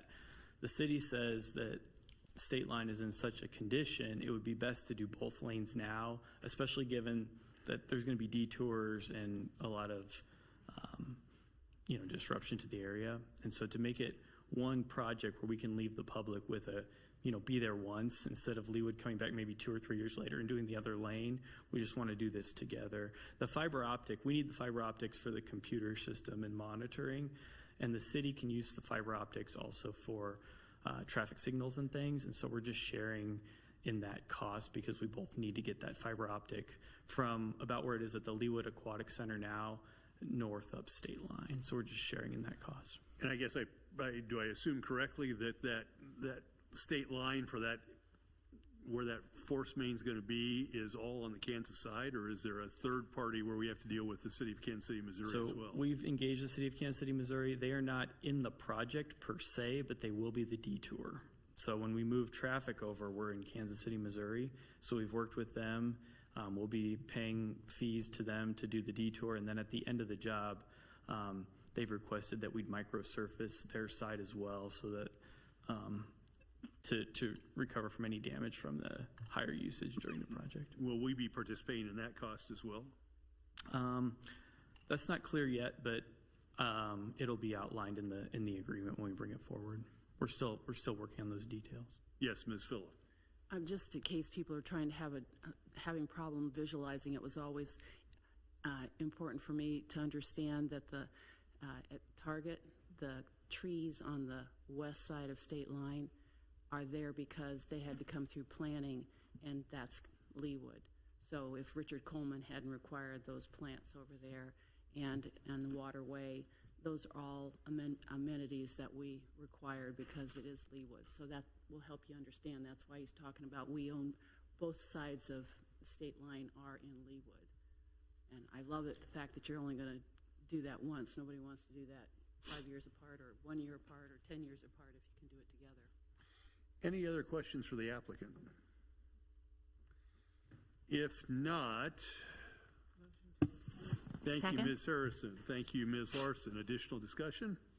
If not, all those in favor of approving Planning Commission case number 27-24, please indicate by saying aye. Aye. Those opposed, same sign. The ayes have it unanimously, and case number 27-24 is approved.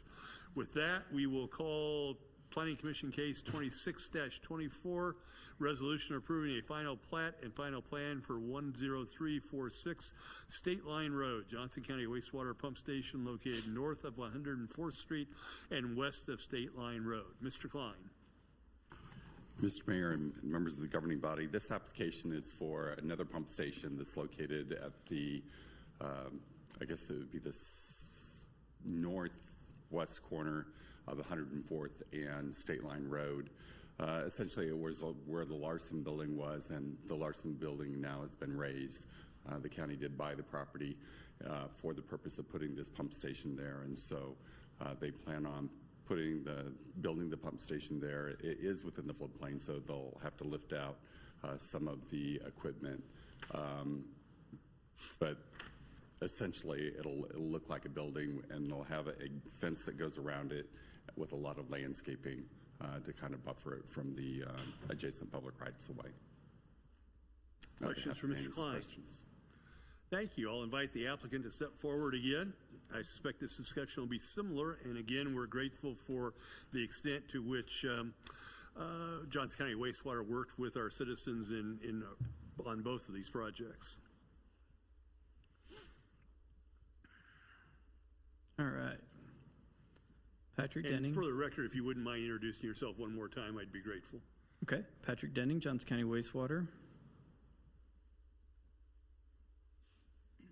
So this is the sister pump station to the other one. So I'll go through a little presentation on this as well, but I'm not going to do all the background and stuff. It's the same business case and all. So this is about at 104th and State Line, this project. So zooming in a little closer, we're right on the corner. Most of you probably know where the former Larson building was. So there's a Midas just to the north there. And then to the west is the Leawood maintenance facility.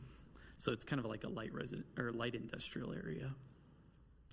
On this particular pump station, probably because of its location, we did reach out and do an interact meeting. We got very little feedback on this pump station.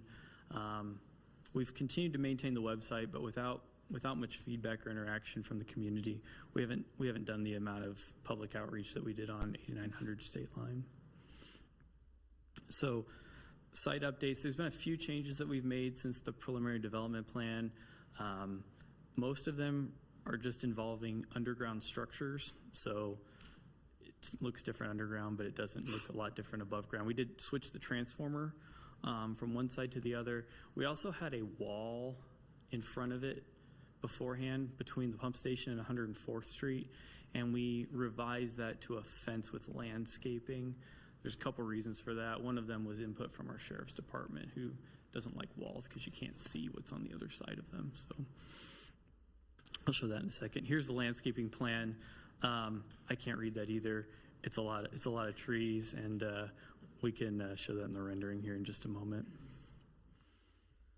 Architectural features. So this was the preliminary plan rendering. The elevations remain the same. So finish top of wall 851.8 is now 851.83, and this is the revised final development plan. So the facility did get a little bit larger, primarily because of underground structures. The building's only a few inches wider, so 1,500 total square feet is what this facility is. But to put that in perspective, the Larson building was about 6,000 square feet. So comparatively speaking, this is a much smaller footprint. This does not show landscaping, but it does show the fence, which will be similar to the fence that's around Tomahawk. And this is the rendering from the south. So Again, we have quite a bit of landscaping between there with fence, and then there is some landscaping in the median between the pump station and Midas.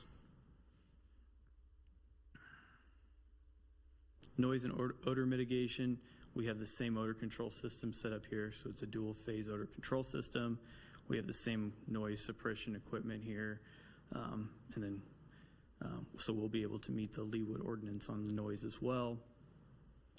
And this project will be bid as a sister project with the other one, so it's on the same construction schedule as well. Here's a view from the north looking south at the proposed facility. So with that, I'll take any questions. I know it went fast. Yes, Mr. Sipple. I assume that this is going to be built pretty much at the same time as the other lift station? So they're going to be bid together, and it'll be kind of up to the contractor if they build them together or they build one and then the other. I would assume they'll build them together, yes. Well, what is the time frame of these two buildings that we spoke about tonight and the work that's going to be done on State Line Road? Is They'll that be done going at to the be same time. at the same time also? Correct. And you're going to continue to divert to Kansas City until both are done, or just the 8900, or what? Yeah, we'll divert to Kansas City, Missouri until we put the stations into service at about the same time. Did the county have any concerns about the 100-year flood issues down in that area? So we've designed it to be above and meet the floodplain requirements. It's hard to see, but this pump station is a little bit elevated. Let me see if I can go back to the elevation drawing. Yeah, see how the pump station is a little bit elevated and those vaults are a little bit elevated and there's a stair up into them, and that's to comply with the flood requirements. And then how far down do these wells on the right side of that schematic go? 10 feet, 20 feet? Yeah, 20 feet, something like that. Mm-hmm. Yeah, they're deep. And a flood in Indian Creek isn't going to cause any problems? A flood in Indian Creek isn't going to cause any problems. So I'm not second guessing your engineering. It's just that we've seen high water across Yes. State Line Road down there. in case of a failure, the connection to Kansas City, Missouri is not being removed. So this pump station is going to pump the daily flow back to Tomahawk, but peak wet weather events, big storm events, can still go to Kansas City, Missouri. We're not cutting the line off. It could bypass the station and go on to Kansas City, Missouri in case of a high wet weather event. So this is the effluent from the 8900, and it's lifting it over to Tomahawk? No, it actually is a separate watershed or sewer shed to the south that I showed in purple. Okay. So they work together to serve that whole area. They both pump in the same pipe to Tomahawk. That makes sense. Yeah. Thank you very much. Yes, Ms. Phillips. Can you just talk a little bit about how are you going to do diversion to Kansas City, Missouri when State Line, both lanes are closed? Where are they going to go? How are they're going to go? How we're going to divert to Kansas City? You're going to close State Line. Traffic. Yeah. Oh, traffic, yeah. Not affluent. Sorry. Yeah, right. Forget who I'm talking with, right? There'll be a significant traffic control plan, but it's basically going to be a one lane north and south on the Kansas City, Missouri side. So you're going to have a little flag person letting traffic go either direction? They'll be on the Missouri side, and then we're going to do it in sections. So we're not going to close all of State Line, but we will do it in sections, work our way down. So if people want to divert toward Parkway and go around the whole mess, that will be a good idea. They could. This is going to be a major project, and that's why we really want to partner together to do it one time, because it is going to be a major disruption for sure. Yeah. Thank you, Ms. Phillip. Additional questions or comments for the applicant? If not, I guess I should ask, is there anybody from the audience who wishes to be heard on this issue, or are all of our friends back there from Johnson County Wastewater? Didn't want to ignore somebody that needed to be heard. Move to approve. Thank you, Ms. Second. Fuller. Is there a second? Thank you, Mr. Sipple. Any discussion on the motion? If not, all those in favor of approving Planning Commission case 26-24, please indicate by saying aye. Aye. Those opposed, same sign. The ayes have it, and case number 26-24 is approved unanimously. Thank you very much all for your patience. We very much appreciate it. I know it's been a long night for you as well. So thank you for waiting. Thank you all very much. That takes us to old business, which is a resolution approving and authorizing the mayor to execute change order number 1 to the agreement between the city and Musselman and Hall Contractors LLC dated April 1, 2024, decreasing the contract total amount by $188,247 to a total not to exceed contract amount of $458,841.05 pertaining to the installation of the 75th anniversary art piece Reaching. Ms. Claxton, welcome. Thank you, Mayor and members of the council. Chris Claxton, Director of Parks and Recreation and Arts. I think I can still say good evening for a few more minutes before I say good morning. So if you recall, you approved the full agreement with Musselman and Hall at the April 1st meeting. We promised that we would bring back a deduction for you based on the elimination of the parking lot as the alternate, and then there were a few other items, as you can see in the packet, that were also deducted when we negotiated with the contractor.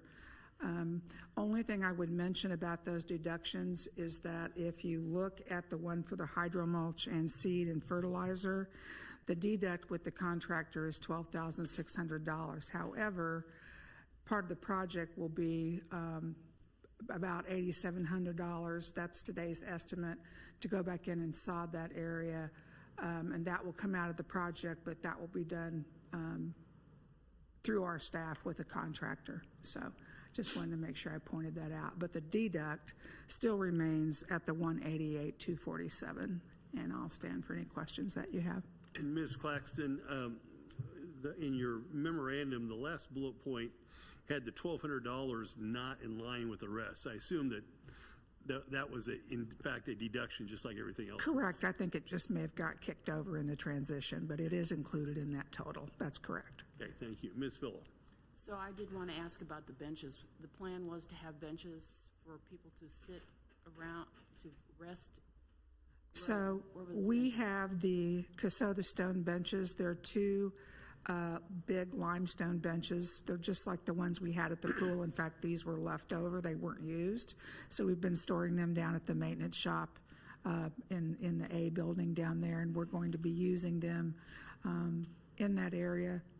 Pardon me, and they're part of the landscape plan.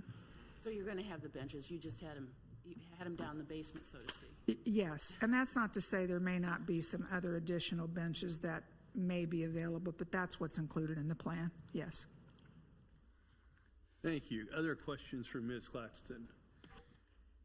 Well, I will add a comment here this evening. You know, I've thought about this a lot since our last meeting, and it strikes me that at the last meeting we decided to express our disappointment in the way this project was planned and the cost associated with that by deleting plans for a relatively small parking lot. And as a result, we're saving $165,000.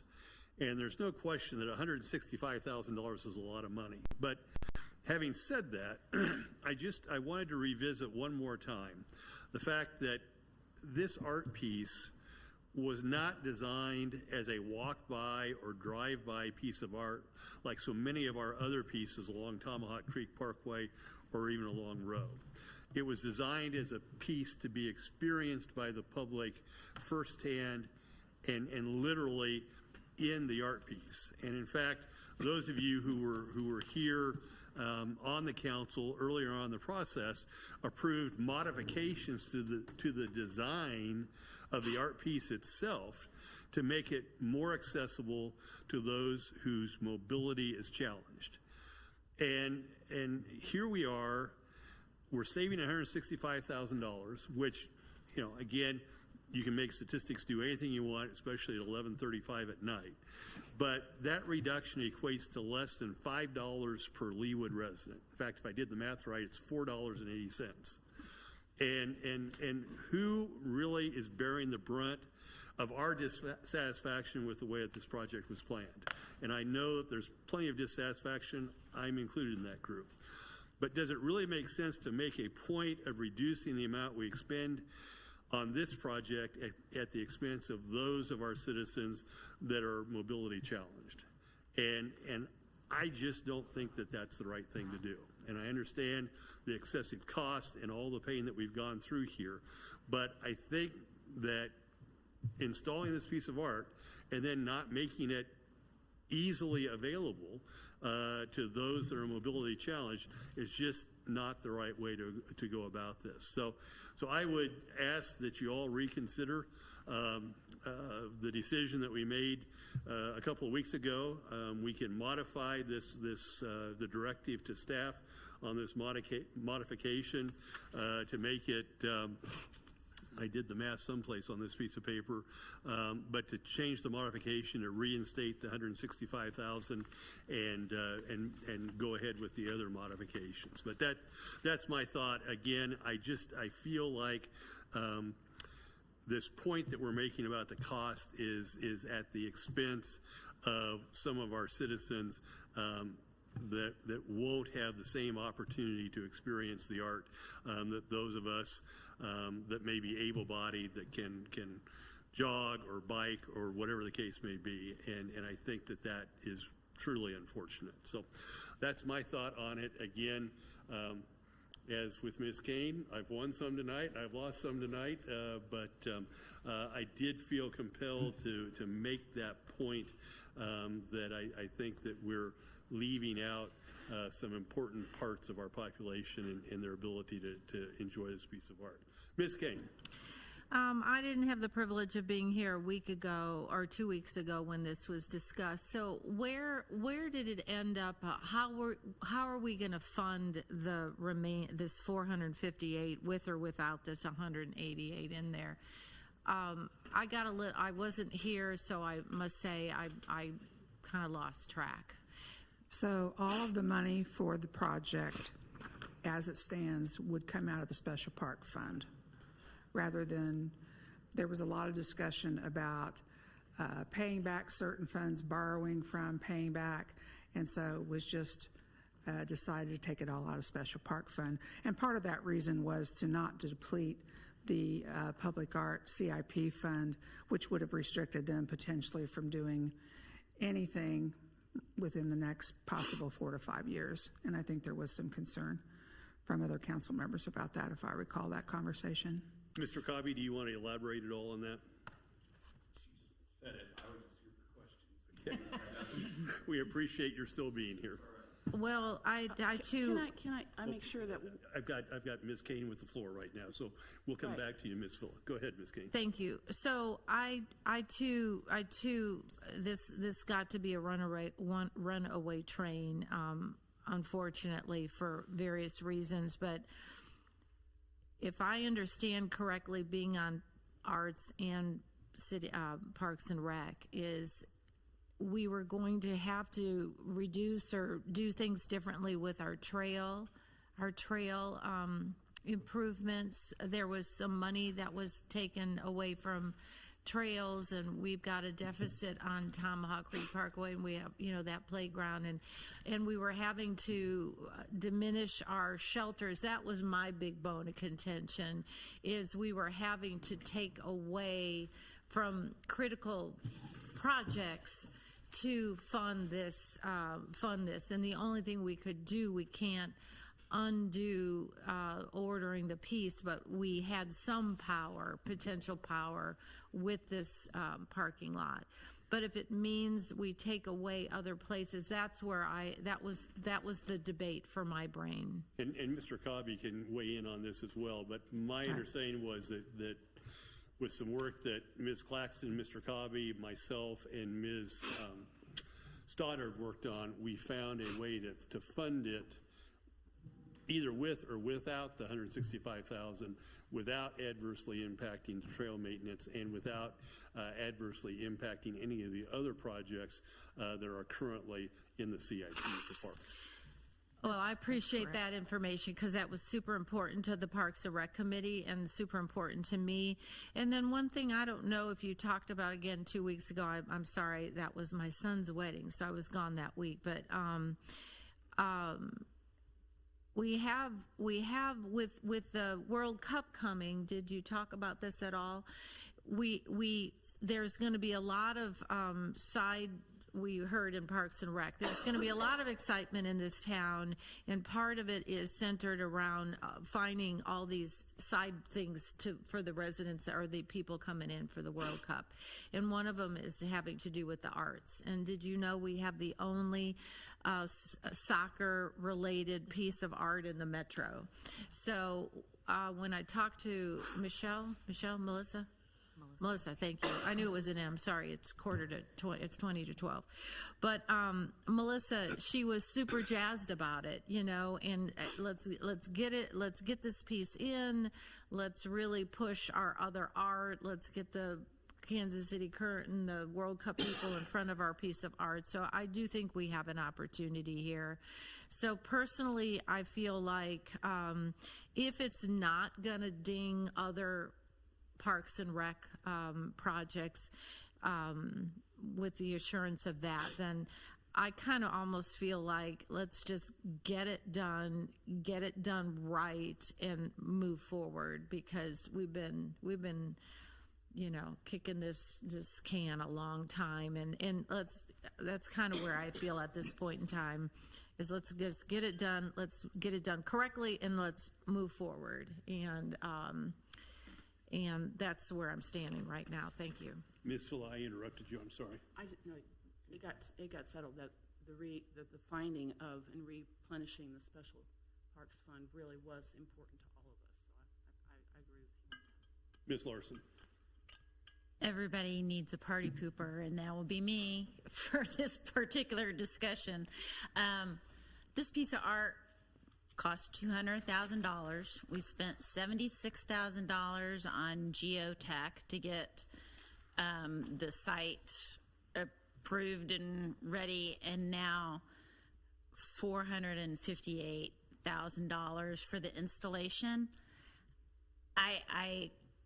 This council member can't stomach any more expense until we have this piece of art installed. I have some, I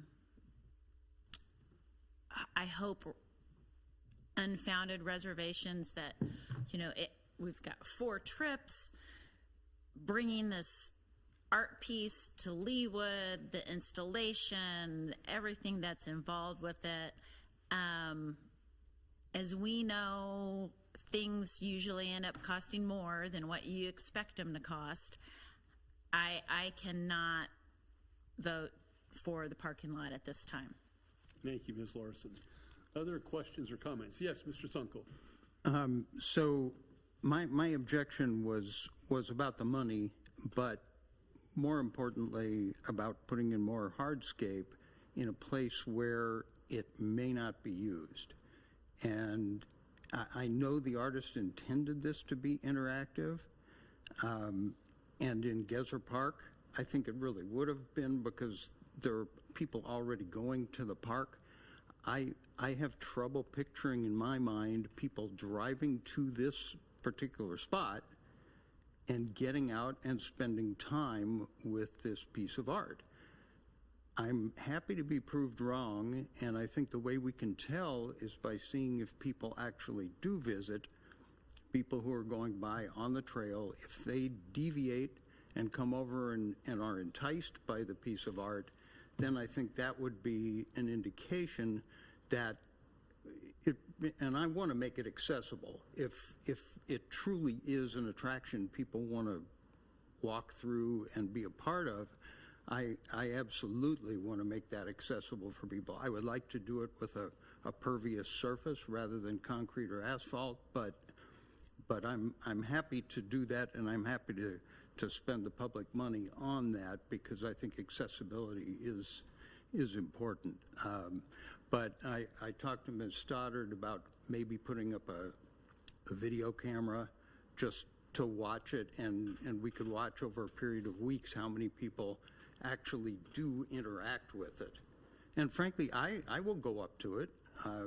As I said at last meeting, I walked from the parking lot, and I would do that again, and I would go down and visit it. Now, the World Cup is an interesting thing, and I also know that if the votes stay the same, if Councilmember Kane would vote in favor of doing it, I think it would pass tonight, but I'm still opposed until it's shown to me that it's going to be used the way the artist intended. Thank you, Mr. Sunkel. Yes, Ms. Guyette. I think we're all frustrated with how this played out from a cost perspective, but I'm also concerned, and I'm still in favor, I was 2 weeks ago, of doing the parking lot. But I am concerned about a short-term financial win now, and then we reassess it, and I can pretty much guarantee you that this cost is going to be higher when we go to reassess that. To do the parking lot at a later time. I'm seeing it in my day-to-day life outside of this, that the costs of doing parking lots and parking garages are increasing dramatically. So are we willing to sacrifice a short-term financial win right now, and then the cost goes up when we do decide to put it in, and then we have to justify that additional cost? And again, we're still going to continue to deal with this project instead of just, we have identified the money, we can do it all now, let's do it and move on. It'll be accessible to everyone, and then this entire governing body can move on from this project. That's how I feel. Thank you, Ms. Guyette. Ms. Phillip. A question for either Chris or Patty, weigh in, because I feel like we have stated it as an interactive piece of artwork, and what obligation do we have as a public art piece, just like we have ADA requirements, and to have no access at all, are we a little bit exposed there? And also, that's one question, and then the other is, what cost are we wasting by sodding it that then we have to, we would save that interim sodding cost, because if we come back, we've really had to pay for that surface twice.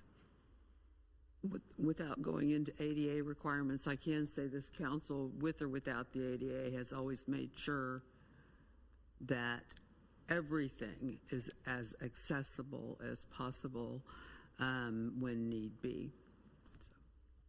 Okay. Ms. Claxton. Yes, Ms. Phil, I'll answer your second question. So we are not planning to sod all the way to the parking lot if the parking lot doesn't move forward. That would just remain, as it is now. So the plan would be to sod a reasonable area around the sculpture. If we do sod, if we do the parking lot, there are some additional requirements. We've got to berm it, we've got to put some bushes and some things on there. Those are requirements from planning, which we accept and understand. So we would probably extend that sodding towards that area, because it would include the path that goes up from the lot. So that might increase that price some. How much, I don't know. I'd have to go back and figure the additional acreage or square footage. So I hope that answers your question. Thank you. Thank you, Ms. Claxton. Additional comments or questions? Ms. Larson? Just one other thing. I guess it was a few years ago, Deb Fella missed a council meeting, and she wanted us to readdress an issue. And the decision was made not to relitigate or revote on that issue. I feel like that's what we're doing tonight. And so I just want us to be conscious of the precedent that we're setting by revisiting something we already voted on. I would suggest to you, though, that we haven't voted on this change order, and procedurally that would be much different than the situation that you saw with Ms. Phillips several years ago. In my opinion, I could be incorrect about that, but the way procedurally this came up with a change order, it lends itself to the additional discussion we're having tonight. So you're saying if we reject the change order, we'd be essentially approving the parking lot? Exactly. Because I can't think right now. No, it is very late, but that I think Real simple stuff. I think that's exactly right. There's a nuance to it. Then there's about what? How many thousands of dollars that's not involved with the parking lot that's in the change order? I think it's like 23,300. So 23,300. If somebody was so inclined to make a motion and wanted to not take the parking lot amount out, it would be a motion to approve this change order with the exception of item 10.0, the bid alternate, parking facility alternate. That takes out that top line of 164,947 and would leave you with a total of, by my math, 23,300. I make that motion. You've been making all kinds of motions tonight, Ms. Bennett. So. Is there a second? Ms. Kane? I have one other comment, and I brought it up before, but I feel like I need to bring it up now, especially if I having said what I've said. I'm still not comfortable with the idea, or I still don't understand the logistics or whatever the word is of the artist. Who is he hiring to do the electrical? And what happens, like Loopy, our Loopy piece, that is the only other lit piece that hasn't lit up in 15 years or whatever it's been. It can't be fixed. So what is our recourse if a year from now, all of a sudden, what is our recourse with the contract? Because we're not used to having art pieces that have the lights that we didn't install, the uplights.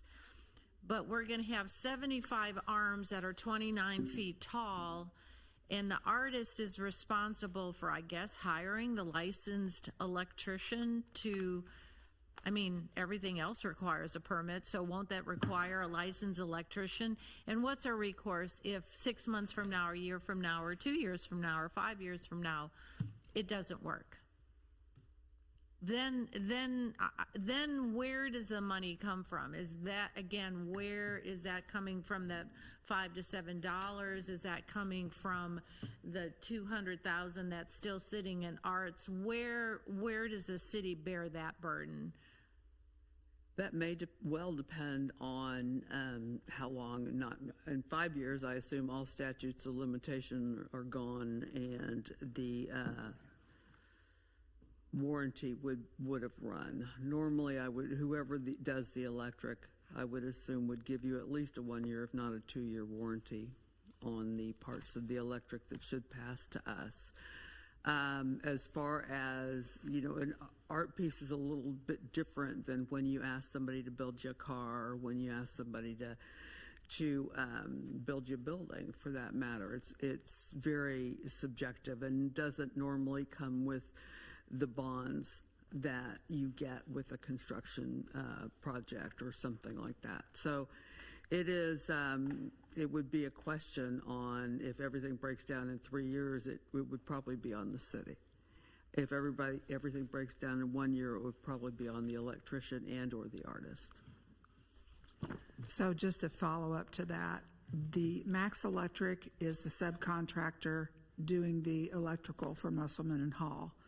So yes, the artist will install the actual lights on the tips, and he will pull the wire up through those rods to make those work. Max Electric will do the box and all the controllers and everything that should make that work, and I think they feel very confident that they can do that. I hear what you're saying about Loopy. I think, back in that time, really what was used is a very simple, what you all would really maybe a little bit more, what's the right word, advanced than what you might go to Home Depot, seriously, and buy that rope lighting. That's better than that, but still.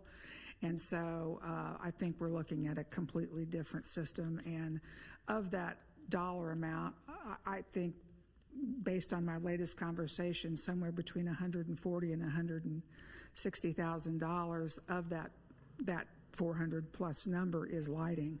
So it is a very expensive part to this piece in particular. So he's getting $200,000 to make the art piece, but 200 some, like you just said, or 140 of this 458 Approximately. is the lighting itself. Which is part of the contract, which is what Max Electric will do. And we've worked with Max Electric before, and we know we're confident with them, or that's We haven't somebody. worked with them, but they're a sub of Musselman and Hall. They're confident. Their owner is a Leawood resident, That's which, good. you know, I guess. usually we've seen, you know, that is helpful in projects because they obviously want to do a good job. And All right, thank you. I hadn't heard some of those details, and it was something that was bugging me, because then it's a whole nother hornet's nest. If in a year from now, 2 years from now, 5 years from now, we have this big thing and it doesn't work after all this, right? But it'd be nice if it was there and we could do it orange for the, right? Exactly. If we had it and we could do it orange coming up here. We have a pending motion, but we don't have a second. Is there a second? Second. Thank you, Ms. Guyette. Additional discussion over the motion. Let's excuse me, Mason. The motion is with the parking lot or without the parking lot? The motion removes the deduction for the parking lot from this particular change order. Which means the parking lot will stays. It stays in the contract in Musselman and Hall. It is not taken out of the contract. So if we vote affirmatively, we get a parking lot. Yes. And you get $23,000 worth of other deductions. So a yes vote reinstates the parking lot. A no vote, we go forward without a parking lot. So with that, is there any more discussion? Then I'll ask for a vote by a show of hands. All those in favor of the motion, which reinstates the parking lot, please indicate by raising your hand. And I have Ms. Guyette, Ms. Kane, Ms. Harrison, Ms. Philla, sorry, it's getting late. Those opposed, please raise your hand. And I have Mr. Slunkel, Dr. Castor, Ms. Larson, and Mr. Sipple, which I believe is a 4-4 tie. The chair votes in favor, and we proceed with the parking lot. Thank you all. It's been a long night. It's the longest night we've had as a council. I'm grateful for... It's the longest night you've had. Well, this council, this particular council. Yeah, we've had a lot of these. And I'm on grateful, that project. again, Chief, thank you. Guess who won? And I look forward to seeing everybody on Sunday afternoon at what time, Diane? 2 o'clock. Mayor, Oh, we have yeah, one more it's, item. one more piece of business, don't I? So One more. Guess what's coming Sorry. with a, Do we have to make a motion to have a work session? We have, under new business, as governing body, a work session at 6 p.m. on Monday, May 20th, to discuss the Facility Conservation Improvement Program, FCIP. Do I hear a motion? So moved. Thank you. Ms. Philla, is there a second? Second. That was Mr. Sunkel, I believe. Any discussion? If not, all those in favor of scheduling a work session on May the 20th at 6 p.m., please indicate by saying aye. Aye. Opposed, same sign. The ayes have it. And now I think I can adjourn. We'll see each other on Sunday afternoon.